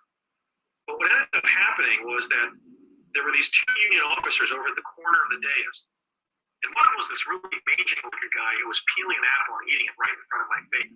And the other guy was this extremely handsome officer with a mustache who was sort of leaning against the corner of the dais, like the most handsome dandy in the Union Army. But the more mangy kind of muleskinner, kind of rough character really got in my face and started asking me a bunch of questions about why I was with my regiment, what was my regiment. He said if I knew where my regiment was bivouacked, and I said, "What does bivouac mean, sir?" So I was really being caught up in the fact that the locals there were paying attention to me, and I really hadn't been trained with enough Civil War history to answer this guy's questions and not feel like I was immediately going to be arrested or something for being either a carpetbagger or a deserter. So what I did is I walked about 200 feet from the dais, and then because I was hoping nobody would notice my big oversized feet, I put my left foot forward, but my right foot cocked at a 90-degree angle. And that's where I was photographed at Gettysburg in what until only a couple of months ago was the only known photograph to capture an image of Abraham Lincoln at Gettysburg on November 19th of 1863 when he gave this famous speech there. In other words, the child in the foreground of that famous photograph where Lincoln was identified way in the back of the picture in a few pixels of either sitting down or standing up on the dais. I think it was when he was sitting down because he still hadn't arrived on the dais when I walked away from him. I'm in. In other words, one of the first time travelers, namely myself from Project Pegasus in 1972, is depicted in the only known photograph of Lincoln at Gettysburg. That's incredible. So that kind of links. I mean, there are a number of data points to the Civil War. And in fact, it's interesting how often the Civil War came up in the project. I think they were using it because it was a time of such social distress and dislocation that adults really wouldn't notice that there were children who had suddenly popped into view in some location. They would have thought that they were hallucinating because of the stress of the war. You know, you think of a song like Hard Times by Stephen Foster, which he wrote in 1864 after the United States had already been in the Civil War for 3 years. There was such stress and heartache and struggle during the Civil War period for most people that may explain why they were so frequently sending us to the Civil War. But in fact, the first chronovisor probe that I was involved in, which took place from the General Manufacturing Company facility in Convent Station, New Jersey, that of course being the map-making faculty of Standard Oil that became the map maker for the Allied Army during World War II, and hence was part of the defense system by the time I was a school kid. They sent me to a Civil War battle. And that's when we were there in three-dimensional chronovision as just a spectral presence. But this Union soldier saw me, this Union sergeant with the sword saw me and said, boy, what are you doing on this battlefield? Get off this battlefield, son, you're going to get killed. You know, he's really trying to save my life because he saw me stagger onto the battlefield. But when I first walked towards what was going on, I heard this noise and I looked over to the left. I was walking towards what was going on, in chronovisor immersion in the hologram. And I looked to my left and I saw these people sitting along the side of this grass field like they were watching a football game. And then I thought I heard what was crowd yelling and cheering because of a football game. And then I heard shooting and cannons going off, and I looked to my right, and this Civil War battle was unfolding to my right. They were shooting at each other. It wasn't a football game, but people were farther down the field watching it. So the first chronovisor probe that I went on, and the only one that was done from that location in Convent Station, because they then moved it to Morristown because some kids had come in their bicycles when one of the holograms was on, and hence they had a threat to operational security. So they moved it to Morristown. And that's when I first heard the phrase OPSEC for operational security. So that first chronovisor probe was to the Civil War, and then I had the probes to the Lincoln assassination site, and then the probes to the Gettysburg Address, where I ended up being photographed. And the strange thing is, in November of 1972, when we drove across country as a family to relocate to Southern California after Parsons moved from New York City to Los Angeles, I was in the front seat of the station wagon with my father. My mother was asleep on my right. He was driving on my left. My four siblings were kind of conked out in the back seat of the station wagon. We drove along the Hamilton-Purdy Road, which goes across the southern purchase of the Shiloh battlefield. And my dad and I saw a fully formed ghost of a Confederate soldier. So I now wonder if, as a result of being inserted in the quantum hologram, where the events of the Civil War were going on, both a battle and then the Lincoln assassination site and then the Lincoln speech site, somehow the energy from that time somehow was attached to me, and for that matter to my father, because he had been to Gettysburg. So that when we were inserted in the Shiloh battlefield, where all that warfare and death and so forth had occurred, one of the Confederate soldiers appeared to us. He was walking along the Hamilton-Purdy Road there, and he was walking so slowly that my dad actually went up behind him and honked the horn, and I could see that he was wearing what was left of a gray Confederate uniform. the shirt, the pants, some brown shoes. And then he slowly turned around, and we realized his color wasn't normal. He looked like a kinescope image of a Confederate soldier. In other words, he was not the right color for a living human being. He was an apparition. I also found out that there was a CIA agent named Nick Nucero who was investigating an event that happened to some teenagers who were hiking Mount Diablo in Northern California, when a transformer exploded on a foothill in front of them, and supercharged particles flew in a big umbrella around them like a fireworks display. And through the field underneath this umbrella of supercharged particles, they saw for several seconds, apparently I think about 15 or 20 seconds, a U.S. Civil War battle going on. Now, the first Civil War battle, the first Civil War location I accessed via Chronovision was in New Jersey, and this event was in California. And there were no conventional battles, certainly, in either of those state territories.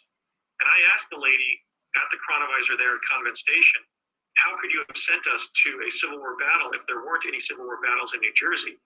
And she said, we now believe that event is over this location where we are, but in a different dimension. It's like hovering above us. Huh, interesting. Yeah, so I've had a lifelong interest in the Civil War, and it evokes a certain recognition of a past life in the Civil War. And I think because my memories of having been in the Civil War period were stoked by my exposures to the same data as a young chrononaut on Project Pegasus. But I'm really engrossed in Civil War history as a result of my experiences on the project. But had you not remembered that you actually physically time traveled there, then you would have thought, oh, I'm so connected to it and so interested. Maybe I had a past life there. Yeah, I went so deep with my time travel experiences in Pegasus, and I was also basically tortured to forget. Which we'll get to later on. Yeah, and it was so young in my childhood that frequently people will lose almost all or part of their conventional memories when they go through puberty. So it was a real exertion of the will to go back and recover everything that happened. But I also didn't just recover my memories of the project. I isolated events later in life where I talked about what had happened with my dad, or when I had revealed something to one of my classmates or friends at school. Did you get back your psychic abilities as well that you had when you were younger? Not really. I mean, I received so much left brain training on the Dicystoscopes, and then got such an extensive post-secondary education where I essentially earned 6 degrees and reported 5 of them. Because one of the degrees I earned at UCLA was an advanced math program run by the Naval Postgraduate School that we were instructed not to report. So I think I'm in running there with astronaut Story Musgrave in terms of actually earning 6 degrees. But I think all that left brain education kind of dampened my psychic ability. But in other words, I'm operating often, I'm ESTP, right? Or ESF, what is it? ESFJ, or no, I'm ENTJ. So I'm doing more thinking than perceiving. Oh, Myers-Briggs, you mean? Yeah, on Myers-Briggs, I'm ENTJ. I think I was a more intuitive, artistic person at birth, but I think that I ended up becoming more of a field marshal personality type, the ENTJ, and I'm doing more thinking than perceiving, or however that works. More thinking and judging than feeling and perceiving, because I got so much left brain training. So yeah, I still have psychic ability, but if you look at my photograph, like the one that I use on my Facebook website, the dynamic part of my face is the right side of my face, which is being governed by my left brain, which is the logical, verbal side, and the right side of the brain, which is controlling the left side of my face. The left side of my face is just sort of watching. So I think that psychic ability is still there, but I don't access it with the ease that I did when I was a child. And they worked with us extensively with parapsychology in the learning lab, but they were also cramming a college liberal arts degree program in the modern history of Western civilization and of the history of science into our minds. And so I had different times that information has come out. Like I participate when I was an undergraduate at UCLA. I participated in the College Quiz Bowl, and the question that the questioner was starting was, centuries before Nicholas Copernicus, this Greek philosopher framed the heliocentric theory of the solar system. And right after the questioner said, centuries before Nit, I leaned forward and pressed the button and said, Aristarchus of Samos. Actually, I said, who is Aristarchus of Samos? And my friend Steve Faber, who became a comedy writer, said, Andy, this isn't a Jeopardy, man. This is the College Quiz Bowl. You don't have to say who is or what is. So I said, I'm sorry. I said, okay. My answer is Aristarchus of Samos. So stuff that I put my mind up on the speed learning machines is still up there, but I can't really access it very easily. How did they know what exactly place to send you to? For example, they could have sent you right in the middle of war, and you could have just been a casualty caught in the crossfire. Well, I was sent to a Civil War battle, but in that instance, it was only when we were participating in three-dimensional chronovision. So I was there. I wasn't physically there. I was there as a spectral phenomenon. I was actually physically, biologically still on stage in Morristown. So what we had been told, relative, in answer to your question, is we had been told that they had selected times when we wouldn't be killed by predators. For example, when they sent me to the time of the dinosaurs, they sent me to the time when there were no meat-eating dinosaurs. They sent you to the time of the dinosaurs? That's new. That one you didn't tell me from before. Well, the first probe that we did from Morristown, when they turned the hologram on, I found myself walking along a red earth ridgeline, kind of like Sedona, but maybe a little bit closer to like Flagstaff, Arizona. And when I got to the crest of the hill, I looked over to my right, and there was this huge valley in which these large, long-necked dinosaurs, I think they're from the group called sauropods, were jumping on the grass. And when we came back, Jack Pruitt explained that they sent us to a time when all of the dinosaurs were vegetarian. And he said, but listen, if either a meat-eating or a plant-eating dinosaur had stepped on you, for example, with its big feet, anybody tell me what would have happened? And we said we would have seen a shadow go over us and then see the inside of a dinosaur's foot. And then we would have seen the inside of a dinosaur's foot lift off of us and see the bottom of a dinosaur's foot moving away, and then we would have been fine. And he said, that's right. In fact, I answered the question. And Jack said, yes, Andy, that's right. In other words, a lot of the chronovision probes were just being done as a spectral phenomenon, not as physical teleportation. Okay. But then when the chronovisor was synthesized with the teleporter, by the time I was, for example, sent to Gettysburg in 1863, I was physically sent there. So by 1972, they had synthesized the teleporter with the chronovisor, and we were physically being inserted in past events, and we were physically jumping as well to future events. But that was through that one jump I took to the future that was physical, that I can remember, there may have been several, was done from the Stargate device that they built at the Cerritos Cultural Center by summer of '72. I understand that you didn't fully, you walked out into the field, so you didn't complete what they wanted you to do, that your mission, let's just call it. Well, you mean in Gettysburg? Yes. Well, I was supposed to go, it was basically what had happened was my father and I were interacting with Dr. Sterling Colgate, who went on to a distinguished career in astrophysics at the Los Alamos National Labs. But in those days, he was doing stuff at the laboratory level in both New Mexico and New Jersey. He was actually taking the teleporter to relocate at Curtiss Wright to relocate to New Jersey to work at the time lab there in East Hanover. And the opportunity to go see Lincoln give the Gettysburg Address was kind of a treat that was given to me because I had served well on the project. My dad and Dr. Colgate confronted me at the time lab in East Hanover and said, do you want to go to Gettysburg to see Abraham Lincoln give the Gettysburg Address? Do you want to go to 1863 to see Lincoln give the Gettysburg Address? And I said, geez, I don't know. See, every once in a while they would confront you with something in the project that was kind of like intimidating, like, jumping off the high dive at the swimming pool. Okay. It required kind of an exertion of courage to think, okay, that now you're going to send me through this, because we were often having to think on our feet when we were sent to a certain location. I mean, this is like the third, fourth, and fifth grade. And yes, I was a child with an IQ of 187. Yes, I was a kid who was so psychic that I could always guess the card right every time the teacher drew one card out of a stack of 52 cards.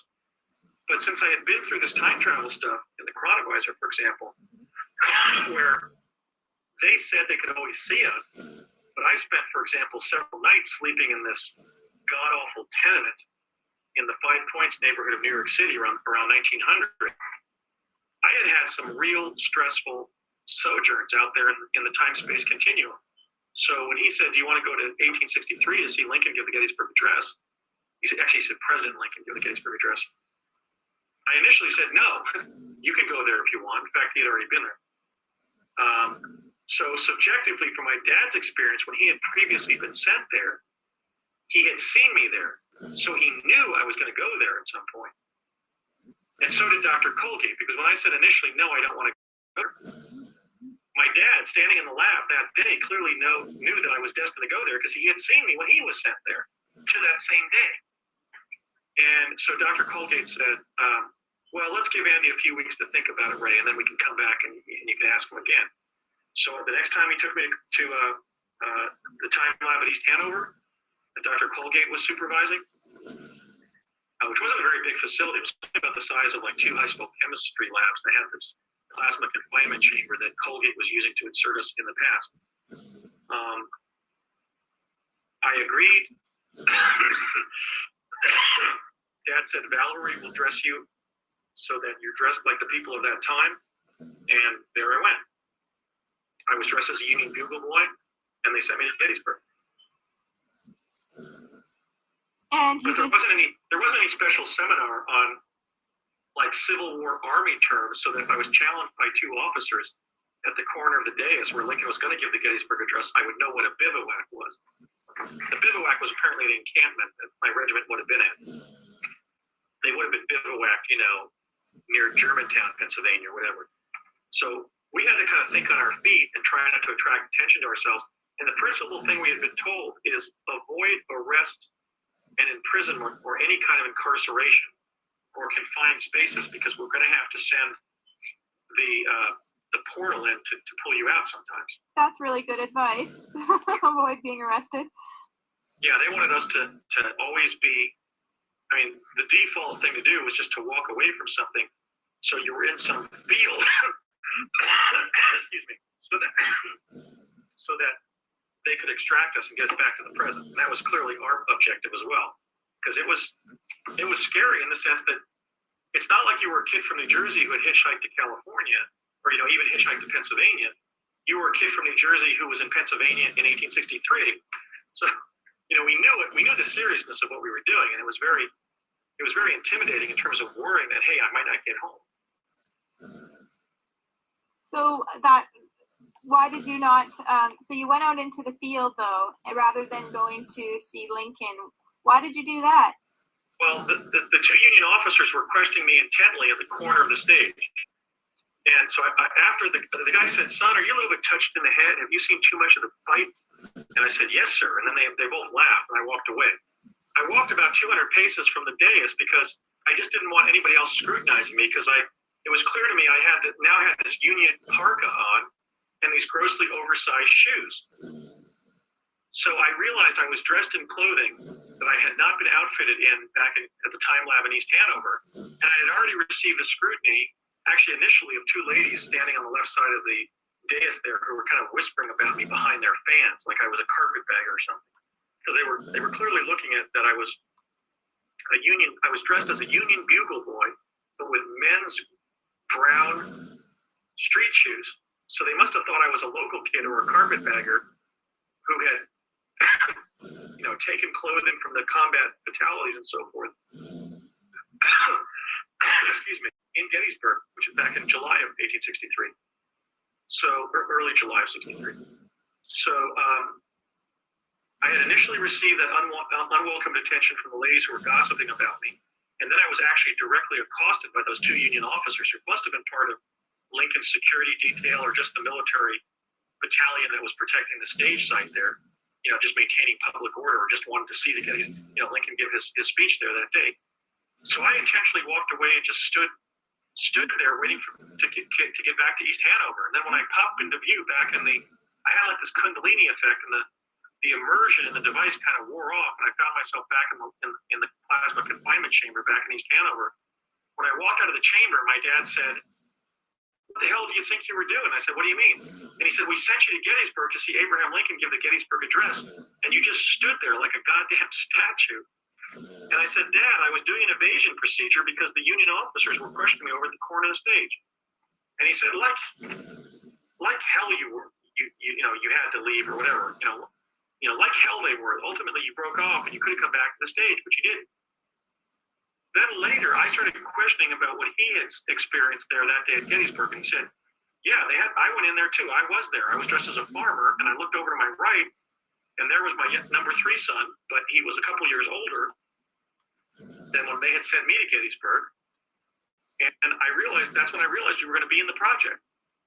So my dad first learned that I was going to be in Pegasus when he had been sent to Gettysburg and he had seen me there, which again is one of the weird sort of paradoxes of the whole set of experiences we had. So then I asked him about Lincoln. I said, "Will you send me back again so I can see Lincoln?" He said, "No." And I said, "Why not?" And he goes, "We're afraid that there'll be 2 images of you there." So that was because I was being physically sent there. The actual event, see, that also is instructive. And that was from the plasma confinement chamber in East Hanover. But that wasn't a concern for visiting the Lincoln assassination site via 3-dimensional chronovision back in summer of '71. You see? When they were physically sending me there via plasma confinement, and I was actually time traveling. They didn't want to send me there again to the same event because there would be 2 versions of me there. That's what your father told you, right? When they were sending me via chronovision to sample, repeatedly to the Lincoln speech site, that didn't occur. That's why what your father told you, right? When you asked if you could go back. Yeah, I was crestfallen because actually I had played Abraham Lincoln in a school play around that time. And I said, "Oh, Dad, won't you send me back so I can see Abraham Lincoln?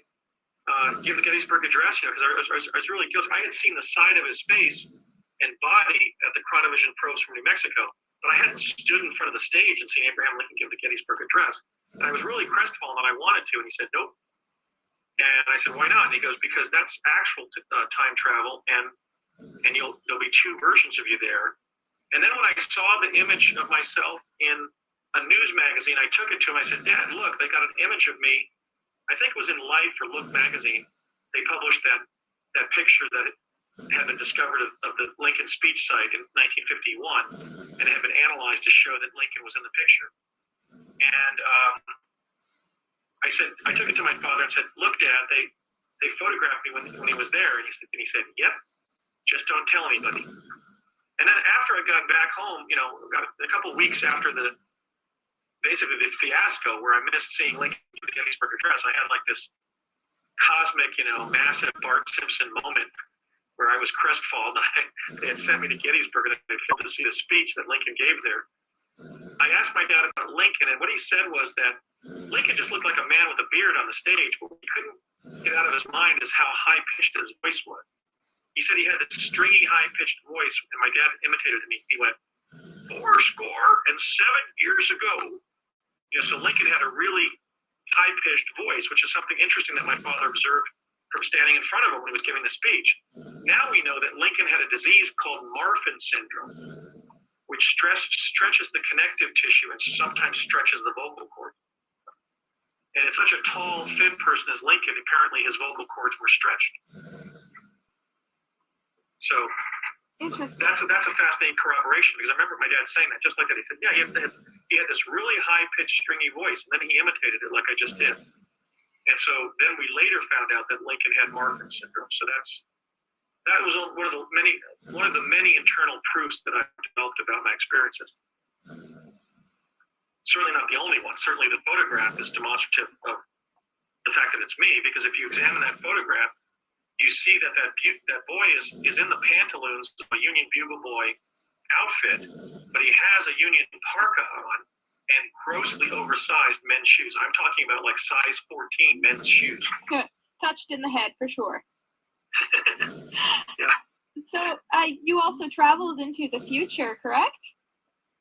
Yes, they were sending us to a location in front of a very beautiful green glass building at a kind of an industrial park in the Southwest somewhere in the year 2045 through this very large black anvil-shaped time gate that they constructed on the gymnasium floor in the gym, the basketball court or gym floor, in the Cerrillos Cultural Center building or complex in the summer of '72. And we were still getting training in that building. And when we saw that thing going up, we just groaned. And, oh God, now we're gonna have to jump through that. But this was this big gate-shaped, kind of anvil-shaped thing, it looked like a big printing press with different electromagnetic components and lights and stuff on it that they built on the floor of the gym there in Cerrillos. And there was a notch of blue light at the bottom, kind of a dense blue light. And we ran up a ramp with some of that black no-skid rubber mat on it and ran through the portal, which was the dense doorway of dense neon blue light. And again, teleported very quickly and popped out in 2045. Now, the explanation there is that this was a teleport that generated a much denser energy field and hence a much more effective mortal tunnel. In other words, now we were literally jumping to 2045 in a couple seconds. What is 2045 like? What is the future like there? It was sort of a garden suburb, sort of industrial park, like an R&D center, like Research Triangle Park in North Carolina, kind of like that. It was a very opulent green glass building. There were no cars, there was no pollution. There were large grassy areas with very beautifully landscaped trees and shrubs. And on the large sidewalks, which were sort of like some of those large walkways that you find on university campuses, people were going by on those sedgeways that Dean Kamen invented. You mean I remember seeing those. I remember saying to my dad, Dad, these people are going by on these things that look like lawn fertilizers that they stand on top of and lean forward. Okay. And he says, yeah, we saw those. That's some kind of invention that somebody comes along with. Segways. The segways, yeah. Yeah. So in this big college campus-like setting, sort of a Research Triangle Park with very opulent glass buildings and these big wide walkways. So there were people with, I saw one time a guy went by past the building pretty rapidly on a Sedgway, like at 20 miles per hour or so. So it was a steady state society that had survived whatever environmental vicissitudes or population pressures or whatever the world had been subjected to in the intervening years. It clearly was a sustainable society. More of a garden When I went paradise. inside, I noticed that the people working there looked kind of young and tall. And as I walked in the second or third time, I realized that I did multiple trips to that building. Did they dress you for that time too? Did they dress you for that time? Otherwise, you would have stood I up. was just dressed in my ordinary clothing that I was wearing in New Mexico. And in fact, people's clothing was a little bit more Star Trek-y, but it really wasn't that much different than our time. It was a little bit more So you didn't kind stand of up. like these office pantsuits. But I think one of the guys I was actually interacting with was even in a suit and tie, so he may have been an engineer from my dad's side of the project who was stationed there. Interesting. Okay. But I was just thinking, I was sent there numerous times because I entered the building different times to get the data scrolls. And one time when I did, these two kind of office gals, they were like tall, attractive young women who were clearly working there as researchers or whatever, walked past me. And one was a Caucasian woman, and another was a kind of a light-skinned black lady. They were both very pretty, I remember. And the African-American woman turned to the Caucasian woman and then pointed to me, and under her breath, all excited, said, "Oh, that's Andy. That one must be Andy. Look, that's Andy right there." Because I had been known to them in their time as a result of my book and my public lectures about my experiences in Pegasus in this time, and presumably the movie that's going to be made about my experiences. So You're famous, and they recognize you time traveling into their time. well, I was in their project location, so So they may have been briefed on the history of the project. So their knowledge of me as people who were probably born around 2020, because they were around 25 years old, it was 2045, maybe 25 or 30 years old. I'd say maybe mid to late 20s. I'll be about 60 in that time. They knew I don't know how they knew who I was, but they did know who I was. So it could have been from their own project training, because my involvement in the project, they would have been briefed on, because I was going to be one of the kids who was going to show up. But I think it was more of the fact that, at least during their training, if not in general cultural terms, they knew that I was the teller of the tale. You know, they either knew from having the project training, you know, they would have been briefed on the project, that one of the children they were going to be interacting with was destined to grow up and tell the story of what happened to me in the project. But for all I know, that book may be a book that they are familiar with in their time, if it's that celebrated as a book. I don't know whether it is, but they certainly knew who I was. So somehow they knew who I was. Did you have a desire to want to stay there? It seemed to be very peaceful and serene. Not really. Several of us who were in the projects kind of doubled back like I did and lived with our mom for a period of time as young adults. I frequently just wanted to go home to New Jersey in the 1970s. That was certainly one of the more pleasant environments to visit, and I was always treated very nicely there. In fact, the teleport was actually the wall of a conference room in that building. You just jump through the wall, and we would pop into view at the microwave tower array, the microwave tower at the Lobo Overlook site in Continental Divide, north of Pagosa Springs, Colorado, near Wolf Creek Pass. By the time I was a fifth grader, I had time traveled so much and then doubled back to my ordinary time space reference that time travel became kind of like a lucid dream that I could participate in. In other words, I relaxed and I enjoyed the experience. And I'm kind of proud of that, because I was pretty much intimidated when we began.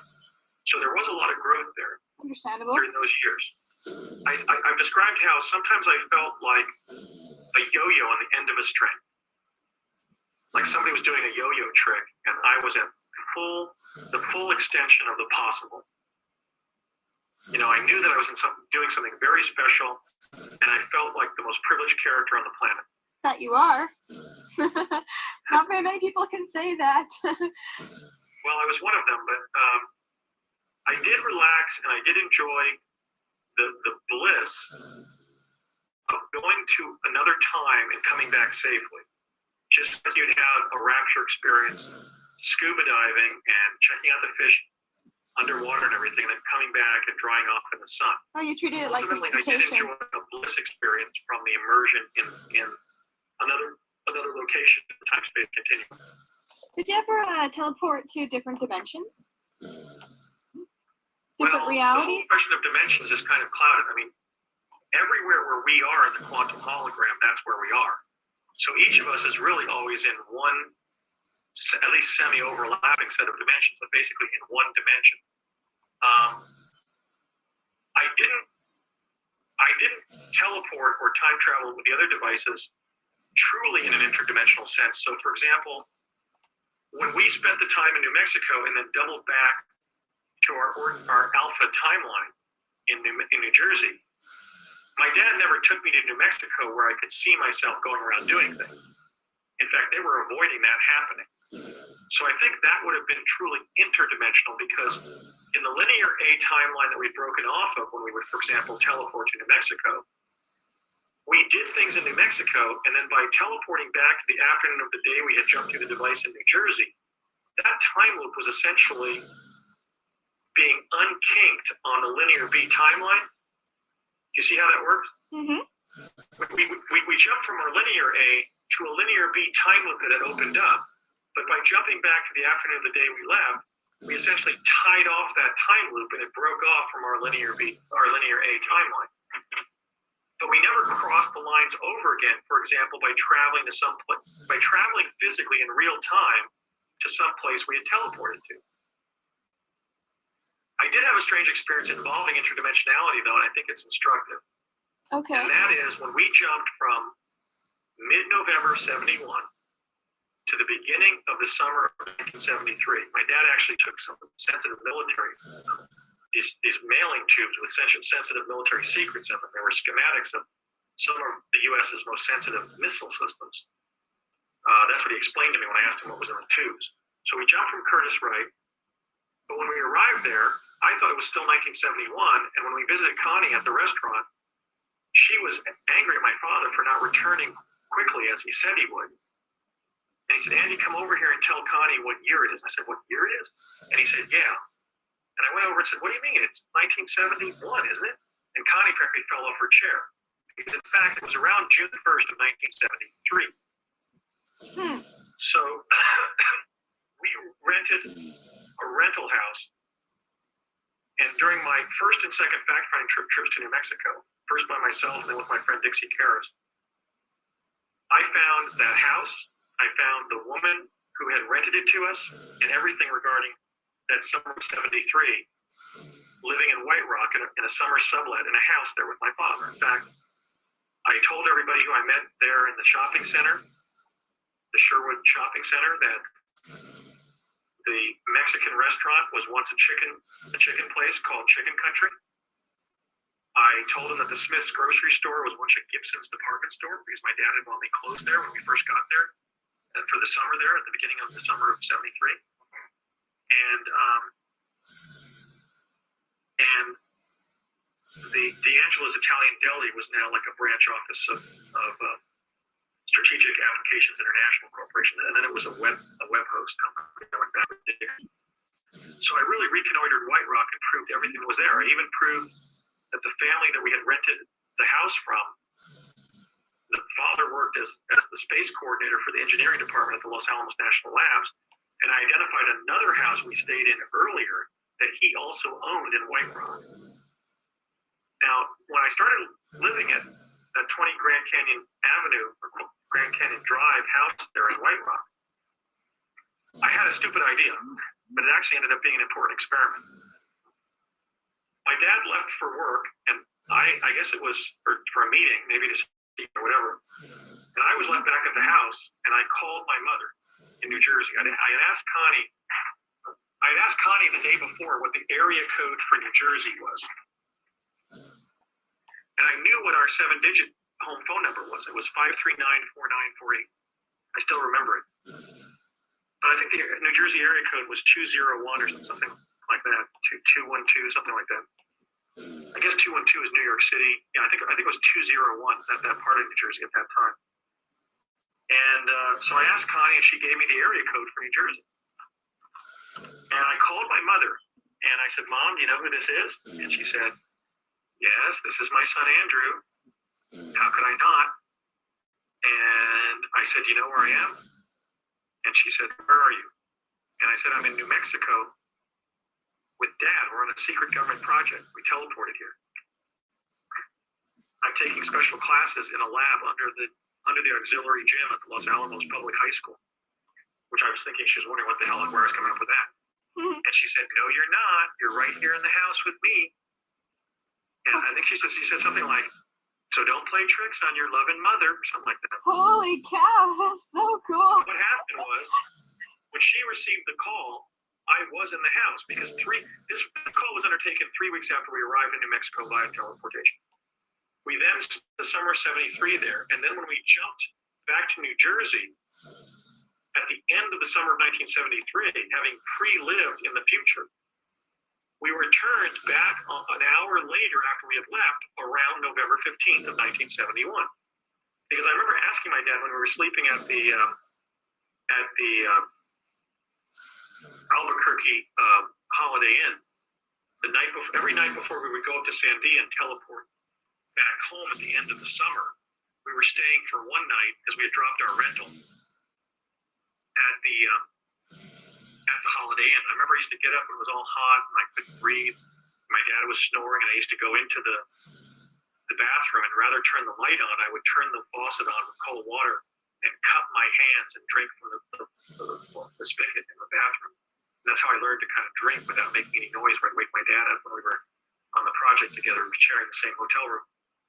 So 3 weeks after we got back to the fall of 1971, my mother received that call and I was in the house. So then when my dad came home from work, now when he came back from work in New Mexico, when the call was placed, he said, "Did you place a call from this house?" And I said, "Yeah, Dad, I did." Because I know, because Connie told me that you asked her what the area code was where we live. And he said, "You can't do that." And the funny thing is, he then tried to turn on the so my mother had clearly received a phone call from me at the house, and I was in the house. So she was somewhat consternated about what had actually happened. And she looked down at the rec room from the kitchen where I was playing and gave me that a kind of a look she would give, like what are you up to? And then when my dad came home from work, she said, "Ray, something strange happened in the house today." And my dad said, "What?" And I said, "Well, I received a phone call from Andy." And he said, "So?" And she said, "But he was in the house." And my dad said, "Well, so what?" And then she said, "Ray, we only have one phone." And my dad kind of thought a minute and said, because he was always actively deceiving my mother about the fact that we were literally spending time loops in New Mexico in which there were branches of our ordinary timeline. Your mother had no idea. She was actively being deceived constantly by my father. In fact, one time we came back from Curtis Wright an hour before we had left. And my dad checked his watch and realized it and had me go out and play hide and seek. He just asked me to skedaddle. And then when I doubled back about an hour later, my mother was looking around for us. She had been confused about where we had suddenly disappeared to. But my dad had been down in the basement in his carpenter shop, and she had seen me down there. And we had gone to Curtis Wright, but we had arrived back at our home in Morris Plains like an hour before we had left. So yeah, we weren't there. So go figure. There was some kind of screw up with the timeline, if I remember. Why was he being dishonest to her? I mean, isn't she his wife? Yeah, she should have known. She certainly knew I was in some kind of specialized learning environment at the elementary school. But we were trying to protect the families by upholding the need to know only basis doctrine vis-a-vis people's wives and other children. I had actually been coached on how to lie to my mother when I was in the project. So interesting. Did she ever? So he said to her regarding how she could have taken a phone call from me when I was physically in the house. Well, maybe he ran over to the neighbors and called from there. And she said, "No, Ray, that couldn't be it, because right after I hung up, I went to the kitchen and looked down the rec room, and he was down in the rec room." So my dad said something like, "Well, maybe it was some kind of psychic event or something." Okay. So yeah. So did she ever find out? My mother, I questioned my mother literally on her deathbed in 2003 about whether she knew about the project, and she said yes. Now, I don't know if she understood at that point that I meant that the project had involved basically non-ordinary experience involving time travel technology, but she certainly knew that she had signed the parental permission slip to put me in the learning lab, that it would involve the administration of medication, and that it was Harvard directed. Basically, they had deceived her as to what was actually going on. Well, at least So I don't think she knew the full gamut. But my sister reminded me that during one of the summers in the early 70s, they had just a knockdown type of argument where my mother actually damaged their bedroom door, slamming it shut. So I think what had happened was that my dad had told her everything. She was outraged that I was involved in something like this. Did your siblings know? My siblings certainly had a basis to know, because in my memory work that I did, I recovered the eight anecdotes in which I told them something about the project. Like, for example, when we moved across country in November of 1972, we were driving through southern New Mexico, and my dad turned to my mother in the car and said, "Hon, where should we stop for lunch?" And we were like in Las Cruces or Roswell or someplace way in the southern part of the state.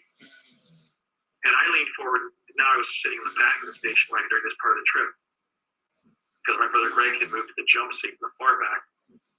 And I leaned forward and said, "Dad, why don't we drive up to Albuquerque? Maybe we can have lunch at the La Placida. Maybe Connie will be there." that was his old friend who essentially was his mistress that he was carrying on with when we were on the project in New Mexico. And my sister Cindy turned to me in the car and said, "When were you ever in Albuquerque with Dad? And what's La Placida? And who's Connie?" And I just gave her some stupid answer like, "Oh, I was in New Mexico with Dad in the learning lab." And I think my mother heard that. If I told her the truth, I would have said, I was in New Mexico with Dad frequently between 1969 and the present because we were teleporting there. I spent 4 hidden summers there in the last 3 years. La Placida is where his long-term friend Connie Chavez works, and Connie is his mistress. They've known each other since 1953. And then I told the truth to my sister. But I was still just a little kid. I mean, I was just entering the 6th grade when we moved to California. So I had a very deep and rich experience in the project and with my father.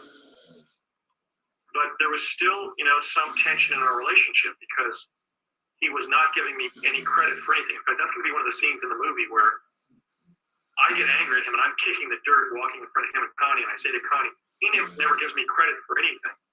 And we're going to script the fact, even time traveling, even though I'm a little kid, we're going to basically show that, like a lot of parents, my dad really wasn't cutting me any slack. And so we didn't have the most ideal relationship. We didn't fully know how to relate to children. Did he keep his memories? They never wiped his memory, did they? No, because when I would ask him things about the project, when my mind would return to our project activities in the 70s and 80s at different times at the house, he would have a ready answer. So no, he was never brainwashed. Okay, before we get into more of those kind of questions, did you travel into other places in the future? Other times? Well, there was the set of jumps via the Stargate at the Cerritos Cultural Center to 2045 to recover the data there and bring it back to the present via the teleport in that building. What kind of data? These were the summaries of intervening events. This was the history of the future, so to speak. The history of the future. Interesting. Yeah. Okay. But before then, when the chronovisor technology was still emerging, we had been trained at Curtiss-Wright for a time probe that took place on November 5th of 71. This was about 10 days before my dad and I jumped to 1973. And we wore a crystal helmet and a titanium coated jumpsuit, like a metal coated pajamas and boots. And they took us up to a chronovisor array that they had set up in this big research area at the ITT Defense Communications building in Nutley, New Jersey. And instead of about 3 or 4 technicians in the room, there were like 40 people scrambling all over the building. All throughout the whole mission control there. There were military officers in uniform. There were stenographers with stenography equipment. There were engineers like my dad with their pens and slide rules in their left pocket. And we were actually physically fastened to these posts on the stage. And they turned the light on. And we had been instructed that there'd be about a half hour of traveling forward. And that when we felt 3 pulses in our forward momentum, we should then look quickly to the left and right. And we would see an object that was the target. And we later found out when we went back to the learning lab the next day or next week, I guess it was, that was Friday, yeah, that the target was the Supreme Court building on the Mall in Washington, D.C., and the year was 2013. Now, when we were taken back in time, I was disrobed on the stage. I had my underwear on and some socks, but I was disrobed, and they actually poured my boots out. I had perspired so much. And I walked off the stage. The stage was only about 2.5 feet high. It was just kind of an experimental riser there. And I turned to the facilitator and said, "Where's my father?" Because he had greeted us on the sidewalk when we were walking in the building. In fact, I walked hand in hand with him into the building. And she said, "I'm sorry, Andy, but your dad became overwhelmed. He had to spend some time by himself. And I said, why? And he said, because you disappeared, son. And as they were walking me out of the building, out of the experimental laboratory there, I said, what do you mean? We disappeared. And he said, on the stage, son, when they turned the chronovisor on, you all disappeared. And I said, oh, really? Then they walked me down the hall to this meeting with this debriefing by a Naval Intelligence Office. These guys were all lieutenant commanders. You know, they were O&I officers, Office of Naval Intelligence. At the investigatory level, they're usually lieutenant commanders. And he said, okay, Andy. He sat me on a seat in his office and said, okay, Andy, tell me about the target. And I said, the target is underwater, sir. And he got up and he started smoking. And he tried to pour me some ice water from a pitcher on his desk, because they knew by then certainly that the different technical exposures were making the kids very dehydrated. Don Rumsfeld had mentioned that during the briefing in April of '71 in the auditorium at the Cerritos Cultural Center, that the only known side effect that they had identified thus far was extreme dehydration from the teleportation.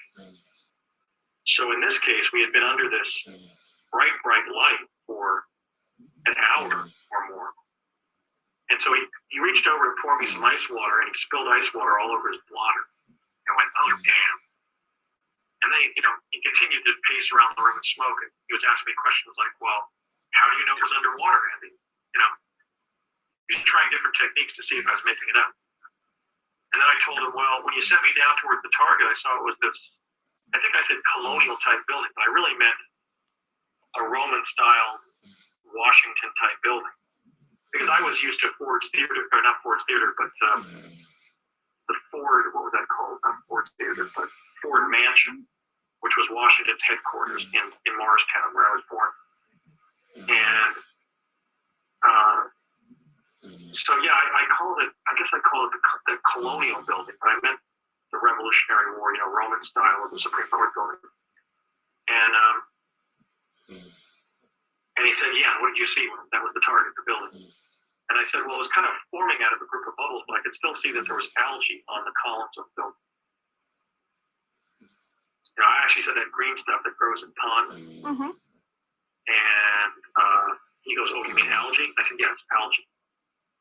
So what they had done is they had put us down about 50 feet in front of, or maybe even 100 feet back, like 100 feet in front of and above the Supreme Court building.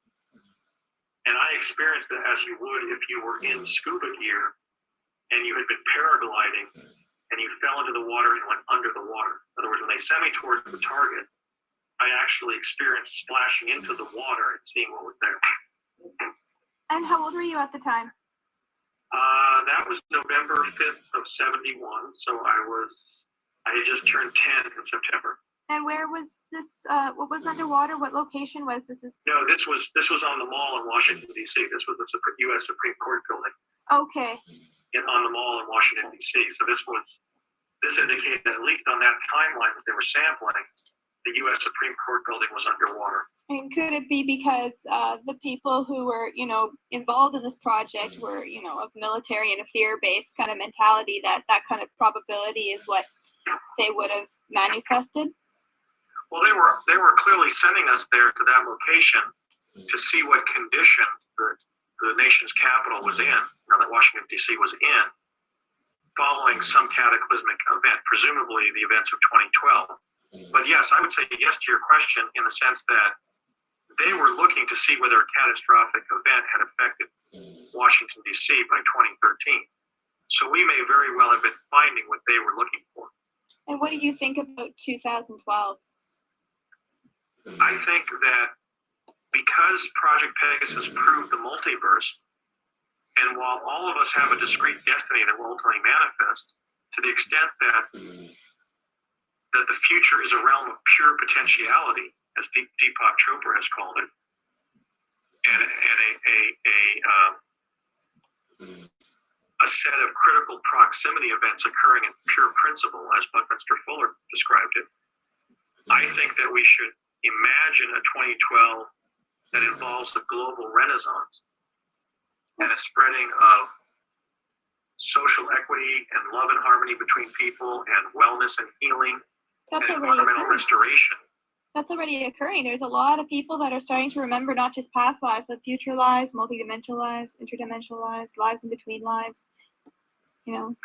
Right, like when I met you between this last life. That's right. Yes. So yeah, I think that we should just simply toss the fear-based paradigm over our shoulder and say, okay, let's experience a 2012 that is the beginning of the great future we're going to be living. Yeah. And so no, I don't believe that disastrous event has to happen. But on the other hand, when you have a government that's not just fear-based, but that is deriving contingency planning from intelligence findings. Yeah. Based on a linear, no threshold model of reality rather than a non-linear, unlimited threshold, non-existent threshold of reality. I mean, Courtney Hunt, the CIA officer they put in my life, I mentioned him earlier in the interview, he told me one time that he encouraged people not to think about their past lives or different times in history with too much too engrossing of a perspective, because the CIA had determined that sometimes people would slide between lives. Mm-hmm. They would literally slide into a life that they were, let's say, engrossed in. And there had been some kind of study of somebody, I think, who was studying some period of history, and then they found him in that period of history. This was like validated at the university. So I think that the future is malleable, and it's malleable based on our hopes and fears. And since both our hopes and fears can affect the future, I think we should cultivate our hopes and eliminate our fears. Because in that way, a more benevolent future will emerge. And also just understanding that technology is training wheels for what we can do on our own. So right now they're using these advanced machines in order Tesla understanding of technology to create these time travel machines, but we can really do this also all on our own as well, and we're going to get to a point where we'll be able to do that. Right, and avatars throughout human history have even stated that. For example, Jesus of Nazareth said that if you follow after me, you will become like me. And if you look at what he was doing after his resurrection, he was walking through walls and spiritually teleporting to different places and was semi-transparent. We already know from physics that if you are in a totally locked room, the chances of getting up from your chair and walking through the wall and out of the room are greater than zero. Even without spiritual improvement, we know that people can do mighty things already. And you were saying, oh, sorry, did you want to finish that?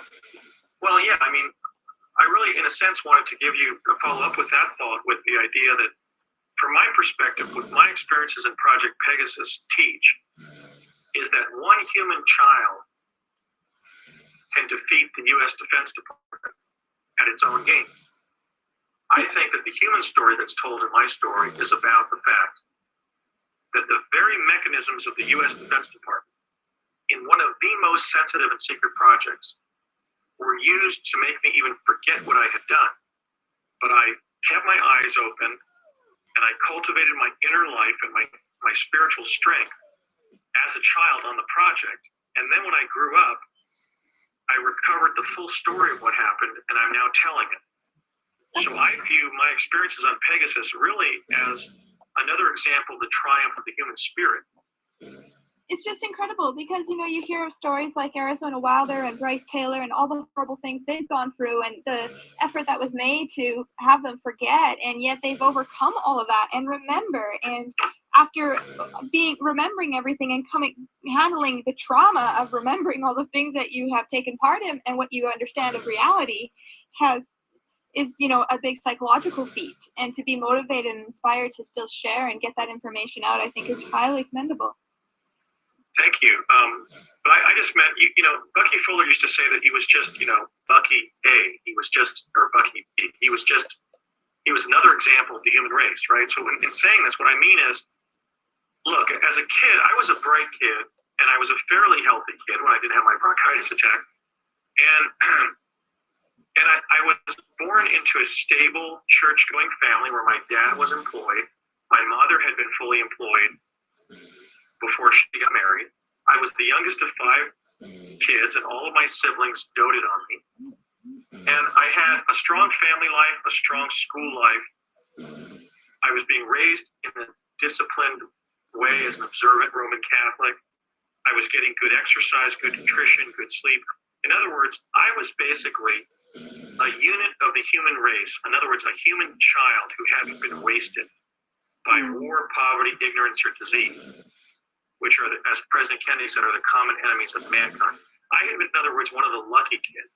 I had been one of the kids born into one of the wealthiest, most politically successful countries, and one of the most politically powerful, if not the most powerful country in the world.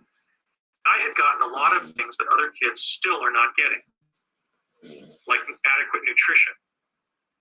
And what I mean is, as a result of just being that nth child who was invested in by my society, invested in with love and support and encouragement from my family members, and food and shelter and clothing and education from my society as well, I was a fairly healthy kid. I think you see that in the pictures of me when I was a child.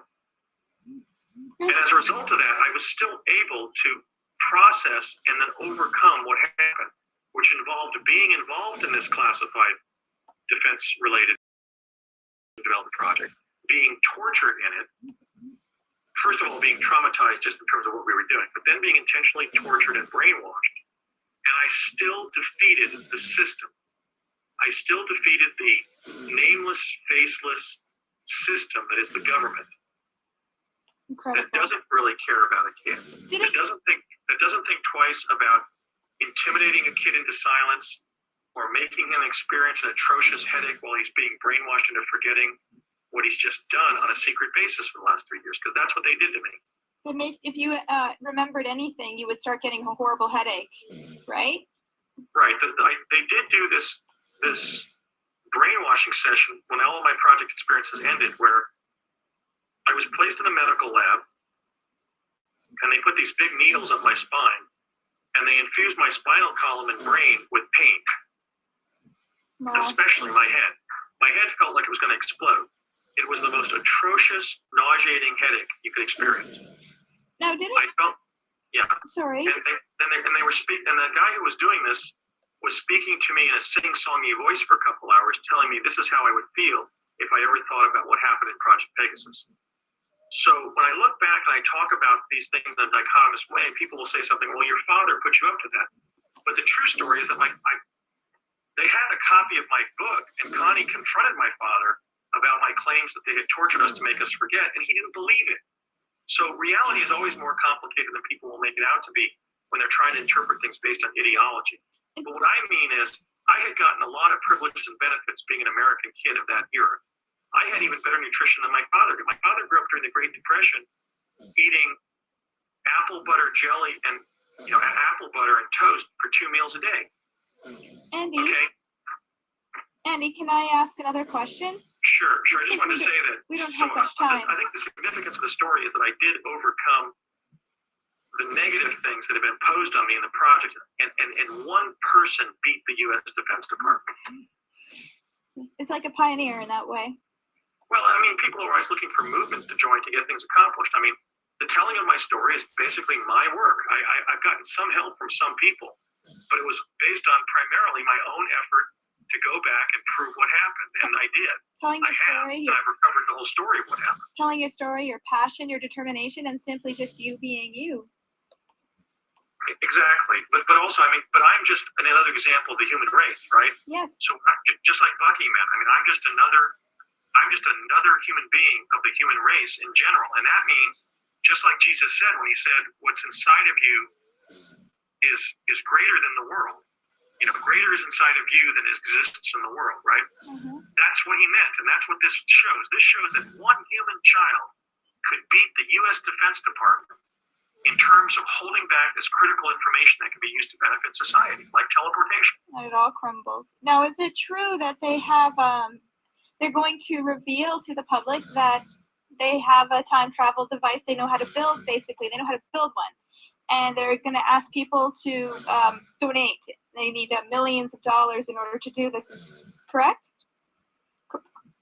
I don't have any information about current We were talking about this. Do you remember? You don't remember? Okay, perhaps if you could put it in context. Where we were speaking about how they have, they're going to share with the masses that they know how to create a time travel machine, and they need a lot of money in order to make it happen, but lying to the people that, you know, they already have one.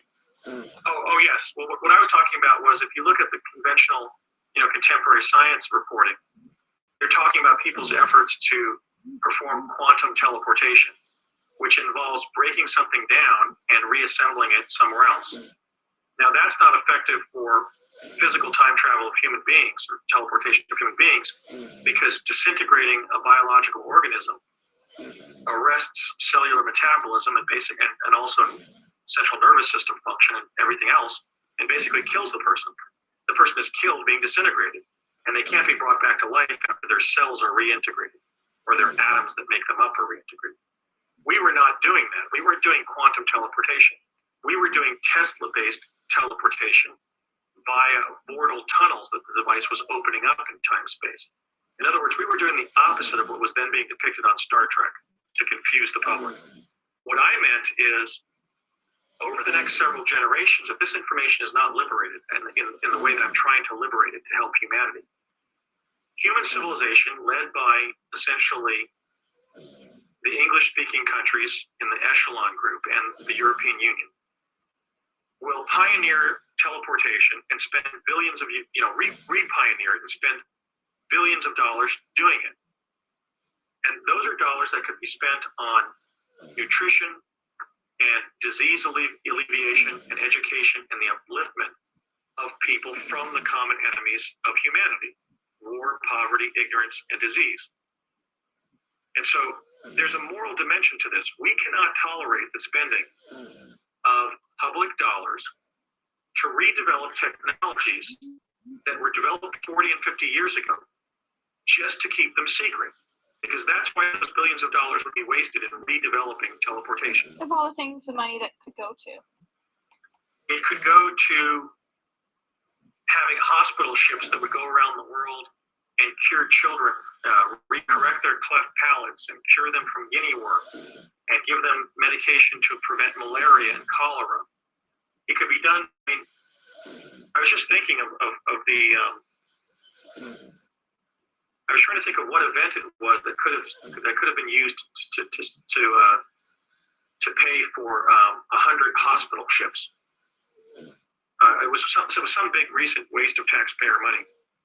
But there's a moral dimension to this, and that is that clearly the government is allowing the same things to be reinvented so that the science journals and so forth can be filled in the public sense, in the public realm, with data that suggests that certain technology hasn't been developed yet secretly.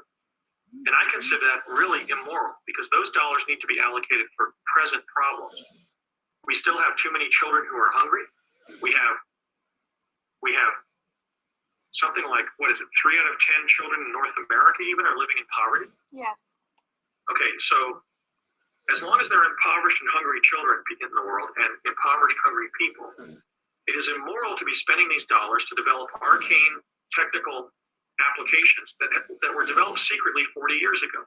So in that sense, the disclosure movement is a moral movement as significant and as weighty as the abolition movement. And I've been saying this in my public lectures. The abolition movement was about freeing people from physical bondage. The disclosure movement is about freeing them from metaphysical bondage. Not knowing the true extent of the development of science and technology in their civilization, not knowing the true history who they really of their are, solar what they're capable of, that one child can take out the whole government. Right, what one or a small group of committed individuals is capable of achieving against the mighty forces of government and corporation and public inertia and everything else. Look at the phobic reaction I've got to my Mars data. It's basically me against 1,000 cynics and character assassins. But what I mean by the world being in metaphysical bondage is, as long as teleportation exists and people aren't doing it to get to work or to travel across the country, we are in metaphysical bondage to archaic technologies. And the contemporary technologies that we should be using to pattern our civilization are being sequestered as state secrets. And that metaphysical bondage is perpetuating physical bondage. Because as long as we continue to spend dollars on these psyops in which technologies that have already been developed but that are kept secret are reinvented by other researchers, often going way out on limbs that will prove utterly fruitless and very expensive, we are wasting the money that we need for other solutions that we need to explore. And that is keeping the people in physical bondage, just like slavery did. It's keeping too many children in poverty, too many children in starvation. And so we have to realize that the disclosure movement can't just be about whether or not little green men from other planets have come here. They have. It has to be about liberating people from metaphysical bondage so we don't waste resources and end up protracting the time in which human beings on Earth have to languish in physical bondage. Bondage to homelessness, bondage to hunger, bondage to ignorance, to disease, to poverty. Do you believe that Tesla was a time traveler, or was inspired by other beings, or? Well, you know, we know that Tesla was a brilliant individual who had a series of paranormal experiences when he was a youth. We know he in all likelihood was an extraterrestrial contactee of some sort. He claimed to have been in communication with extraterrestrials throughout his life. We know he established binary communication with the indigenous humanoid population on Mars in 1902. We also know that he was essentially an extremely brilliant person who may have been, for example, on the highly functional range of the autism spectrum. He may have been somebody with, for example, with Asperger's syndrome linked to a very, very high IQ, because he was apparently able to see into the nature of reality in a way that most people can't. And that is to see into the energetic effects, for example, that go on in the universe. The energy, for example, that he discovered that the teleporter actually derives from the natural universe, is a natural energy form that's latent in the physical universe and that has among its properties the capacity to bend the fabric of time-space. So I think that it's clear that Tesla was a very unusual person. He was definitely a genius. He may have been an idiot savant in some way relative to his prodigious nature, his intellect, but he seems to have been a brilliant writer and lecturer too, so that his lack of communication deficits would seem to indicate that he wasn't autistic. But he also seems to have been a contactee, as I mentioned. We also don't know something that's implied by everything I've talked about tonight, and I'm sure your listeners will have thought of this as well. And that is, we don't know to what extent project personnel from the U.S. Defense Department, beginning around 1970, when these quantum access technologies were reduced to practice, we don't know to what extent they were used to brief people in the past. I mean, there's something called dependent but relative causation. In fact, I developed that terminology. And what if this happened? What if, based on Tesla's papers, as I've described, and I'm alleging that this is what I was told happened, this is how the teleport developed.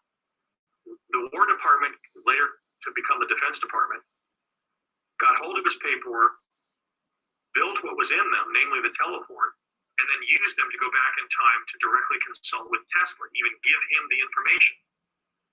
Then the emergence of these time travel technologies emerges spontaneously from the quantum hologram, but with causation that is both dependent and relative at the same time. I'll give you another example. So I was writing an SAT primer for high school students, you know, a textbook to help them take their scholastic aptitude test.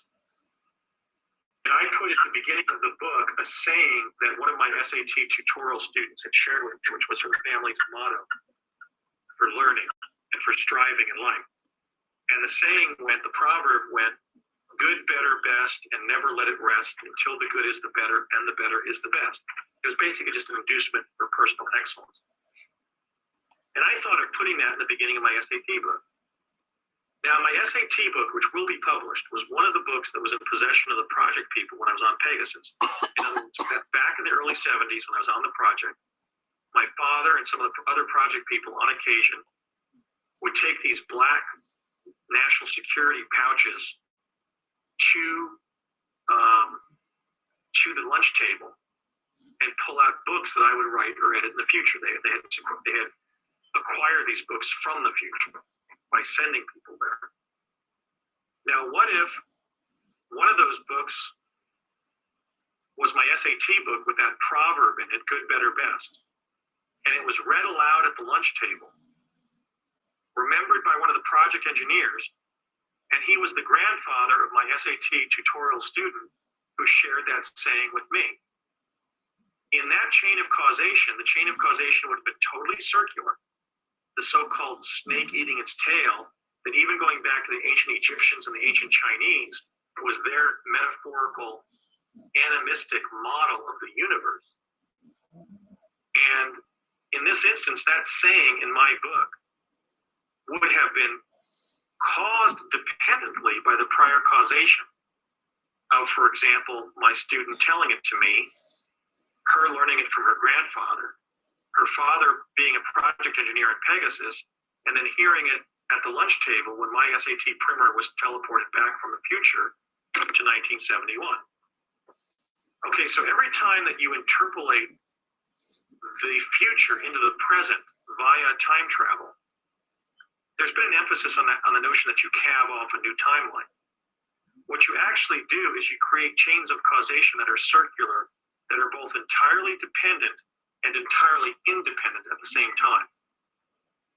I use the example of, what if you put a pretzel in the microwave to cook it? Everybody would say, okay, I'm gonna put the pretzel in the microwave, or in the oven, let's say, not a microwave. I'm putting the pretzel in the oven to bake it. Okay, you can see yourself doing that, right? Now, what if there was a pretzel in the microwave or in the oven that was in the oven baking, but nobody put it there? The universe would have been responsible for the pretzel, the salt on the pretzel, the heat in the oven itself, the kitchen that the oven was in, the house the kitchen was in, et cetera, going all the way back out to the highest level of organization, right? Okay, that may be what the quantum effects of time travel tell us about the actual nature of the universe, and the fact that the universe is just a great idea that's being imagined into existence by the Supreme Being. What time travel does in that instance is it creates a Mobius strip. It creates, if you could model that solipsistic loop of causation, which I call dependent relative causation, or basically dependent, independent co-creation or relative causation of the same event, you basically create a Mobius strip, and if you're going to model that event physically, it would be an object with one edge and one side, no beginning and no end. And so I use the pretzel example just to say, well, we can all think about throwing a pretzel in the oven to bake a pretzel, right? But we can't imagine a world in which we go to the oven and the pretzel's in there. Well, that's what happens when you take data from the past, or from the future, and you bring it back to the past, and it ends up becoming the cause of the effect. It ends up bringing the effect back to the past, essentially plants that effect in the past and causes that effect to become the catalyst for the cause of the effect that you brought back in time. So just to spin this analogy one more time, if after identifying future US presidents, the CIA has been approaching them and apprising them of their destinies as president and training them, and even putting the teams in place to get them elected after they have trained them, and even manipulating the electoral process like they did in 2000 when they made George W. Bush president, even though he hadn't won the election.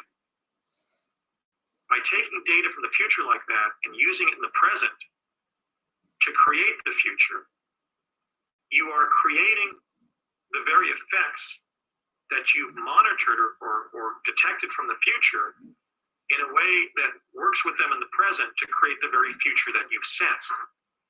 And there's a syllogistic or solipsistic dimension to that that is one of the reasons why, for example, my father was always instructing Connie not to share with me any of the things he had told her about me. Because you don't want to alter the present by giving somebody prior knowledge of a future event or contingency unless you're damn sure they need to know it. And that the benefits outweigh the risks of that.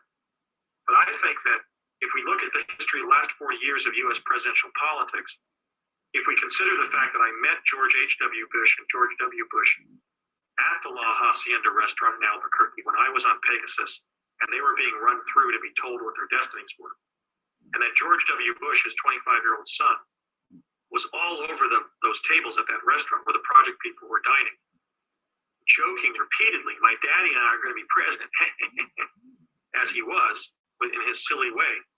If we then factor in the fact that I heard Bill Clinton spoken of as a future U.S. president, and we also factor in my entirely happenstance-based encounter with Barack Obama in the spring-summer timeframe of 1982, in which not only he, but some of his allies in the anti-apartheid movement had been new to a personal certainty, a factual certainty that he was destined to be president, we have to conclude that the very presidency of the United States may have already been altered by quantum interpolation of future data. And that's a significant reality that we need to confront. It's a dreadful thing to contemplate, but all of the information I have from serving on Pegasus and then later having my chance encounter with President Obama when we were only 20 years old indicate that that is in fact what has happened. There is an inner party, an inner directorate within the US government that is relying on quantum access to influence events. And I'm hoping and praying that my work in the disclosure movement will end that conspiracy.